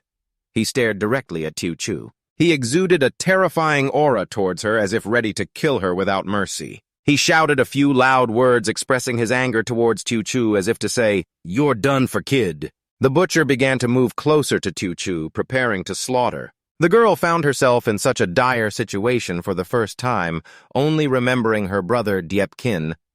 "Brother, help me." The butcher swung his knife ready to end Tuchu's life when suddenly a dark shadow leaped in from behind with a massive sword. He was immediately struck down by a single slash from the sword, dying before he could react. He didn't even have time to realize why he had died. The powerful slash split the butcher from top to bottom, proving that this person was no ordinary fighter. Tuchu was saved at the moment of life and death. She felt stunned and bewildered before the blade that appeared before her. He was the dual-wielding swordsman Vo-min, appearing with a fierce demeanor, but also a sense of righteousness. Tuchu, after the shock, finally breathed a sigh of relief upon escaping from danger. She immediately recognized Vo-min as a hunter. She knew he was the most reliable savior right now, so she had to follow him no matter what. She rushed to hug his leg and pleaded, "Please take me away from here. Please, I beg you." Vo-min coldly turned his face and said one sentence, "It's over. You just need to hide well, but following me will definitely get you killed." But her instincts told her that she needed him to protect her to hope to escape. Tuchu thought of Deepkin, who would definitely worry about her and enter this dangerous place. "My brother will definitely survive until he meets me because this is a promise from 7 years ago." At the time when Deepkin's entire family fell into chaos due to the apocalypse, his sister Tuchu survived the disaster, but her body was severely damaged. The doctor who examined her confirmed that her spinal nerves were severely injured, fearing she might never walk normally again. Right now, being able to maintain half of her upper body movement was already a miracle. Hearing these painful words made the boy Deepkin fall into deep thought. In other words, she would never be able to stand again right. The doctor once again assured, "The spinal nerves are severely damaged. Theoretically, it cannot be treated." Deepkin suddenly realized if they said theoretically. Theoretically, he could hope for a goal, so he wanted the doctor to confirm directly. "Doctor, is there still a chance for treatment? What should I do?" The doctor began to explain in detail to Deepkin at that time, "Theoretically, scientific methods are not possible, but I have heard of cases where blind patients regained their sight in the abyss. Recently in the abyss world, there may be therapeutic methods that cannot cure diseases in reality. It might be some kind of medicine or equipment. This mysterious power does not conform to known scientific theories. If your sister's disability was caused by abyss monsters, then the treatment method might also lie within the abyss. Thinking of that place known as the abyss, where there could be methods to treat such diseases. As long as he had the ability to enter the abyss, he could cure his sister, right?" The doctor looked disappointed, as only those who had changed class could enter the abyss. "You fool someone of your level, entering the abyss is equivalent to walking into death. Instead of worrying about this, you should focus on the current problem. Even the regular treatment costs at the hospital are a luxury. The daily treatment costs at least 8,000 yuan. Deepkin bowed his head in deep gratitude and promised that he would find a way to gather enough money for his little sister. "I'm counting on you, doctor." The doctor nodded at Deepkin while reminding him that he must pay for the medication on time. I understand. I will quickly gather the full amount. The nurses in the hospital all heard about his situation and felt very sympathetic. One of the nurses said the boy, "Why not those who keep discussing the suffering of the two children?" Both parents died that day, and the little sister is also disabled, leaving only the boy alone. Deepkin stepped up to the door of little Chu's room, gently pushed the door, and prepared to enter. The two families are indeed pitiful. Those words may be true, but only Deepkin is allowed to hear them. But his little sister tried to force a smile on her face, and he tried to appear as calm as possible before entering to see little Chu as if nothing serious had happened. "Little Chu, I'm here. The little girl is lying in the hospital bed waiting for you. Where have you been?" Deepkin quickly climbed up to comfort his little sister. "I just went to talk to the doctor for a bit." "Right. Let me tell you this. I'm getting ready to go to a place called the Abyss." "The Abyss. Isn't that place dangerous?" Even though she just barely escaped death at the funeral in the Abyss. Xiaoju didn't really know anything about that place. Deepkin confidently gave a reassuring yes to Xiaoju so she could feel at ease about him. He always explained things to Xiaoju using the gentlest words to ease her worries. "It's not dangerous at all. You just have to follow behind me." Then Deepkin turned away, wanting to give something special to Xiaoju. "Oh, right. Almost forgot. Here's something for you." Deepkin turned his back and handed over a cute, small, and pretty stuffed bear. "Lately, I haven't been able to play with you every day. When I'm not here, let this little bear protect you from me." Xiaoju worried about her brother, because he suffers for her, even risking his life to take care of her. She pleaded earnestly, "You're the only family I have. I don't want you to be in danger anymore. Please don't go to places with monsters." Deepkin still tried to comfort her.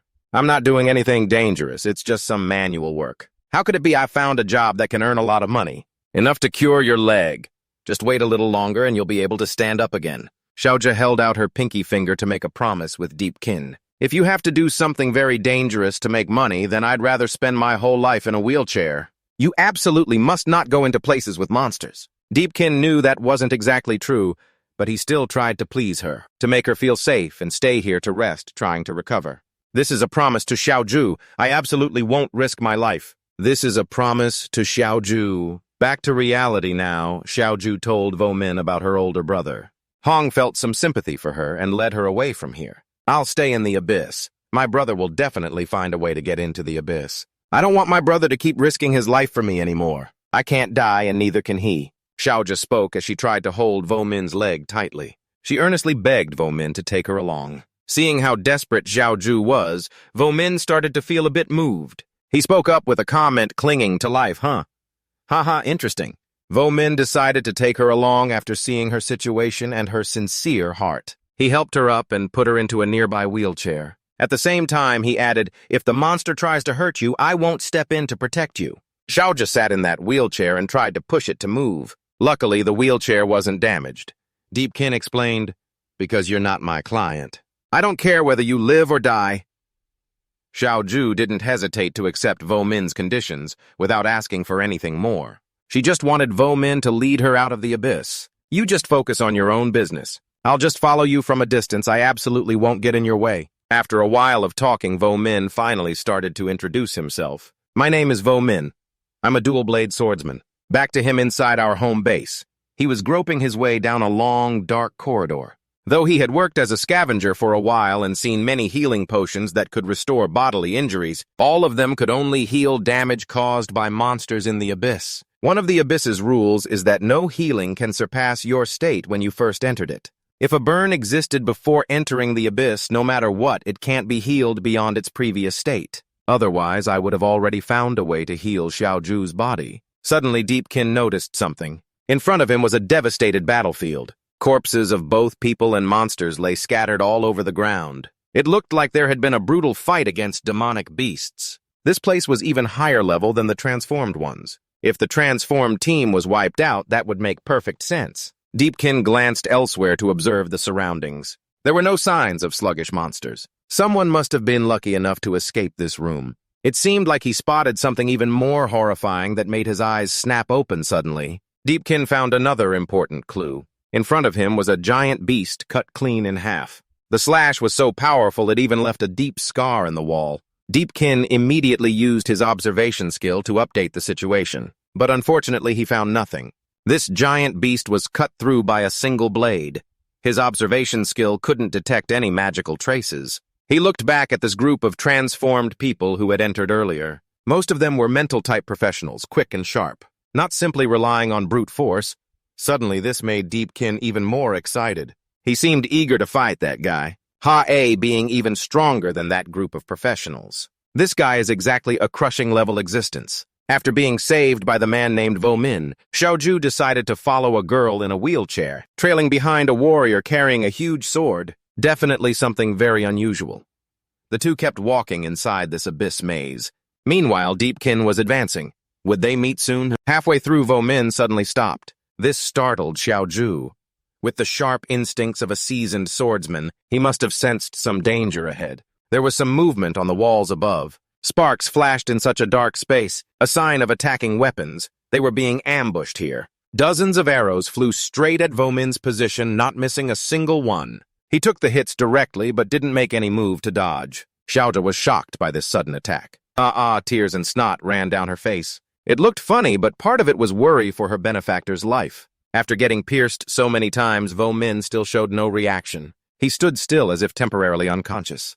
But the wounds weren't bleeding. His body looked like the block of stone or wood. His eyes showed numbness. The cracks and fractures on his wounds looked like chunks of stone. His injury status was unclear, but Xiaoju was very worried. She kept asking him, "Are you okay? Does it hurt a lot?" "Yes." Vo-Min only answered one word full of indifference. He probably couldn't feel the pain. 4 years ago at the A-level dungeon Movi in Ancient Abyss, a group of transformed players faced the Demon King Ma Thu Trung, who ruled this place. He held the advantage, wiping out most of the transformed players like grass. In his hand was the life of one person. Specifically, he was gripping the head of an unlucky guy, then slowly squeezing it. The guy cried out in pain non-stop, his eyes wide open like they were about to pop out. A gentle squeeze like that was enough to send someone to the underworld. Blood splattered everywhere, making the scene even more gruesome. The other transformed players just stood outside watching, unable to interfere, because everyone understood their lives were fragile and could be crushed easily. Among those people was Vo-Min. At that time, he was just a normal transformed player like the rest, and joined the Abyss to claim the reward. The leader has run out of patience with these criticisms. Then he kept pushing those idiots, "You guys. I spent so much money hiring you all. Are you all just going to mess this up for me? I'm a mercenary myself. That means taking money to charge into death. Let me make it clear. You are lives I bought with double the money than what I paid him. He's the one with the money, the power, and the will. Throwing money at stronger guys to clear out the abyss. As for Vo-Min, since I was a criminal with no legal status, I could only be a mercenary to join the personal hunters. Among this crazy bunch, there were some who were totally reckless, treating life and death like it didn't matter for this mission. They faced a near-suicidal operation, so the pay had to be double. That's why Vo-Min risked his life to join, hoping to make some cash. The rich old man this time was determined to throw his wealth in to increase the risk for these cowards turned reckless. 100,000 credit points to kill the Thai King. I've been to this place before. I absolutely can't let go of this final treasure. No one kills the King. I'll give him 200,000. In the end, the old man settled on 250,000 paid in cash. Determined to sacrifice even the last reckless guy to fulfill the dream of conquering the abyss. At that point, Vo-Min just needed that much. For the swordsman, Song Tan money made him reckless, like waves crashing harder and harder, driving people crazy. But the thing at stake was life. Hearing about the huge reward made everyone's spirits soar. If it's 250,000, damn it, no one better steal that from me. They all started betting all their luck to rush into this life-or-death fight. The King looked down at the bunch of desperate guys below with rising murderous intent. He ordered the ghost soldiers on the field to step up and block their path. Each one carried the thickest murderous intent. Under the King's command, the mercenaries shared one goal: to take the King's head and snatch that sweet reward of 250,000. That's 250,000, ha ha ha ha, kill them all for me. That old man fully understood that their greed was the easiest thing to exploit. This pile of reward money was like a delicious cheese pulling all the mice into their death. They then hacked through all the ghost soldiers to get to the King as fast as possible. This was no longer a calculated battle for victory, but a race to the boss's head. But no way was this game going to be that easy. The Demon King is supposed to be the master of an A-rank abyss, so how could he let those small fries just target whoever they want? He started enjoying the fight by showing off a bit of power to crush those arrogant fools. Two dreamers rushed in but got sliced in half by the Demon King's strike. Those pathetic rats didn't even feel the pain from the trap before they were gone. Vomin was left alone on the battlefield facing the guy who with just a simple swipe wiped out all his teammates. He didn't have the spirit to move forward, let alone get close to the 250,000 gold head. Knowing his opponent was just a small fry, the Demon King didn't bother using much strength. He just threw a single punch to make Vomin understand the real power gap. That one punch sent Vomin flying several meters away. Looks like his will was broken after seeing his teammates get killed. After dealing with the useless idiots, the Demon King then targeted the loudmouth leader. A golden aura surrounded the leader's body. Now, with no one blocking his way and a strong physique, the old man's life was in serious danger. There was a faint but unpleasant smell in the air. The old rich guy kept trying to boost morale with money. You can only repay me if you stay alive. Just go for it, got it. Remember, I'm the one paying for your lives. Vomin wasn't down yet and still had the strength to get up and fight. Honestly, the only thing that matters now is money. If he couldn't take down the Demon King, he'd lose both his money and his life. So, with the little spirit he regained, he took advantage of the Demon King's momentary distraction and charged forward with his sword. Vomin just rushed straight ahead without hesitation, because this was his only chance to end the nightmare in this A-rank abyss. What his teammates couldn't do, he was determined to do now. He struck the Demon King's body, cutting his weapon in half. That critical hit saved his life at the most desperate moment. Finally, he killed him. Vomin's effort paid off. His eyes were full of resentment and determination. He proved his effort right at this decisive moment. The trunk disappeared right after being destroyed, leaving behind an item like a necklace with a precious gem attached. There was also a treasure box that appeared. The old man quickly ran over, pushed Vomin aside, and claimed the treasure box for himself. Move! Give it to me. Don't stop me from opening it. Even though he barely had the strength to care anymore. His heavy body covered in wounds collapsed like a dry tree. Even double the reward for risking life and limb. The old man still remembered his promise clearly. Now that the condition was met on his side, he should get the reward he deserved. But the old guy was so focused on the treasure box, he ignored Vomin's words like they were just the wind. Besides, in that miserable state, he was about to die anyway. What's the point of money then? Going to spend it in the afterlife. Damn it! I'm about to hit the jackpot. The intel from this abyss, I bought it without losing out. Turns out the reason he worked so hard was because he trusted the info he got from someone for a huge price. And this box definitely couldn't hold a head. So he placed all his hopes on it. The treasure box opened wide, and what came out was a stream of yellow gas. Inside there was nothing at all. His eyes couldn't hide the surprise. Just an empty box. Why an empty box? It's unbelievable. There must be some hidden secret somewhere that humans haven't found yet. The old man waved his hands, checking every corner inside the box as if trying to find something special. He felt something was definitely wrong. It was unfair, considering the resources and effort he put into this trip. He worked so hard and it turned out to be just an empty box. Suddenly fluid started uncontrollably flowing from his eyes, nose, and mouth. His body began showing strange symptoms as the fluid flowed more and more. It made him struggle to breathe as if someone was squeezing and blocking all his airways. His bald head began to swell abnormally and his eyes bulged as if about to pop out. And this terrifying thing was the sand curse. The person who opened the box earlier accidentally unleashed the curse and it attached to everyone there. He exploded like a balloon filled with sand. Vomin witnessed the entire horrifying scene. So it was a curse he could only stand frozen in place. And then he himself started showing signs of being affected by the curse. Tears flowed but turned into sand. Shocked, he raised his hand to check. So I got hit too. Luckily, the effect wasn't as fast as that greedy guy. Looking around, Vomin noticed the remaining treasure. It was the Demon King's treasure pearl. Whether it could remove the curse, he had to try it. Inside this treasure was an immortal soul spirit binding the soul and turning the holder into an immortal being. But a warning divine system and magical healing attacks can deal critical damage to you. Normal damage can't kill an immortal being. The thing ignored actually brought new life to Vomin. And the price of this transformation, I lost the ability to feel pain and my emotions changed. But in the end, I became someone who can't die. Still, when hit by magic damage, it's a critical blow. What his current self feels like something tasteless. He can't show any emotion.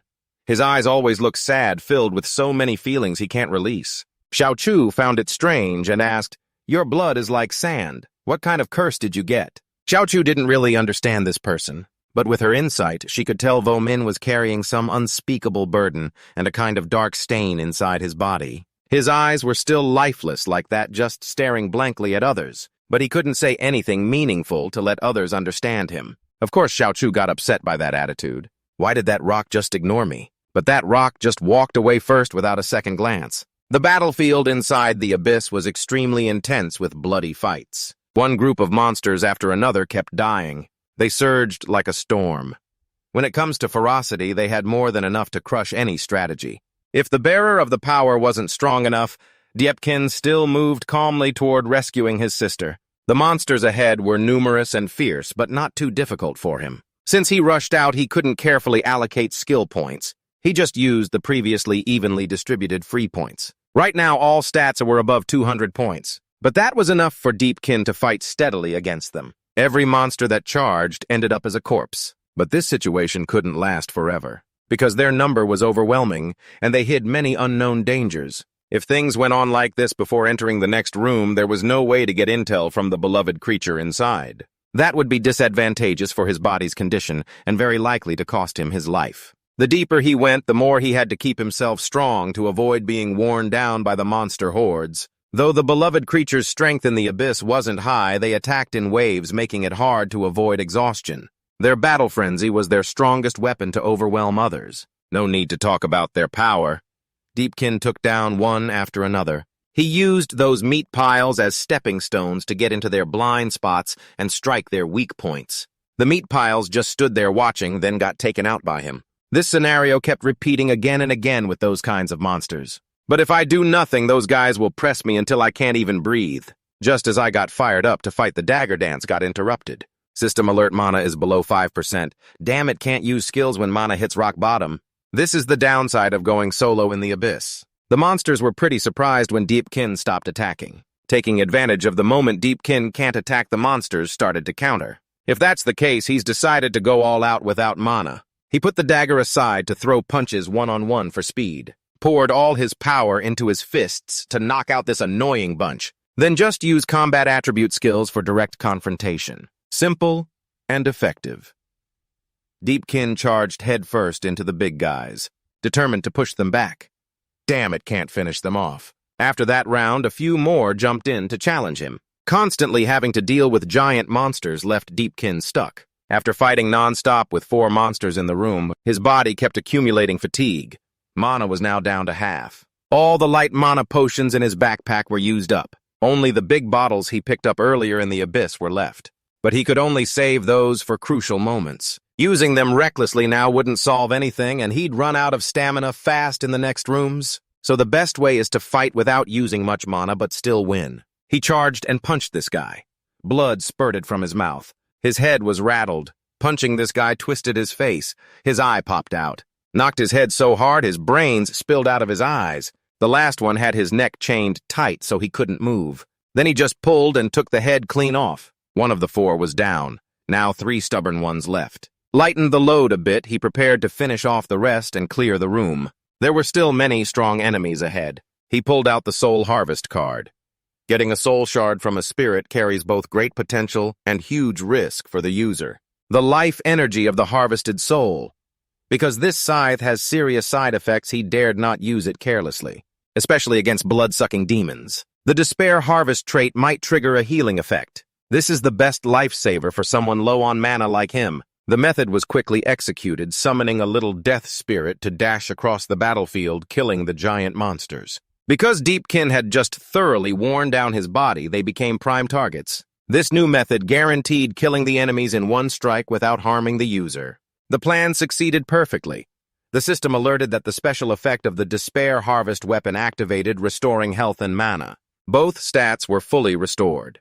This saved potions and reduced the need for super regeneration. Just a little effort could compensate a lot without using recovery skills. The system also informed that the cooldown of the body's stamina would accumulate with each use. As he was about to move on, Deepkin noticed something at his feet. It was a pair of glasses someone had dropped while fleeing from the monsters. Hearing noise from a wooden crate, Deepkin called out, "Who's there?" A hurried voice answered, "Wait, don't kill me. I'm human, a human." This guy was so scared he hid inside to save himself. He crawled out and asked Deepkin, "Boss, did you find my glasses earlier?" Judging by his outfit, he looked like a hospital doctor. Deepkin handed him the broken glasses. "Yeah, these are definitely them. I'm a doctor here and also a research staff member. My name's Song Than Sun."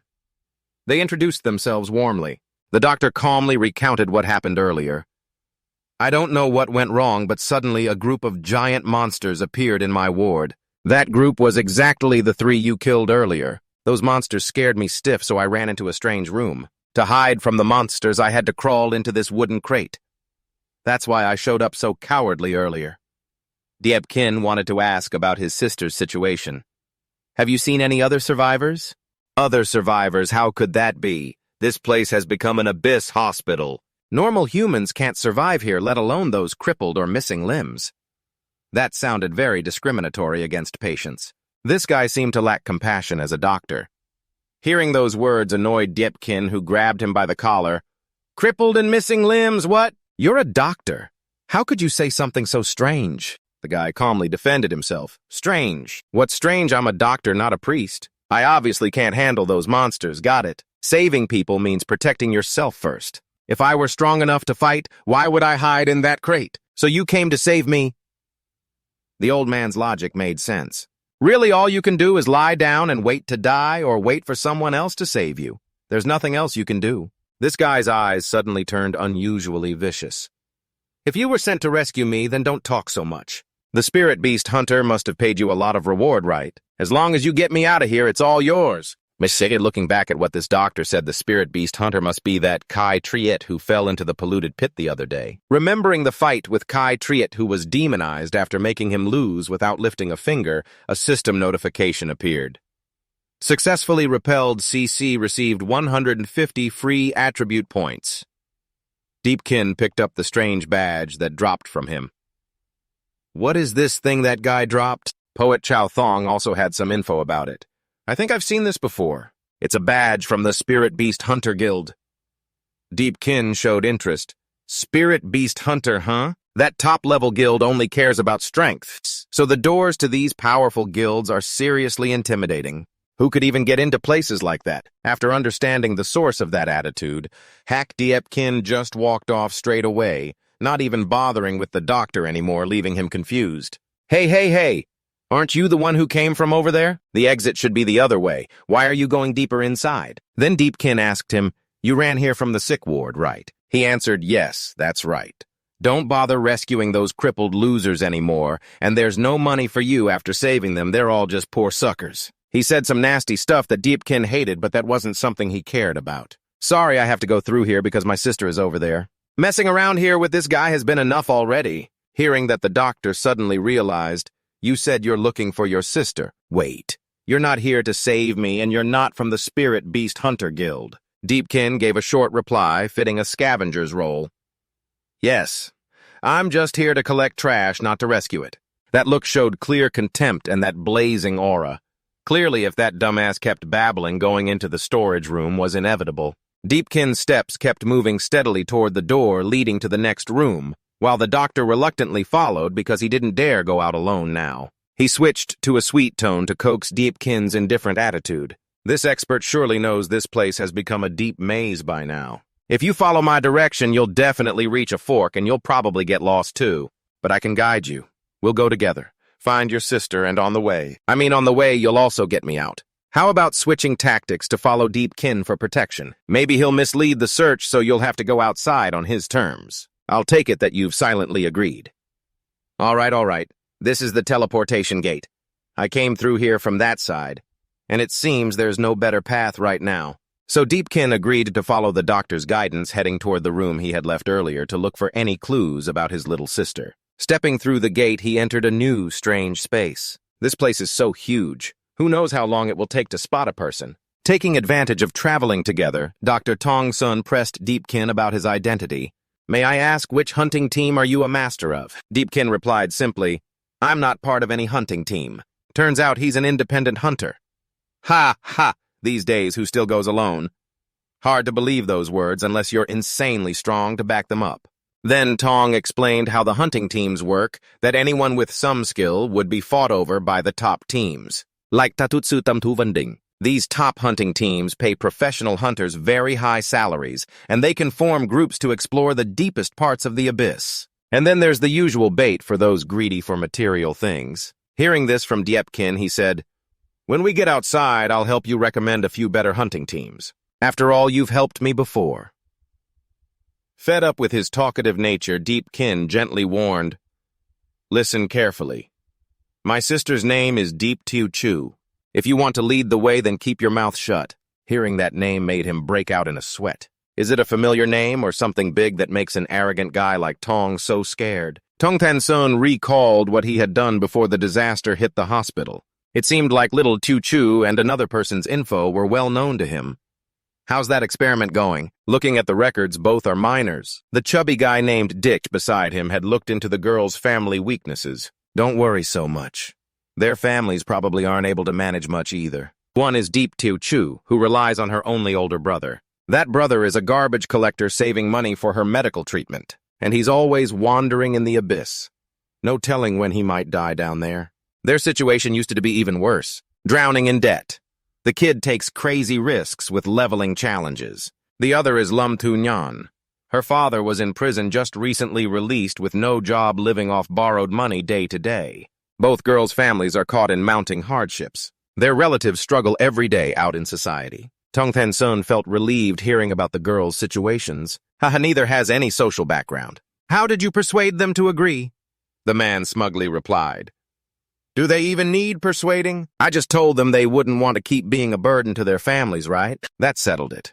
Her father is unemployed, so supporting her and saving for treatment is extremely difficult, right? Though it's harsh to say, hasn't her father been visiting less lately? He must have already seen her as a burden." Standing in front of the girl, he said words that shattered her trust in her family, gently pushing her to go along with his plan. As for Diep Tiu Chu, he used the same method. He targeted the patient's psyche, making her feel like a burden to her family. He reminded her that her brother risks his life every day to pay for her treatment. Isn't she hoping he stays safe? Tiu Chu thought the same way. It came from her kind heart, always worrying about Deepkin. Seeing both girls showing signs of despair, he made an offer. "If I told you we have the latest treatment that can cure your disabilities, help you not be a burden to society anymore, and even possibly awaken you to become a transformed, would you agree to participate?" Both girls were surprised and excited to hear such baseless promises. "Please let me be the first test subject. I want to sign up.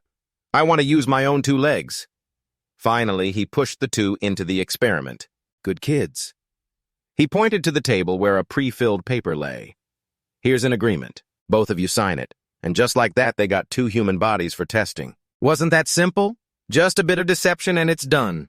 The doctor hadn't cared about the poor sick people for a long time. These social trash are valuable, bringing benefits to the higher-ups. You did well.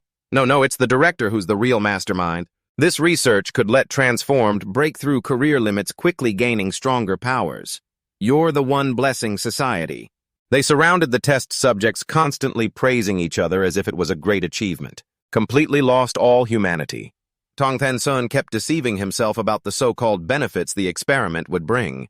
Ha ha ha ha! The value of each abyss stem cell can sell for hundreds of millions of yuan. It can open a shortcut on the path to getting stronger. That's my greatest contribution to society. The experiment supervisor asked director, "Are we starting the experiment now?" "Of course. Let's begin.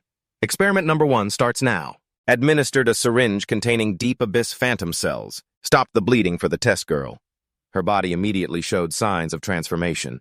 The serum containing invasive cells entered the body, then destroyed muscle tissue, breaking out like a phantom beast struggling against taming. The girl inside the experiment was in great pain. Her entire body was severely damaged, half human, half phantom, completely stitched up. Damn, what's going on? The experiment failed, not what they expected, causing his expression to change.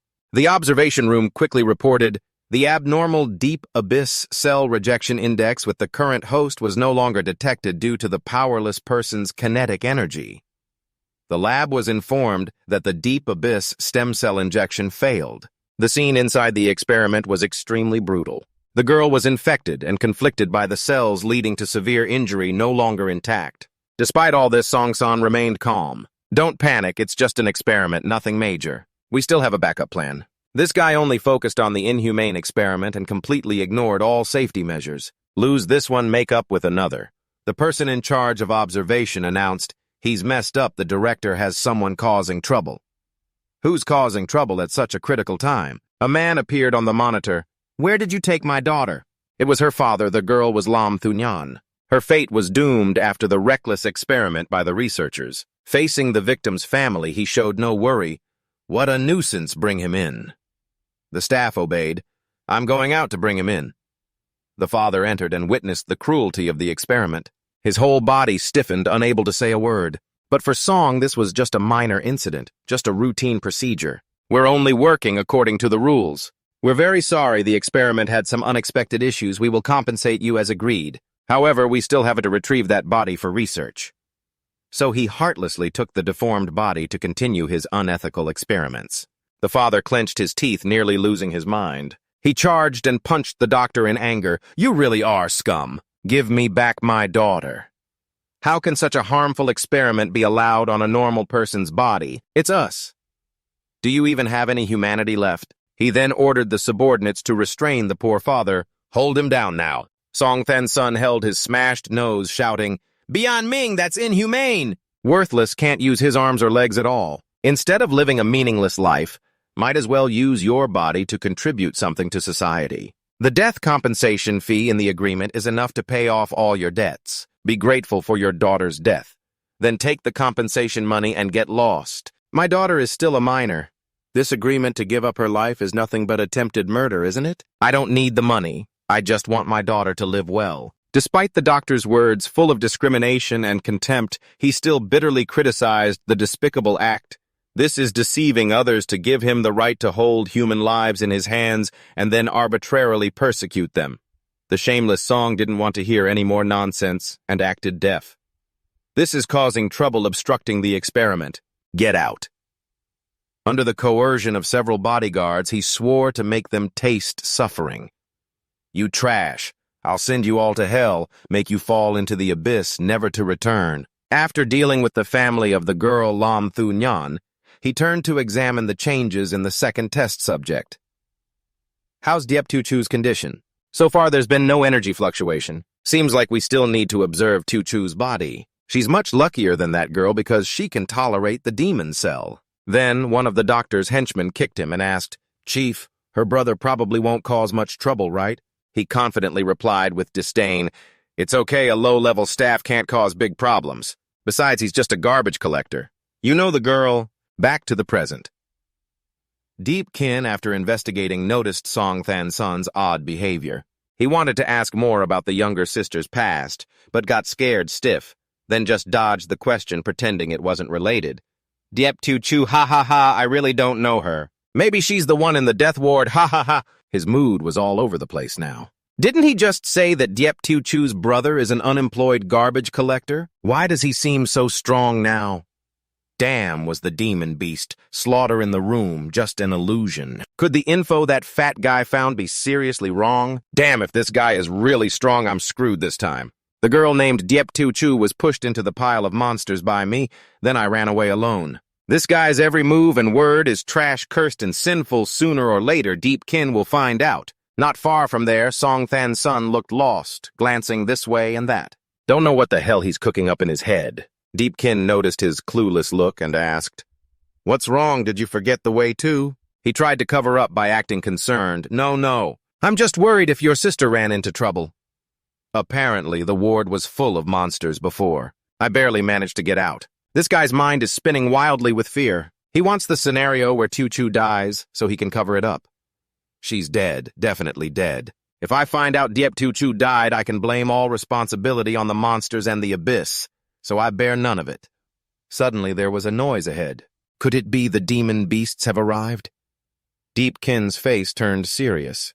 Something's very off. He pulled Song to the side, leaving him confused. A huge sword slashed past them at high speed. If Deepkin hadn't reacted quickly, the doctor would have been cut in half. Who could have sent a weapon to greet them like that? Deepkin immediately sensed something was wrong. This time it wasn't the aura of a demon. Songthan's son hadn't even recovered yet. So who was it? The other person stepped forward calmly and said, "Sorry, I thought it was a wild beast, that's all." He either threw the sword outright or knew it was a person, but still wanted to test their strength. That person was none other than Vo Min's grandfather, who appeared and greeted the doctor.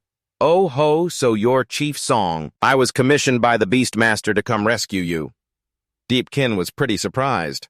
Turns out he's the one sent to save this guy. Songthan's son, hearing someone from the hunting group was commissioned, was overjoyed.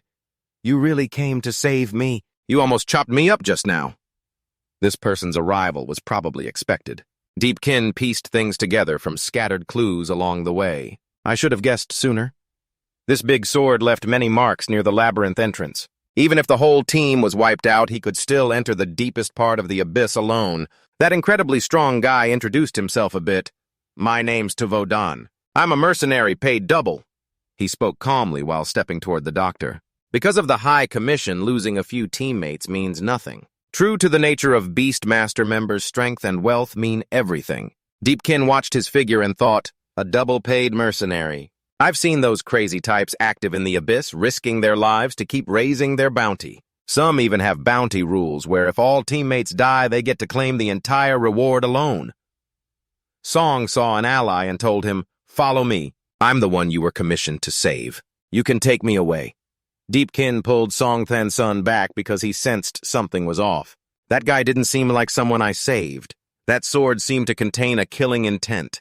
Thangsun thought for a moment but didn't find anything strange. "You said aura, what aura? I don't feel anything at all." Deepkin calmly explained to Vo Min, "I'm not trying to stop you from completing the mission, but about the doctor's father following me, it's because of a promise. Team leader Tong had to guide me because my little sister is in some hospital room behind you." When Vo Min heard that, I froze. His sister. Turn back and report some news. There really is a little girl. I saw her. Hearing that, Deepkin was filled with hope. "Please tell me where she is." This doctor guy is about to get a bitter surprise. That kid is still alive. Dead, I'm really going to die. This guy keeps spinning with all these negative thoughts. Then Vo Min handed Deepkin something. "Quickly take it." Deepkin held it in his hand, startled, couldn't be mistaken because this was the gift he personally gave to Tuchu. Deepkin anxiously asked for confirmation. "Where did you get this teddy bear from?" Vo Min said calmly. "The girl was very cute, but unfortunately she didn't make it." This was completely unreasonable because everything seemed fine before. This shocked Deepkin deeply. His eyes became empty as if his will had been pierced through. He absolutely refused to believe it. "What are you saying?" And the doctor guy, upon hearing this, looked like he was about to celebrate, still with that air like he had just escaped a major disaster. "Great, she's dead. So that means I'm alive." Then Vo Min continued with cold words. "I talked to her. If the monster wanted to harm her, I wouldn't have saved her. I don't care if she lives or dies. But I also agreed with her I'll pass on her last words to you, in case I run into you by chance. She said, I hoped before my brother came to save me, I could stand in front of the hospital gate waiting for him. That way he could see me looking like nothing happened and wouldn't risk rushing inside." The more of this nonsense Deepkin heard, the more he sank. With anger born from hope being quickly extinguished, it ignited fury and hatred toward the man in front of him. If you want to provoke, this was a critical blow to Deepkin. He couldn't hold back anymore and decided to rush forward to teach Vo Min a lesson about his attitude. So you just stood there with crossed arms watching, even seeing him in danger. Vo Min kept an indifferent attitude and casually said, "But a mercenary's responsibility is just to complete the mission, then get paid. Besides that, I don't care about anything else." Facing the attack, he didn't hold back, readying his greatsword to counterattack. "I carry a curse. Whoever follows me will definitely die, so I've always survived on my own until the very end." Deepkin didn't care about those curses, but Vo Min kept throwing in harsh words, even though I made it clear that girl stubbornly followed anyway. In some ways, this is something she brought on herself. The two were about to clash fiercely. Deepkin angrily demanded the other guy reveal his sister's location. "Tell me now, where's that girl?" Vo Min made a deal. "If you hand over Director Tong to me, then I'll tell you exactly where she is." But Deepkin wasn't about to waste time on such pointless things. Your sister is what matters most. What if I say no? I agree, Tongthan-sun spoke up. At this point, he didn't care about the deal anymore. He just wanted to get out of there quickly and be free from the pressure. So he stepped forward to confirm for the two fighters. Vo Min was struggling, but still held to his ideals. I won't hesitate to kill anyone who stands in my way. Even if they were comrades who've been through life and death with me, I'd send them straight to hell without hesitation. Deepkin took advantage of his carelessness and with one slash, knocked the great sword from his hand. He rushed forward, throwing punches, determined to give him a real beating for how he treated Xiaochu. No weapon, what can you do to me now? But Vo Min easily dodged those moves. One hand locked Deepkin's punch firmly while the other holding a small dagger erupted with deadly intent, ready to stab Vo Min, but Vo Min's sharp reflexes blocked it. Every move from someone losing control like Deepkin was easy to predict for a guy who'd been on the edge of death for years. He knew well how much emotions can control a person. He pried the small dagger from Deepkin's hand. The system warned, weapon removed, forbidden to use weapons for the next 8 seconds. Then Vo Min headbutted Deepkin to push him back. This guy's health was incredible and his combat skills were razor sharp. Deepkin's impatience got him knocked back. He had to slow down and rethink the situation. He originally thought the great sword relied mostly on offense. Could it be that hand-to-hand was also this guy's specialty? Vo Min saw Deepkin's attitude and didn't hesitate to explain to the rookie what experience really meant. Even if mercenaries get paid double in situations where they don't know much about the demons, they're the first to die. Even if their weapons drop in battle, they can still use their bodies as weapons and keep fighting. This is a skill forged through countless life-or-death battles. I haven't even used my full strength earlier. Taking back his sword, he pointed it straight at Deepkin challengingly. With my Vo Fong great sword, you won't be able to block me now. He finally used a clear technique to fight. He unleashed the rock-splitting slash, and his sword radiated powerful energy. It seemed like he'd finished testing Deepkin's strength, and now the real fight was about to begin. Deepkin focused to analyze his opponent. Although the great sword was powerful, it was heavily limited by its weight and slow swing speed. If you strike before he swings, you can break his attack. You have to use a clear strategy if you want to defeat this seasoned fighter. Make him admit defeat and spill the info. The rock-splitting slash released strong energy waves true to its name, capable of slicing through boulders. It knocked Deepkin back immediately. Even though he was prepared, it was too strong. This move should crush any hope Deepkin had of getting close to Vo Min. He needed something more practical to stand a chance.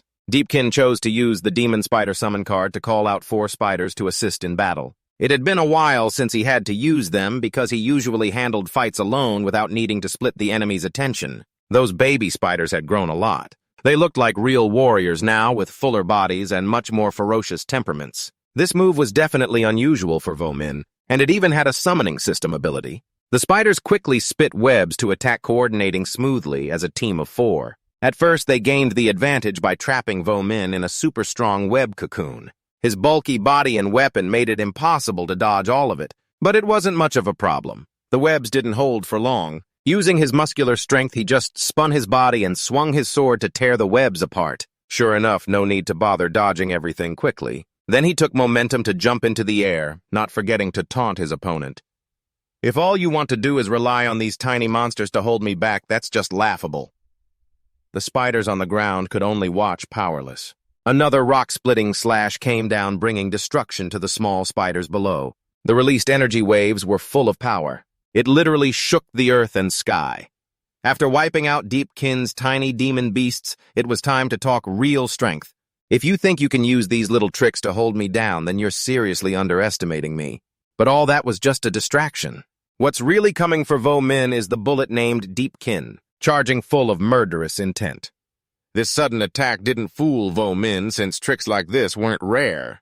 Combined with the instincts of a seasoned swordsman, it wasn't hard to sense the opponent's aura. A quick slash from Deepkin was successfully blocked by Vo Min's old sword, but the power was still strong enough to make an impact. Vo Min also fully felt the destructive power of that last move. If it weren't for the heavy, thick sword body blocking a full-force strike from several hundred points of accumulated power, that punch might have gone straight through Vo Min's body. As expected, this guy isn't just some nobody. He's not like the low-level employees out there. But how does Vomin even know about these low-level employees? Vomin took a moment to reassess Deepkin. Indeed, his strength has reached a level far beyond that. Just now, against those low-level employees, he didn't hesitate to show his true self. I'm not any less skilled than those fighting techniques you pride yourself on. Putting aside the recognition, Deepkin was still burning with anger over the indifferent attitude toward your sister's responsibility. From what he said, I asked one last time, where is my little sister? I remembered when Tuchu followed Vomin, she mentioned Deepkin as a very strong person.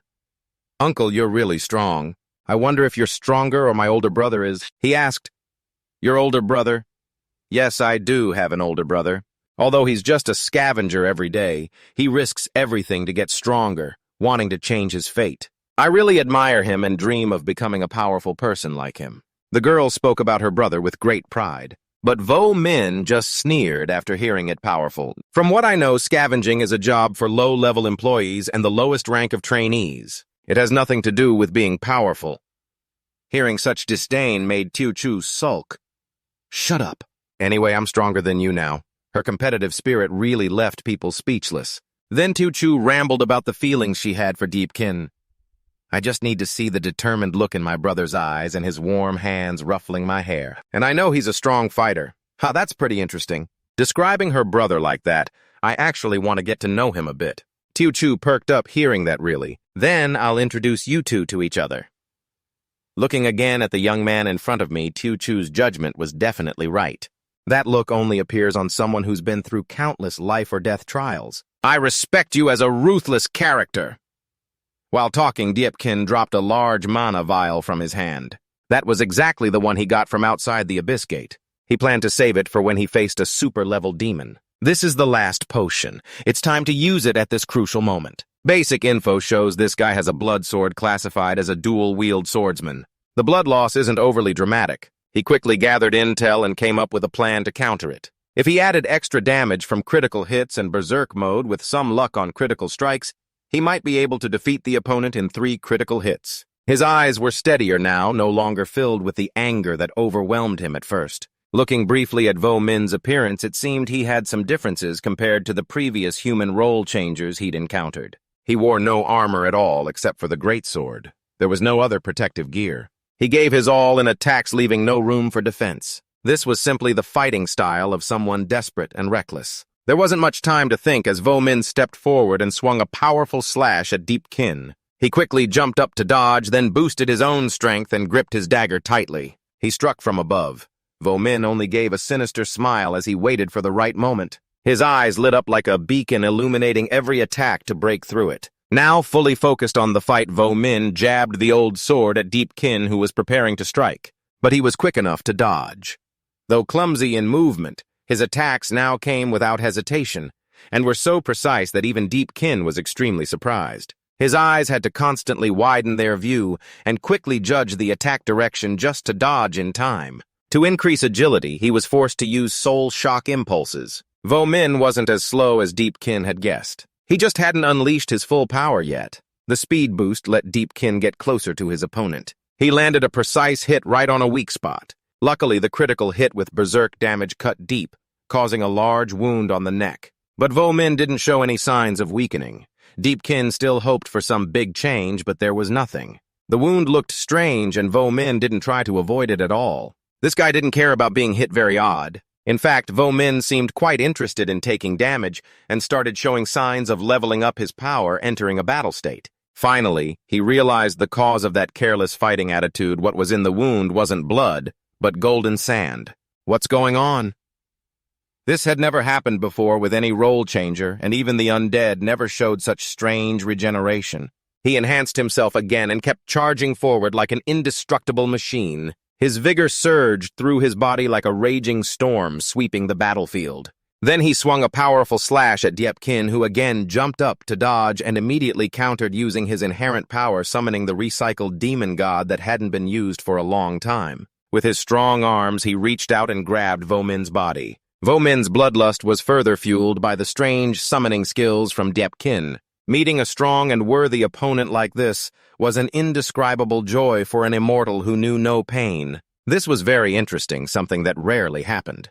In his battle frenzy and satisfaction, he easily grabbed the demon god's arm that was trying to close in. Doing this against one of Deepkin's core moves was definitely the craziest thing to happen. Deepkin's eyes widened, unable to believe what he was seeing. Then he used his extraordinary strength to overpower and knock down the recycled demon god, sending even Deepkin flying like a torn curtain.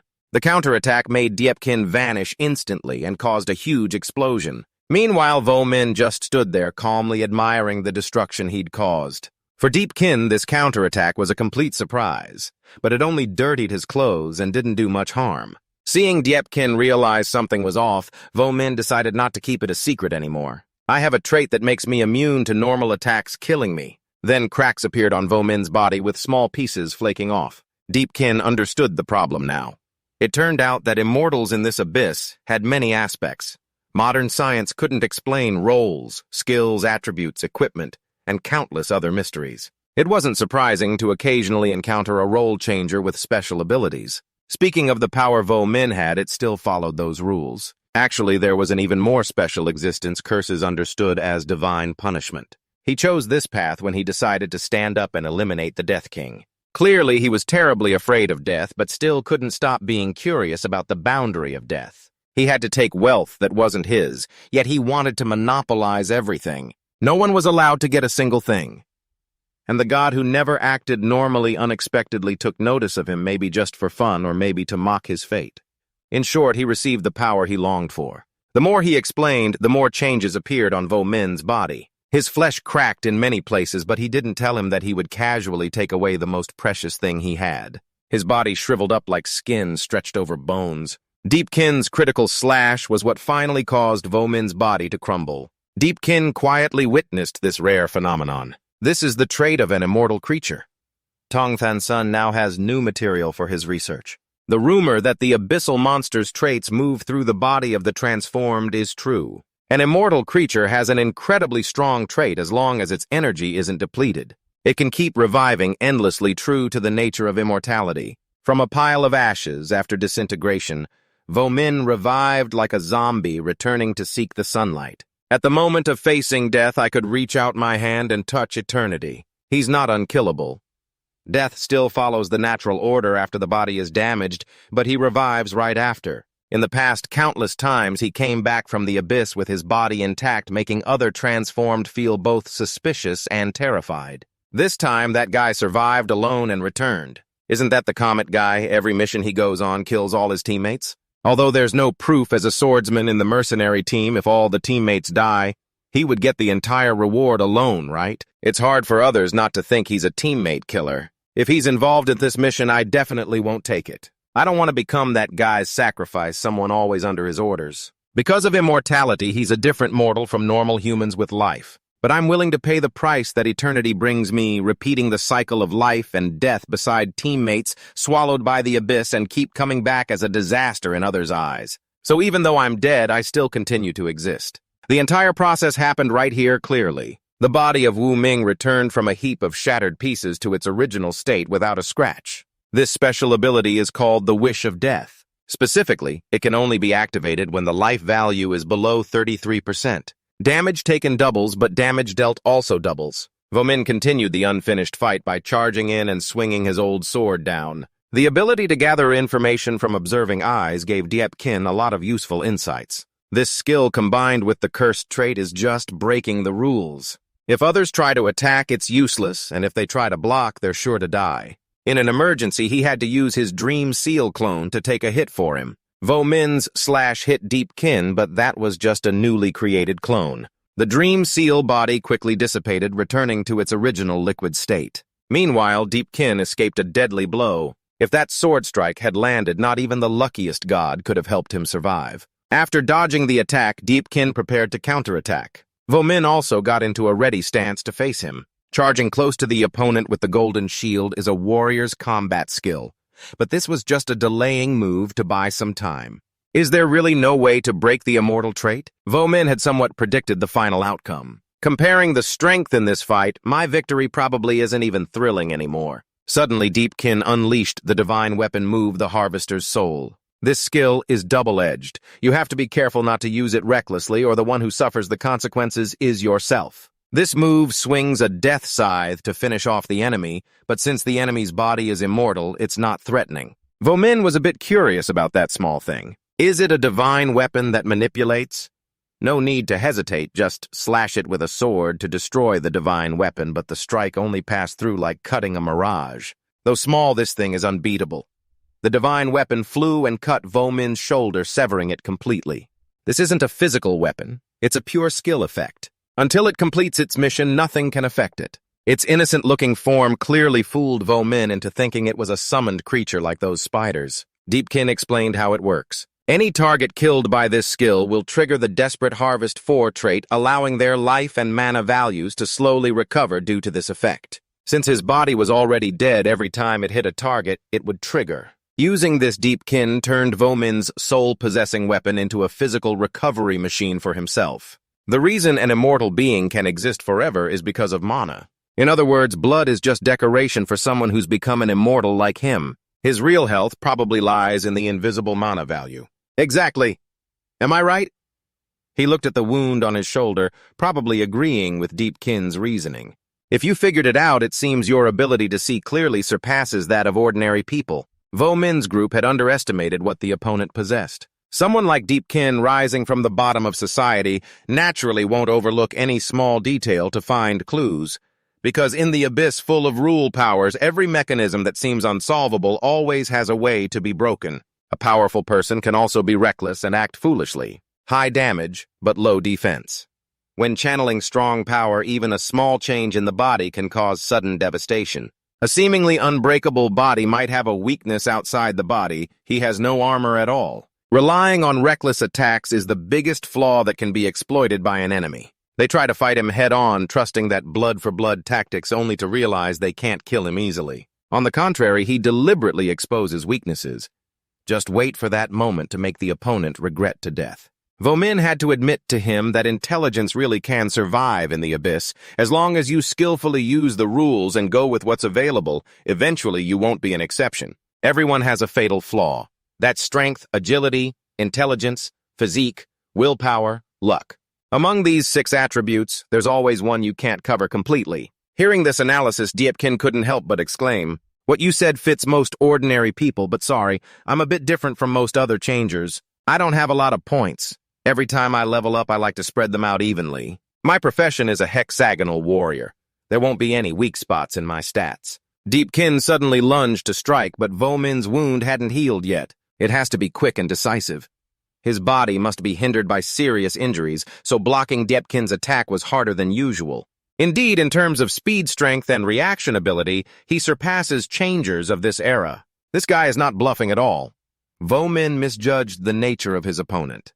Because someone like Deepkin is very special compared to the people he has met. Vomin swung a heavy blow, but Deepkin easily dodged it. He showed the opponent that he understood quite a lot. Skills and tricks are good, raw power is good too. Even the useless talents others ignore, I know them all. He swung once, but Deepkin dodged successfully and even cut Vomin's back during an opening. Vomin's weakness was seen through. Normally, within a few steps, Vomin would make the enemy helpless and give up physical attacks. Because physical attacks can't kill him, they only drain his mana enough to slow his regeneration speed. As long as time allows, his mana will definitely run out, then he'll die completely. Seeing Deepkin figure out the top, he attacked even more fiercely. But the proof of Deepkin's reasoning was that he became harder to hit, so he no longer had to use mana-consuming moves to hold back and endure, just simply dodge. When it's time to use the soul-harvesting move, its nature is already countered, plus the speed boost. The enemy's mana will drain even faster. The pace of the fight, the body's attacks without much effort, already destroyed one of Vomin's arms. His body's endurance has dropped significantly. Over time, looking back at his slow recovery, it's clear his magical energy is running out. So much magical energy was drained that the wound has just turned into a pile of sand and can't heal. Choosing a battle of attrition against me only overwhelmed me at first with strength and experience. When he couldn't keep up with the rhythm due to being countered by many moves combined with extreme magical energy consumption, I actually gained a slight advantage. Vomin made a mistake in his calculations, discovering a weak point in Deepkin's stats. Every seemingly unsolvable move always has a way to break it. If we follow your way of thinking, your points aren't about fighting, but something else outside of combat. You got so caught up in the fight that Tuchu's stuffed bear fell off without you even noticing, while Deepkin was distracted by that Vomin's decomposing arm was slowly healing. Just like he said, Deepkin's weakness isn't in his stats but in his spirit, and maybe that's the weakness of many others too.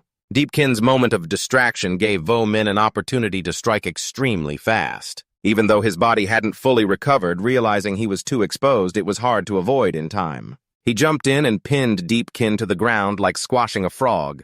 Deepkin completely lost the upper hand to his opponent with just one move. Looking at Deepkin with a cold gaze, he said, "I won't show mercy to anyone who stands in my way. Even if it's a teammate who's been through life and death with me, I won't hesitate to drag him down to hell. But you're not like them, Deepkin."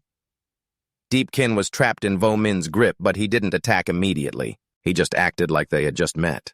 You still have the dignity of a human being, the will to survive. Even knowing the person you're protecting is a total scumbag, you still want to try to stop me one last time. If you had to choose between your sister's life and Tongtan's son's, which one would you pick? Suddenly, he threw out this strange question.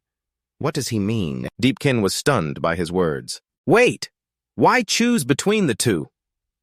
Doesn't that mean Tuchu isn't dead? Vomin slowly removed his hand from Deepkin's face and said bluntly, I've said the girl is dead for a while now.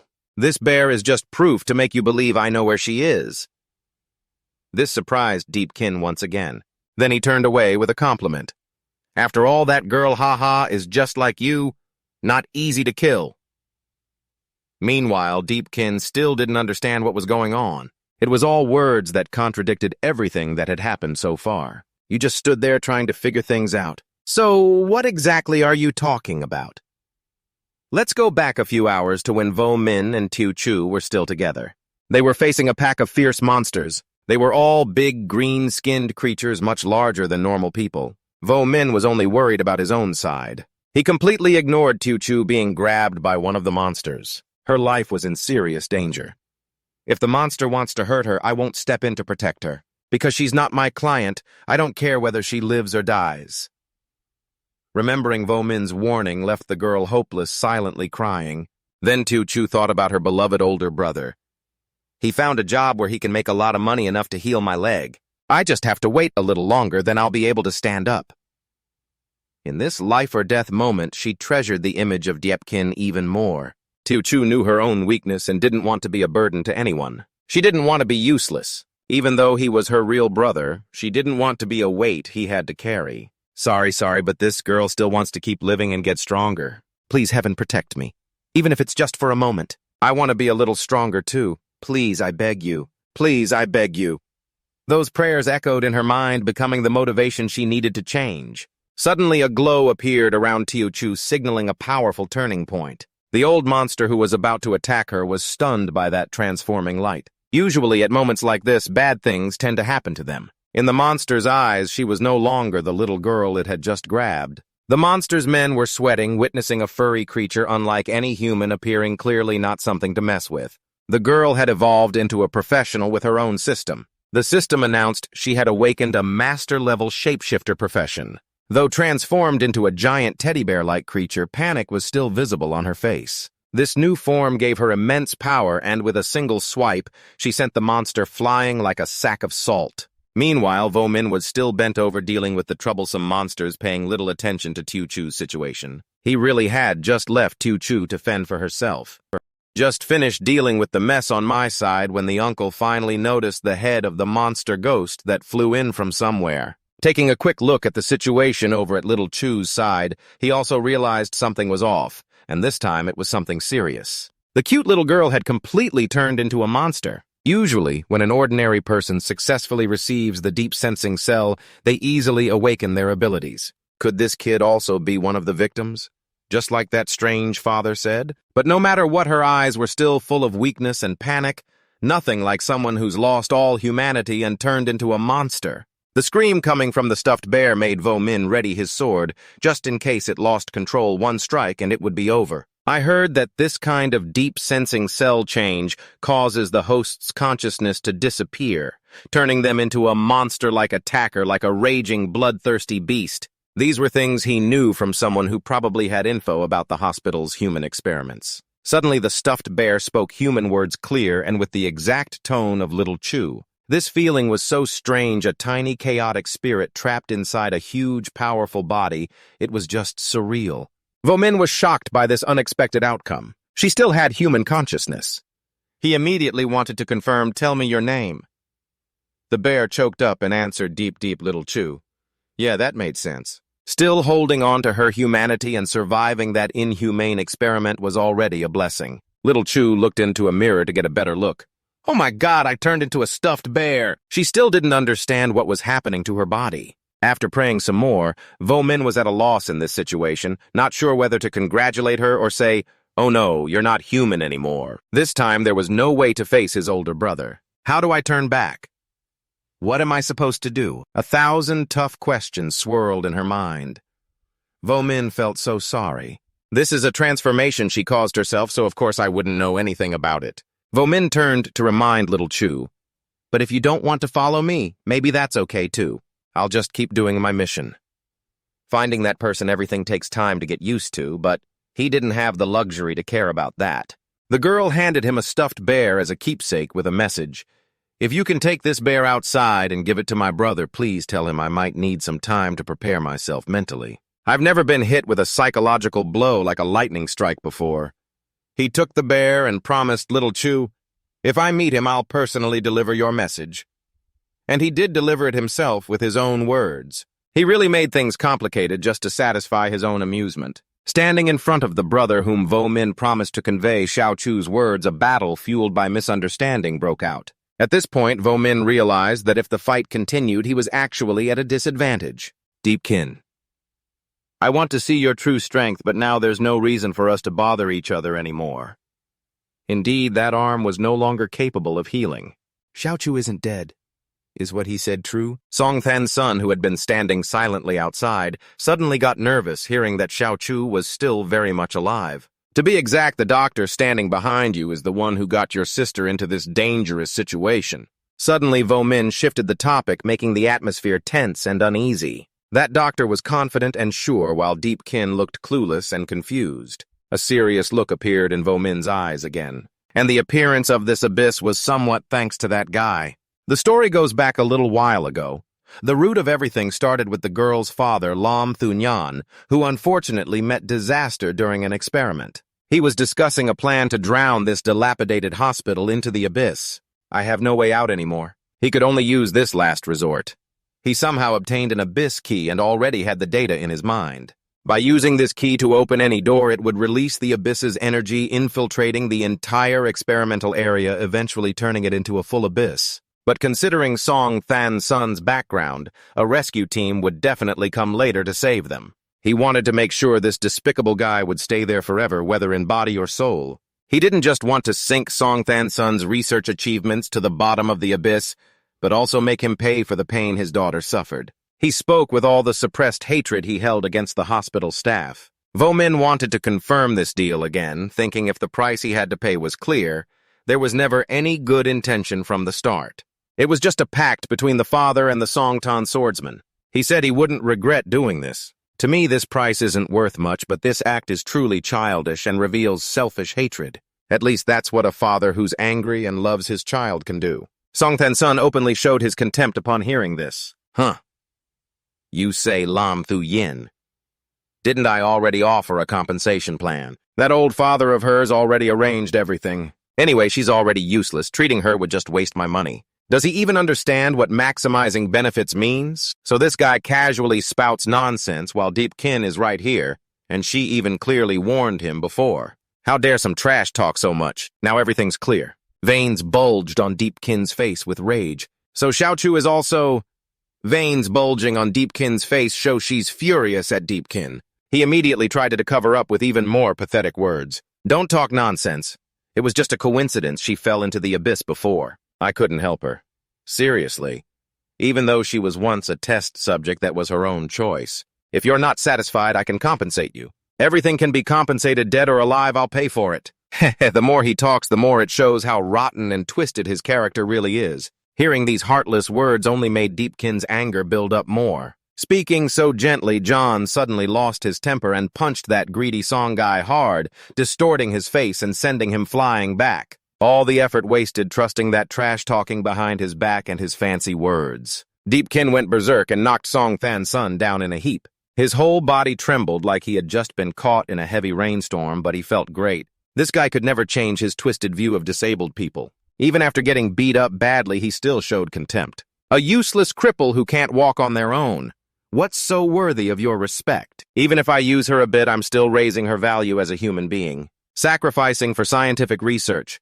Sacrificing for the whole team of 5 function changers. Shouldn't that be an honor? Song keeps babbling about research achievements, ignoring human lives. That just angers Deepkin more. He immediately activated the recycling system to shut that mouth of Than Sun's. Human in form, but with a soul beyond repair. The abyss truly turned some people who seemed normal into demons like werewolves. Deepkin didn't know what else to say except to give him one last reality check. Xiao Chu is the only family member who luckily survived that accident of mine. You will never understand the value of family in your whole life. Talking to someone like you solves nothing. He heard it, but it was like water off a duck's back. Actually, that's not what I meant. Song Than Sun still didn't get what Deepkin was trying to say. A person's value isn't necessarily in their appearance or what they can do.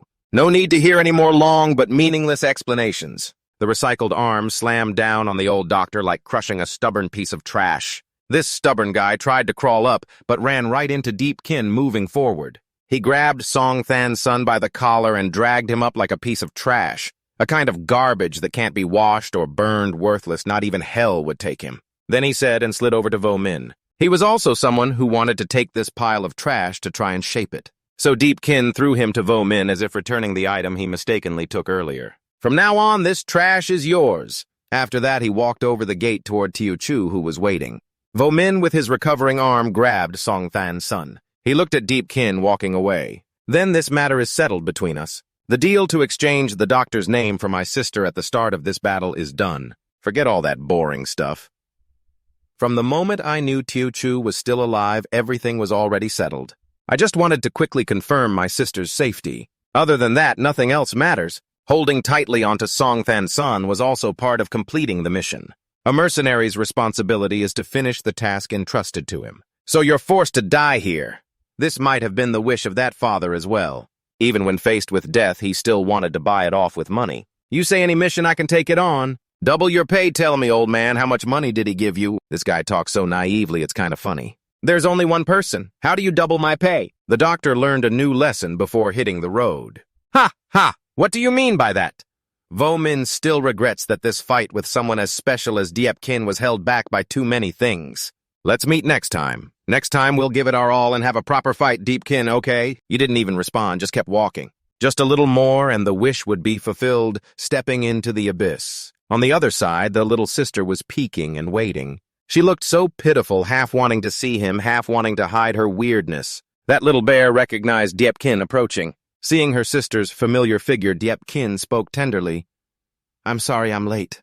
The girl still kept her shyness around Deepkin. It's okay, you're the one who should be sorry. It's always been your burden. Clearly you don't want me to take risks, but deep down, Tuchu has always been waiting for you. Deepkin stood before her, offering a few words of encouragement. It's okay now, Tuchu. There are no more monsters, you're safe now. But Tuchu still thought her mutation was something evil. Yes, sorry, there are still monsters here. The little girl pointed at herself, sobbing. Xiao Chu is the monster. Inside the innocent girl, 2 opposing thoughts appeared. She wanted to be stronger, but also hated that kind of power. No matter what happened, she always relied on him. She wanted to be someone he could protect carefully, but hated the form she had become. Even if she couldn't become a hero who could handle everything like him, at least it let her stand up from the wheelchair. Not to trouble him anymore. Sorry, Xiao Chu has turned into something strange. Deepkin was also tired of his little sister's self-blaming thoughts. He sighed a light sigh of relief, then walked over to Xiao Chu and held the monster's hand as a sign of encouragement. Seeing Xiao Chu safe and strong like this isn't that great already. Those guys look like humans, but inside are no different from monsters. Some people may have turned into monsters on the outside, but inside are still lovable little sisters, right? Xiao Chu still felt a bit insecure about her exaggerated form. This is what you look like now. But Deepkin smiled brightly to reassure her. My job is to mingle with monsters. Trust me, I can clearly tell the difference between monsters. How could I be blind and not recognize them? Then he glanced around to assess the situation. All this is trash from monsters that Vo Min and Xiao Chu cleaned up. He praised her. You look pretty strong.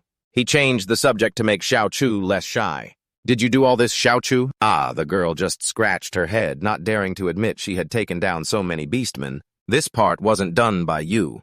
Then Deepkin pointed out this one was done by you. That one you smashed to death right after transforming. Deepkin didn't hold back the praise, just one hit Xiao Chu. Ah, your level isn't low at all. So the atmosphere between them became cheerful. Laughter chased away the shyness and insecurity from Xiao Chu's face. Then after the tension eased, Xiao Chu's form began to change. The stuffed bear form was gradually disappearing, surprising her a bit.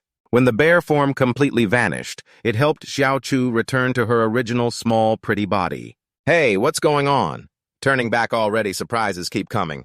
Before she was so upset because she thought she'd be stuck in that giant stuffed animal form forever. Of course she hadn't imagined she'd return to human form so quickly. Deepkin came beside her and carefully explained to his innocent little sister. The transformation skill uses magical energy to maintain, which gradually depletes. When your magic runs out naturally, you can transform back. So Xiao Chu isn't a monster at all. This is clearly a power to turn into a bear and move freely. This is your transformation master's skill. Deepkin held his sister in his arms, smiled and praised. Congratulations, now you're also a transformer. Also someone who can handle everything. Hearing that made Xiao Chu's eyes light up. Really, I can be like you too. She looked forward eagerly to becoming talented and tackling all challenges on her own. But Deepkin would never let his sister leave his arms and wander into places like the abyss. He put her back in her wheelchair and frowned in objection, absolutely not like him. He would never let her step 1 foot into danger. The girl then thought of the person who saved her from danger. Right, did you meet anyone? Who are you talking about? Xiao Chu put her hand to her face, mimicking the other's careless attitude. He's someone a bit like you. She happily told the story of their promise. He said he wanted to see you in person once because he felt you two had something in common.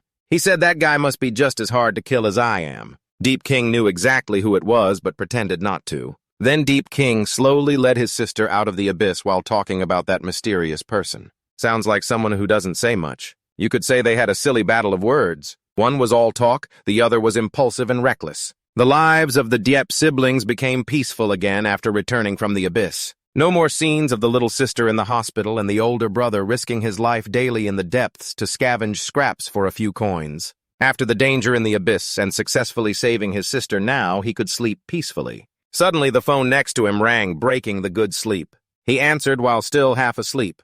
Who is it? The voice on the other end shouted loudly. Deepkin. Just how many times have you skipped since that thing started at the People's Shopping Center? I haven't seen you anywhere. Then I heard the boss say you started working on your own with that blood oath thing. You've got some nerve! The uncle kept ranting, making Deepkin tired of it, and had to sit up and calm him down a bit. Sorry, uncle, it's really because I needed money that I couldn't avoid finding some work. He questioned about the previous job. So are you still working as a trash collector? Deepkin replied, yes, still picking up scraps, but now I'm not ordinary anymore. The uncle shouted into the phone, You're still too young, no sense of limits in anything you do? I'm just worried about your safety. If you already have a new job, then I don't have to worry about you all the time. From now on, you have to be careful. After all, you still have a little sister who depends on you. Deepkin just obediently listened. I know, thank you for worrying about me. Then his phone got a new notification. His eyes lit up with surprise. Notification to Deepkin's account. Liu Tingyim transferred 2.4 million to you. It made him so happy he was shaking. That's 2.4 million. No wonder she's everyone's young lady, really efficient. Liu Tingyim sent him a message. The stuff has sold. Use my name, don't forget to thank me. Deepkin sat on the bed, counting the hot money, so many zeros. It's been a long time since I got such a big amount, it feels really great. It's all the hard work I put in finding the gear. Recently, when I risked going into the deep abyss, I got some gear all listed under Liu Tingyim's name and posted on a selling app. After all, Liu Tingyim is famous. No one dares question her about where the gear came from. Last night, he brought a lot of high-quality gear to Liu Tingyim. She was very surprised by the shipment. What exactly were you doing? How did you manage to bring back so much good gear? Deepkin happily replied, I went into the abyss to scavenge and found these. How could such a lie fool the young lady? Say that again. Be honest with me. Actually, all this high-level gear came from my fights in the Abyss. I just can't use it now, so I have to rely on you to sell it. In theory, scavenging is still scavenging. Hearing this, Tinyim teased him, "What? Are you still a one-star scavenger now? What a disgrace, ha ha ha." As soon as she touched Deepkin's body, she noticed immediately. His body was much stronger than before. "So your body's changed a bit recently? Ha ha ha. I've been through some stuff, gotten more mature. I'm starting to understand this seemingly useless power. I guess the scavenger profession is a new job that hasn't been added to the big profession transfer list yet. From the outside, the rank can't increase, but it follows a different path to become stronger. It's all a special profession from the Abyss. I'm a scavenger, but even scavenging can make you strong. This makes a lot of sense, right? This system distributes powers to those with special paths to balance the world of professions and diversify abilities. Seeing Deepkin's rapid progress, she made a suggestion. "By the way, do you want to go to the World Guild and take the Hunter Certification exam? Anyway, the treasures you got from Deep Zone adventures need a legal identity to sell safely." Spending so much time at the bottom of society left Deepkin still unclear about these professional licenses. "If you get the Hunter Certification, you can enter the Deep Zone as a hunter, right?" Tinyim explained, based on the rules, of course. Before, you were sneaking into the Deep Zone as a private hunter. If the patrol caught you, you'd go to jail, and the exam isn't simple either. Getting the license isn't just about paperwork. It's a test on how you use your low-level identity to convince the examiner you're qualified to be a hunter. "I believe in your ability," Tinyim reassured him with confidence. "Besides, every year's hunter exam requires someone to recommend you. I'm your recommender, so I guarantee the process will go smoothly." "What do you think?" Although still doubtful, Deepkin agreed. "Can I really do it?" Then Miss Liu gave orders to her trusted people to ensure all equipment transactions went smoothly. "Just say these items were gathered by me." He obeyed immediately. "Yes, miss. Consider this a small favor you can do to help this friend. Because during the dream suppression trial, you helped me a lot. This time you also helped me a lot. Think of this as returning the favor. It was all thanks to that young lady that we could get the money smoothly. Feels more like I owe her instead." You stepped out of the forest with a confused mind, still daydreaming about everything. Suddenly you see something on the ground. "Huh? When did this food get here?" "This is here too. So it was your little sister who prepared this for you in Second Brother's room. Even though there's no kitchen, little Chu could only order a takeout box filled with love for Second Brother. She woke up before you and even thoughtfully prepared breakfast. You woke up early, little Chu." But little Chu doesn't like feeling trapped. Of course, now that you're discharged. Today is the first day you're back from the hospital. You don't want to lie in bed all day. "All right," Deepkin asks how she's doing. "How's your leg?" Little Chu also showed significant improvement since last night. Her body had some changes. Now she can move a little. Then little Chu tried standing like a normal person to show Second Brother. She could manage about that far. Saying she's progressed this much already exceeded expectations. Deepkin, while chewing, almost spat out his food in surprise. "Wait, after only one night you can do this much already. Though it takes some effort, it's basically a success. You're very worried. If you turn into a bear, you'd blow up Second Brother's rental room. So you're extremely careful, only doing small transformations, focusing your magic power on your knee." Deepkin is proud, but doesn't want his sister to overexert herself. There's no reason for little Chu to bear all the burden alone right away. With Second Brother here, you don't have to push yourself so hard. Little Chu understands and doesn't want Second Brother to worry. She knows she'll practice gradually. She hopes to change her body and stand up soon, not forcing herself. Deepkin sincerely advised his sister. "Whatever you do, go slow. Rushing never leads to success." Then he opened the door to go somewhere. Little Chu was curious when she saw her brother suddenly leave. "Second Brother, are you going out? Even on the weekend? Seems like your little sister doesn't want you to go anywhere." She's worried Second Brother will go to some bad places again. Deepkin reassured her, smiling as he explained to little Chu, "Your big brother definitely has work to do. Even on weekends, no rest." Then he closed the door and left, leaving his little sister alone. Little Chu couldn't help but wonder if her brother was up to something wrong. His vague answers made her think, is he really going to see a girl? Could it be a girlfriend? Deepkin was actually heading to the place where the hunter exam would be held to get his certification. Many people also came to participate here. They were all people with various professions and powers. With such a crowd and energy, he felt a little overwhelmed. Is even the hunter profession this stressful now? Someone approached him from behind and started a conversation. You're here for the hunter certification, too. Which hunting group are you aiming for? Thought you were some dangerous type. Turns out the wandering poet met someone who opened a path for him, making the kid really happy. Deepkin noticed this guy's face looked pale.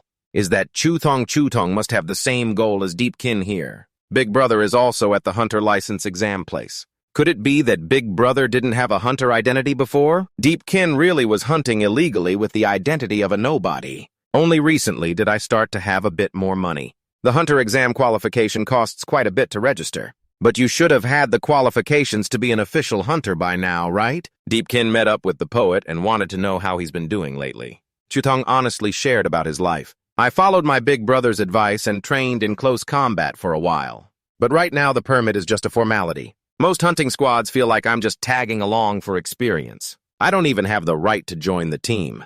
I have to make them believe I can handle close combat too. Then your spot's definitely center right. Deepkin probably thinks the same. Yeah, that's the plan.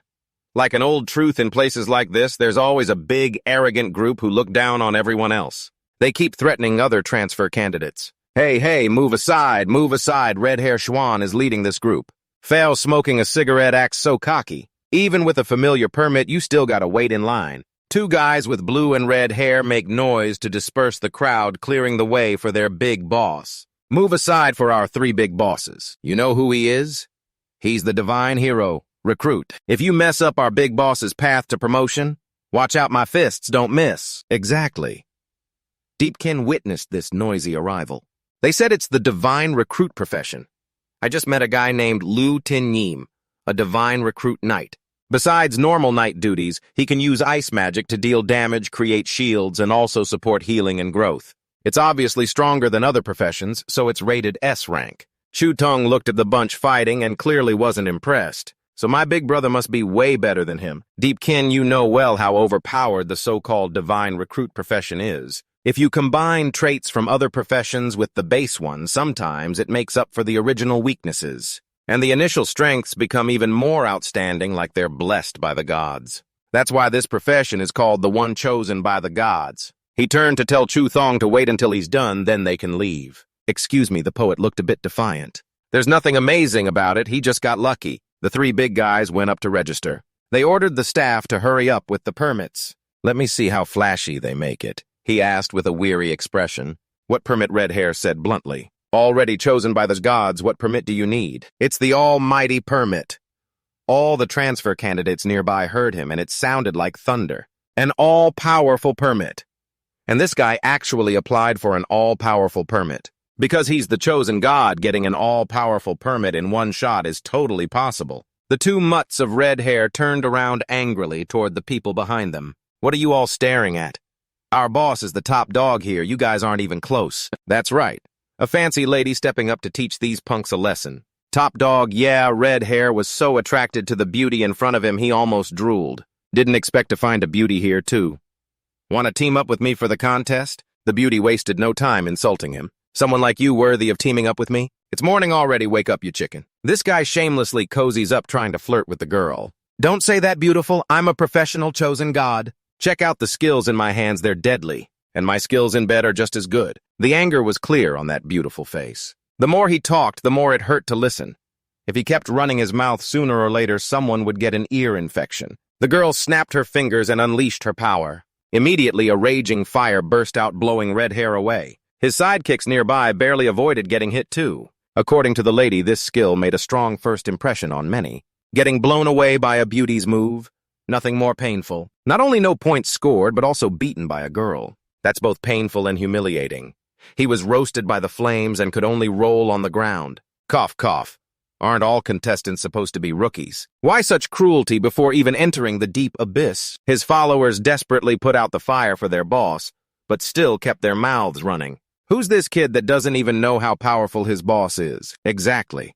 Both Deepkin and Chutong were attracted and impressed. It must be the blaze burst activating instantly. Definitely not a simple rookie. The former rank-up candidates were driven away by the three great elders. Now they're being laughed at by Deep. And on top of that, they had to listen to his thunderous boasting. Seems like all this talk about chosen gods is nothing special. Haha, look at his face just now, had the whole crowd laughing their heads off. taking turns to trample on his high pride and cut it down to size. That woman made me lose face in front of everyone, a woman who doesn't know her limits.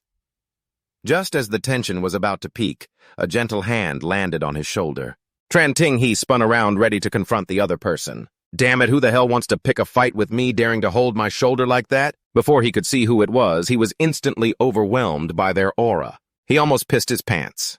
That person was like a demon incarnate, making red hair sweat in fear. Deepkin saw trouble brewing and stepped in to mediate. There's supervision here. Recklessly using skills will cause problems. Red hair obediently said yes. It was just a little instinctive reaction to danger. But what the heck is going on?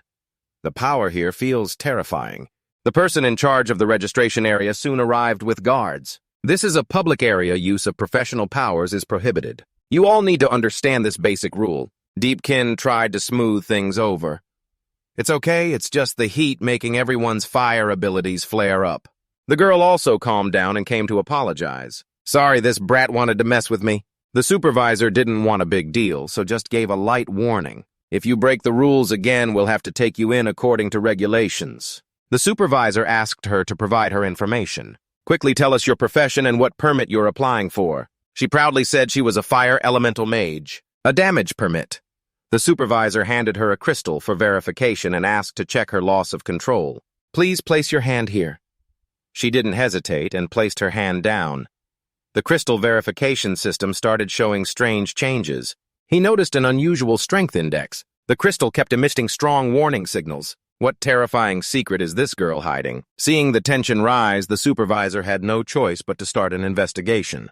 Because of recent appearances of high-powered, unregistered hunters all leaving destruction marks in various deep abysses. That's why this inspection is even stricter. Please come with us. Hearing that the girl was a bit relieved, her expression suddenly changed. Her face darkened as if to steady her inner turmoil. Then her attitude shifted, turning into a gentle young lady. It must be a machine glitch. Could I please have another check? What just happened? This device has always been sensitive, but now it's back to normal. That's how she managed to turn the situation around, passing smoothly with the joyful look, very demure now, unlike the cold aloofness from before. Deepkin was surprised by her sudden change in attitude. Strange, it felt like she became a completely different person. Chutong asked about the mysterious people the Hunter Association was investigating. Boss? Could it be that the investigation they're doing is actually what he suspected? This is serious stuff, can't talk about it here. Deepkin signaled him to keep quiet. The examiner called for the next person. All right, clown, you're done. Who's next? Chotong stood next to provoke Deepkin. With your skills, you probably won't pass the Spirit Stone test, right? The examiner asked Deepkin, what license are you applying for? Deepkin stepped forward and said, the Omnipotent license, one after another. Asking for the Omnipotent license made the supervisor a bit suspicious. With a judging look, he asked what your profession is.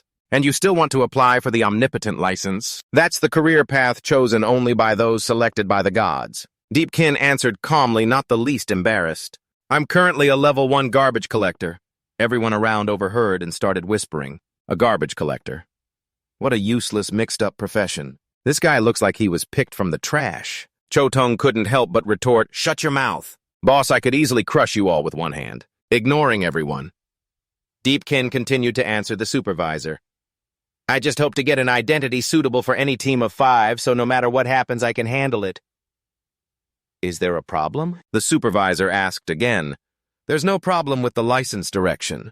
Do you know what the Omnipotent license test involves? Deepkin looked clueless and asked back, there's a test content too. The supervisor angrily shouted, of course there is. The pink-haired girl who had been watching Deepkin from afar wondered about his profession. Garbage collector. A new profession. The supervisor pulled out a bunch of abyss keys to explain to Deepkin others formed teams based on the license identity they chose to complete an abyss expedition. But you with the Omnipotent license, ha ha ha, you have to do it alone. Even if it's an easy key, finishing it alone will kill you instantly. Ha ha ha, and that's not even counting the high difficulty ones. Deepkin remained carefree as if nothing was wrong. If I clear this abyss, I can get the hunter license right. The examiner warned him, that's a difficulty meant for seasoned hunters. If you go, it's basically suicide. When it was time to test ability with the Spirit Stone, the supervisor wanted to confirm if he even had the strength. Seeing him so confident, if he's not a hidden top expert, then he's definitely an idiot. Please put your hand here. The spirit stone showed no reaction to Deepkin's power.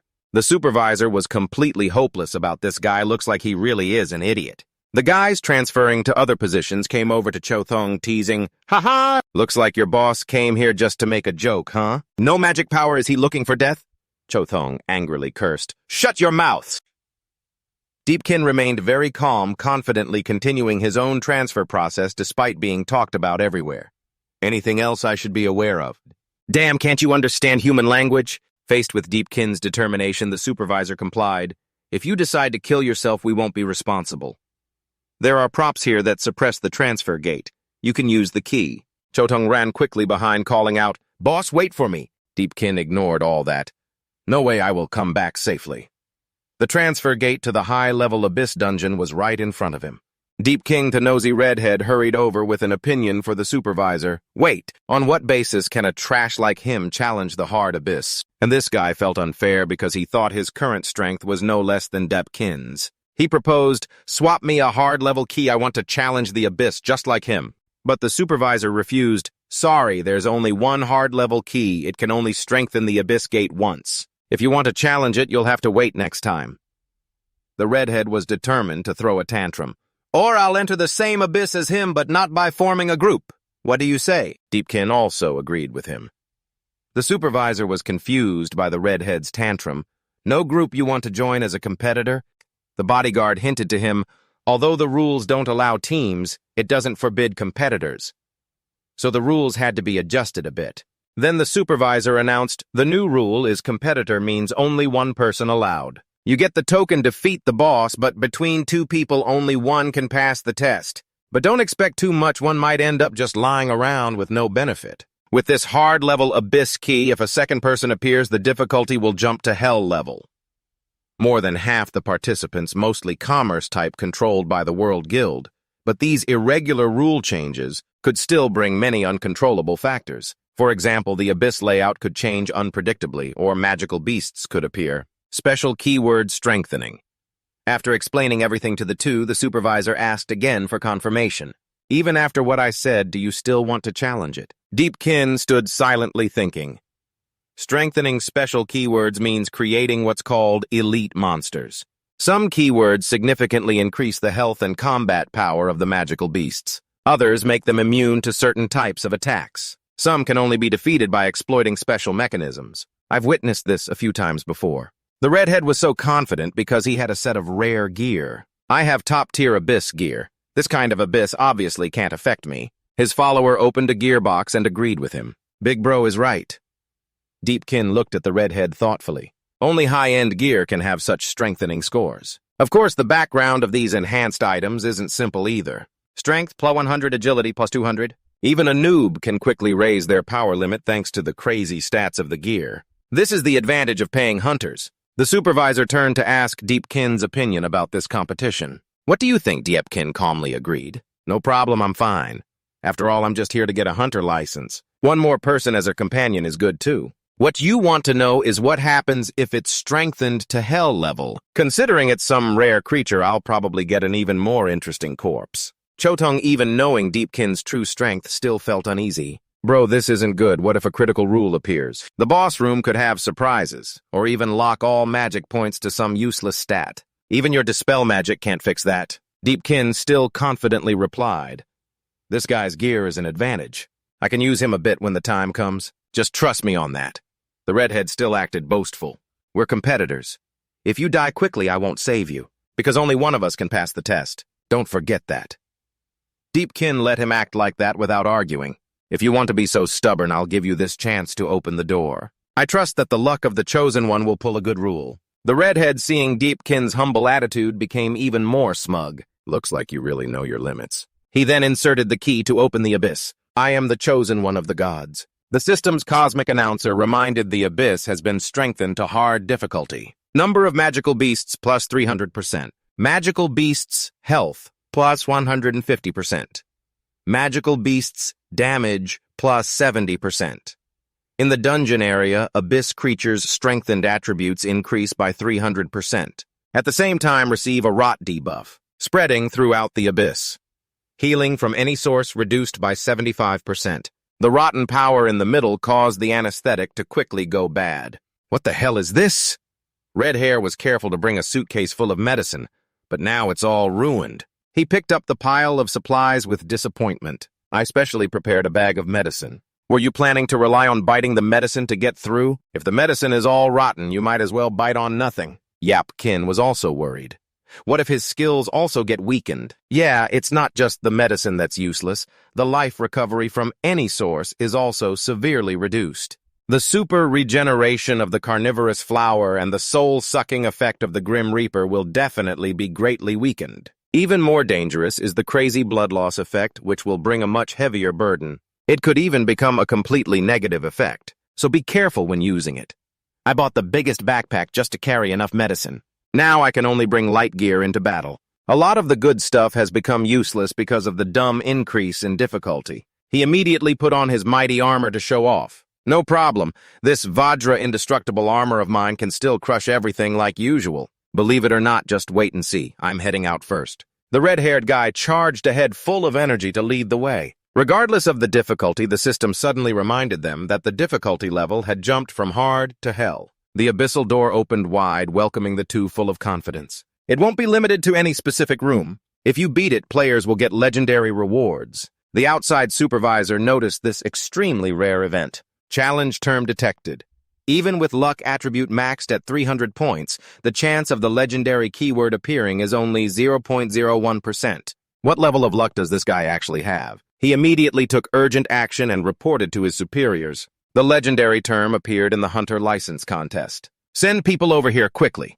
The class transfer group split into two directions. The blue door is easy, the purple door is hard.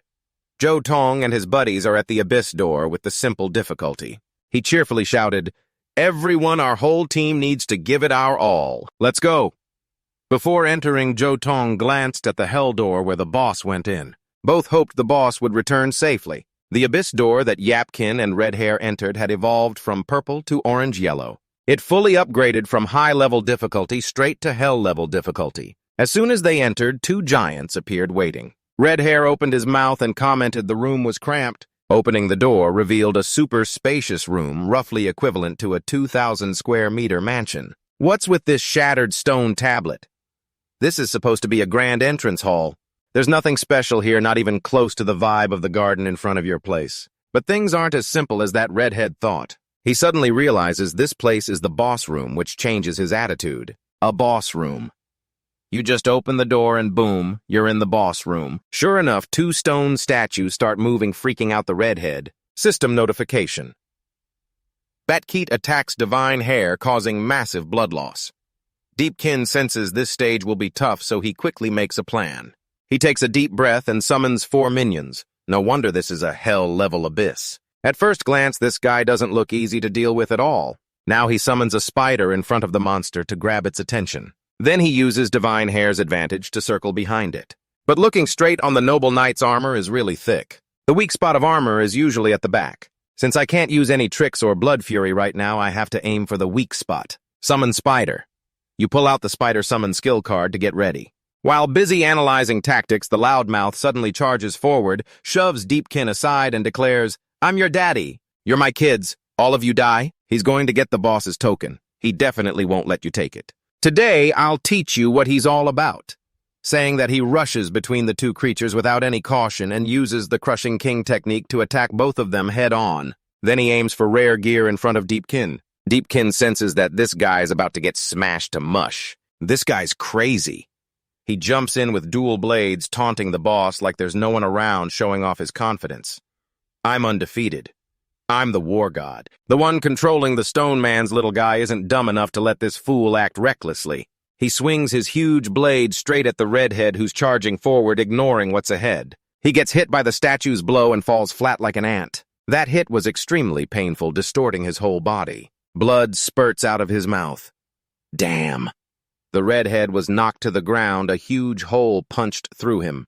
It's like the statue treated him as a squishy ball and just smashed him away. Deepkin just casually dodges to the side to avoid getting hit by the flying mess. He lies on the ground yelling, "Hiss, hiss, hiss. Damn it, meeting you, and you're already this ruthless. Don't you have any shame? Deepkin notices the crazy toughness of his gear and is surprised by Wu 3 Evil's equipment. Looks like his gear is focused on infinite survival, stacking extremely high defense. Yet a full force hit from the noble knight still didn't break his defense. Before Deepkin could even react, he sensed danger and glanced at the second statue swinging its dual blades straight at him with overwhelming power and lightning speed, giving no chance to spot it. But with his own skill, he quickly jumps up, dodging the statue's attack. He quickly pulls back and twists his body. Thanks to Wu 3 Evil, the previous plan was completely messed up.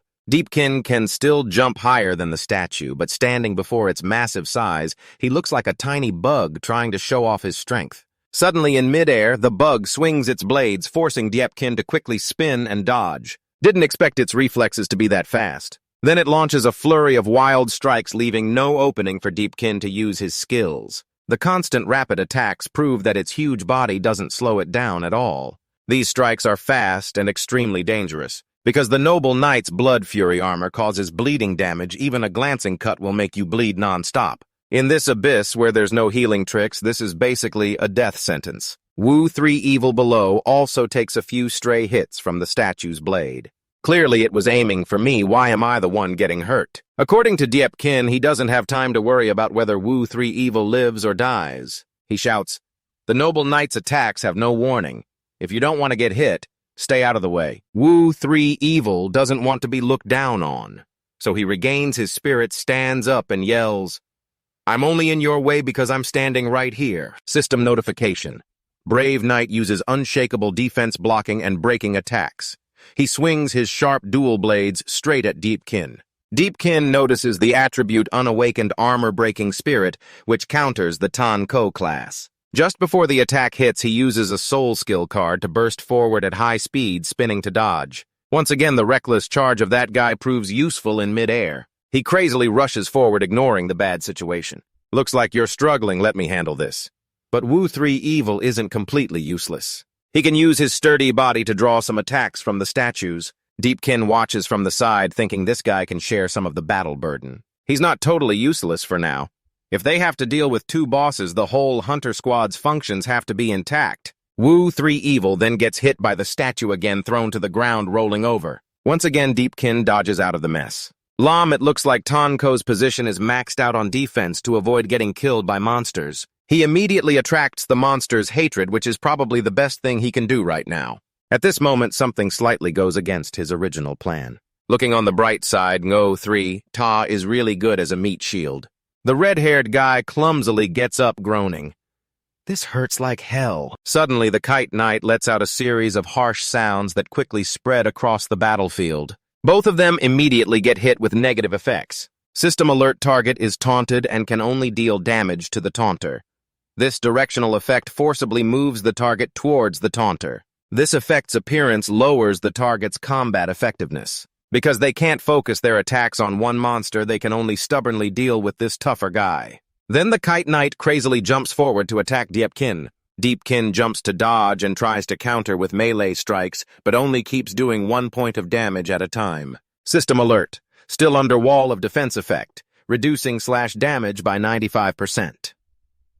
Deepkin didn't expect this. What I'm hitting is basically an invincible iron block. It's crazy how the dagger's slashes have no effect on it. 3. To happily jumps in to add some damage, but the result is the same. Why isn't it like the monsters I fought before? 1 point of damage, 1 point of damage. Clearly those random monsters in the deep pit would go down after just 2 hits. The sword-wielding knight charges in, working with his comrades to corner Deepkin. Deepkin sees the sword guy starting to make a move and looks worried. Damn it, the other guy's attacking too. While dodging a critical hit, Deepkin asks 3Ta about his stats. "Did you put all your attributes into defense?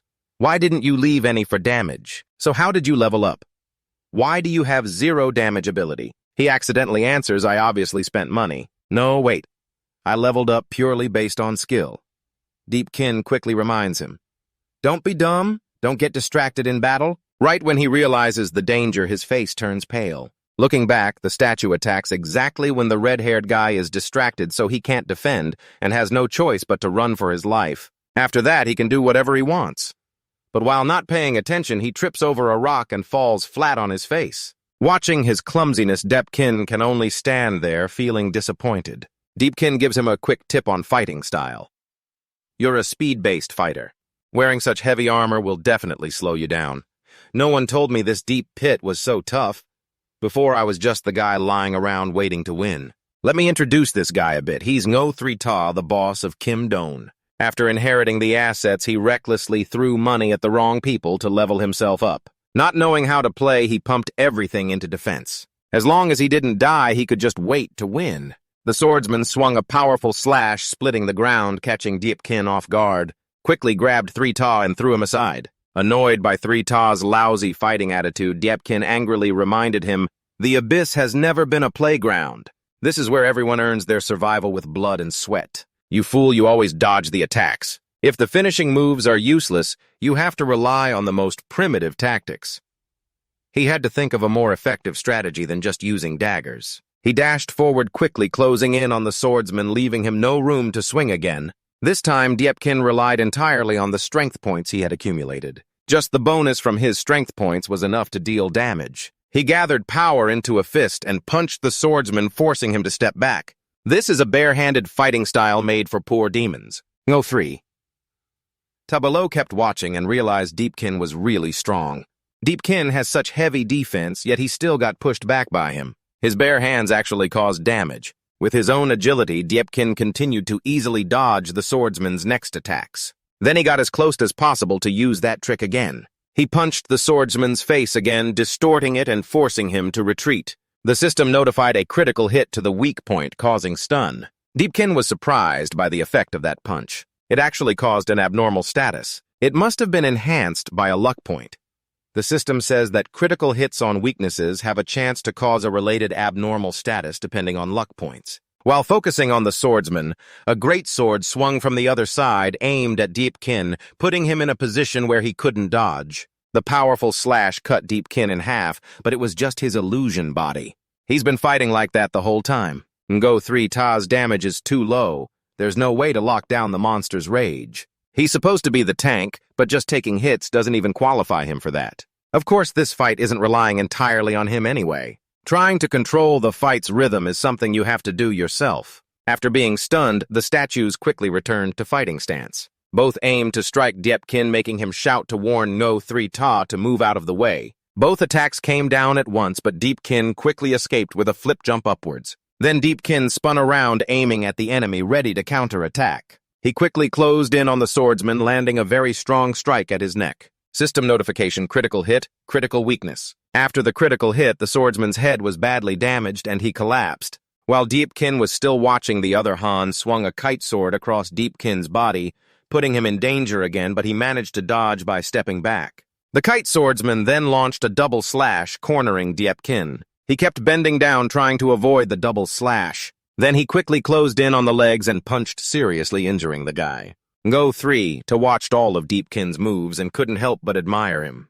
Just now, this guy dodged all the heavy armor spots. Every attack hit the weak points. This technique is even better than the top master I hired before. He suspected Deepkin was a hidden master and asked, "Isn't your team made up of newbies? How can you use such skillful defense tactics?" Deepkin was too busy explaining to him that as a novice, "I really am a newbie, but I've spent years scavenging in a squad, gaining maximum experience fighting monsters. My skills broke through and increased sharply after promotion. Anyway, my current body development is magnifying hundreds of times the skills I earned with sweat and blood." A guy like him who relies on money and gear to boost himself naturally couldn't understand Deepkin's close combat mindset. He said it's so complicated, doesn't gear just obviously make you stronger? Deepkin came up from the bottom, so he really understands the importance of gradually changing yourself. Gear is just the first thing that keeps changing as your level rises. While Deepkin was explaining, the knights made a new advance. System notification: heat attack speed greatly increased. Every attack makes the next one stronger. System notification: thorn dust. Every time you take melee damage, you deal similar poison damage back to the attacker. For Deepkin, only a constantly stronger body is his best gear. When he turned to check the situation, he saw they had been empowered. So it's a monster mechanic. Poison damage causes melee damage back, but also takes similar poison damage. The only thing that can counter thorn dust effectively is ranged damage. Since it looks like a tasty opportunity, Ngo 3 Ta excitedly ran over to grab the spotlight and show off to Deepkin. Oh yeah, isn't this finally the time for me to recruit people? Someone like me stepping into the arena. Don't think I'm just a swordsman who knows how to use dual swords. You didn't expect me to also know how to use magic, did you? When facing a monster that can only be fought from a distance, you can only rely on me. Right away, he showed off his hidden ability. I know how to use powerful magic like lightning barrage. Let me broaden your knowledge with all my confidence. He thought this move would give him a big advantage to impress Deepkin. He shouted loudly, "Take my lightning barrage!" But Deepkin was one step faster. He dashed forward with his own plan, not needing this useless guy. Having to get physical, Deepkin himself really wanted to use his magical power. Immediately, he hit the sword-wielding knight with a high-quality, massive flame strike. This hit struck right at Ngo 3 Ta's pride, leaving him frozen in shock. Unexpectedly, the change in state turned out to be the knight's weak point. When the thorn dust activates, all courage and elemental resistance drop drastically. It's probably very easy to cause elemental critical damage. He was basically severely weakened by Deepkin. He fell backward, giving him no chance to counterattack. Deepkin followed up with another massive flame strike, severing his head from his neck. Ngo 3 Ta, standing below, got hit by the flying head, but he wasn't so useless as to just stand there and die. He was startled, but still managed to dodge the display of Deepkin's magical abilities, giving him a chance to broaden his horizons. Just now, the fire magic was at level B. The great fiery eruption was about to be triggered immediately. This was something he had never witnessed before, so he was even more suspicious of Deepkin's abilities. How could a physical class change user learn elemental magic? How can you do that?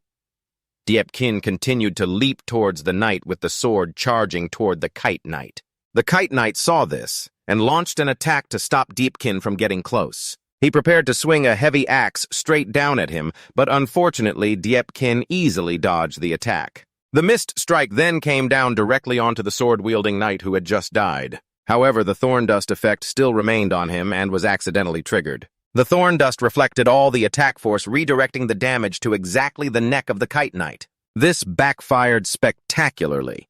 Continuously admiring the masterpieces Deepkin created, Ngo 3 Ta seemed to awaken to higher-level insights about human combat abilities. To achieve the damage reflection from the thorny dust using courage is also a skill I didn't expect. That last attack wasn't enough to take down the boss. It could still swing its kite to target Deepkin once more. While he still hadn't prepared a defensive stance, he was at a huge disadvantage, being in a passive position where he couldn't resist anything. Damn it, the soul impact skill is still on cooldown. In such an urgent situation, just standing still and defending is the most effective. Deepkin thought about the defensive skills of a warrior. He decided to stand still, bracing himself to take a powerful slash from the kite knight. But before that, he couldn't avoid the attack from the hellish creature. It quickly shattered, and the blow pierced through, directly impacting Deepkin, sending him flying about 10 meters. But with his abilities, he wasn't too badly hurt. The kite knight's attacks were erratic, even prioritizing strikes at the player's weaknesses, its power far surpassing the elite monsters encountered before. If his body didn't have enough defensive attributes, that blow could have really been a serious problem. The hidden mechanics of the kite knight made it easier to be eliminated the more one tried to avoid it.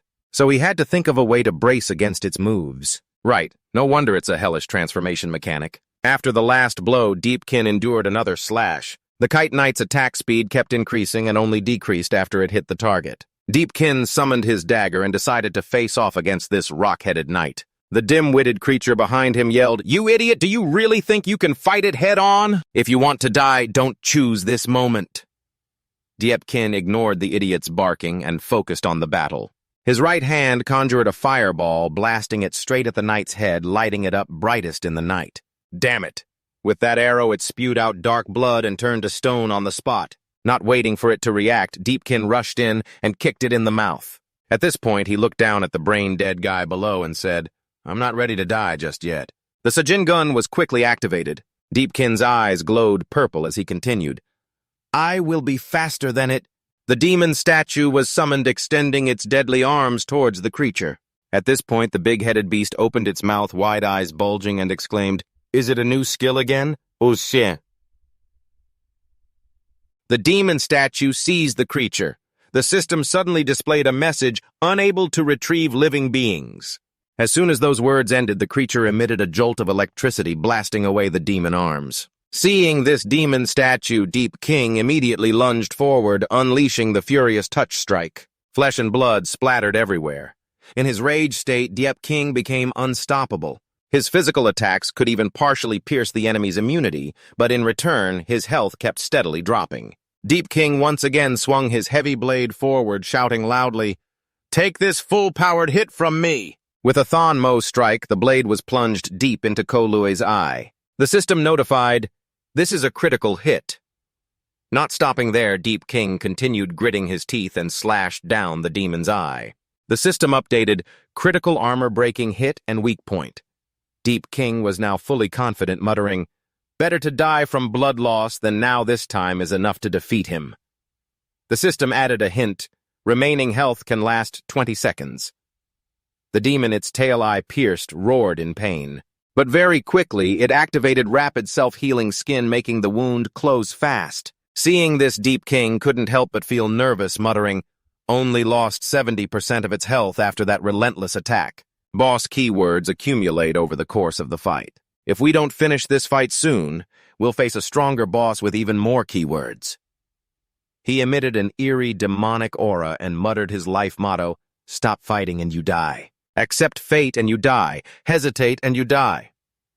Activating it for the second time, he gambled his remaining health. "I can't let all my efforts go to waste. I'll use these 7 seconds. The system immediately notified a double health loss effect, shortening the activation time to 7 seconds. Deep King planned to end the battle with one strong strike. The demon's head slapped like swatting a mosquito. Instead of Deep King getting smashed, the thing's hand was the one crushed. Like that, Deep King flashed forward like lightning, then lightly sliced off the demon's head. The stunned accomplice behind could only gape in shock and say, "Damn it, this guy clearly just surpassed the boss's strength. Is this some kind of hallucination?" Fate dealt the final blow to the boss, and yet I, the divine spirit, even wanted to challenge him again. The system then announced, "Congratulations, host. You have defeated the Twin Knight Guard, completed the Corn Door Challenge. The Abyss difficulty has vanished." Health dropped to 10%, nearly drained, forcing him to constantly gulp down blood. Like this, cups clattered to the ground, making the stunned accomplice panic and try to clean it all up. Deep King stood with his hands on his hips, breathing heavily and whispering, "Heh, heh, almost died again." Looking at the demon corpse, he muttered, "Come to think of it, you guys haven't satisfied your hunger for a while, right?" Immediately, the demon statue of dark magic was summoned to satisfy that thirst. Deep King smiled slightly and said, "Then let's start the cleanup job I've been waiting for all this time." The demon corpse quickly turned into mush in the mouths of Deep King's followers. That dumb bastard's body hair, even the fine hairs on his armpits, were standing on end. Mu cooked up and said, "Those were the strange arms. Just now the knight's corpse has been swallowed by the void. This guy is eating the boss's corpse. These summoned tentacles are right. The arms are a weird class skill I've never seen before." Looking at Deep King with a terrified gaze, he muttered, "Mu, to be more precise. This is a being even scarier than a monster." After a moment of hesitation, the system quickly announced, "Recall successful, received the multi-skill card. Requires sword weapon, activates multi-slash. In an instant, the number of attacks increased along with skill proficiency. If it hits the target, it can make the next slash faster, hitting continuously, easy to trigger a critical strike. The signature sword technique of the High Knight." Using the recall item as expected, received the Brave's Call skill card taunts. Monster targets, forcing the attacker to lock on to you if you're carrying rebap. Randomly applies one effect to the target.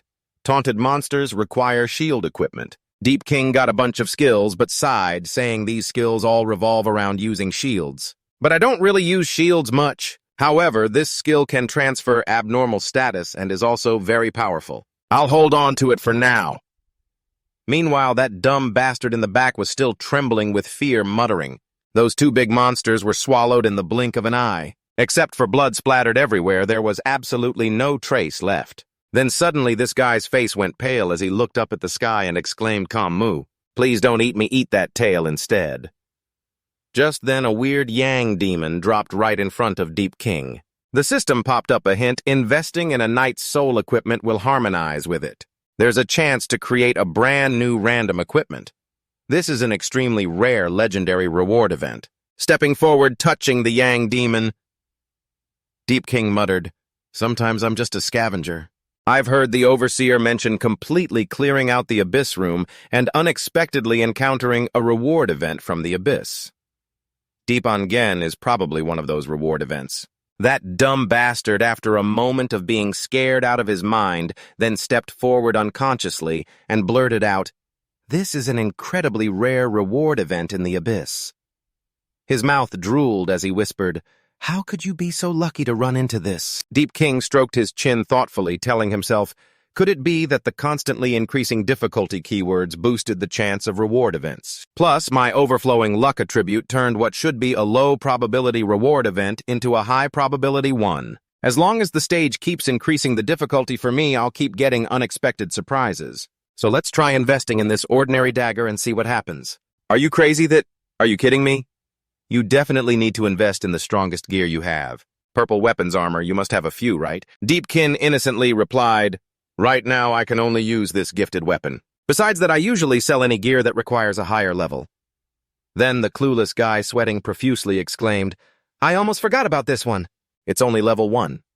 So you've been fighting without wearing high-level gear this whole time. Drop the ordinary dagger into the enhancement pool," Deepkin said without any regret. "There's no other choice. Go ahead and enhance it."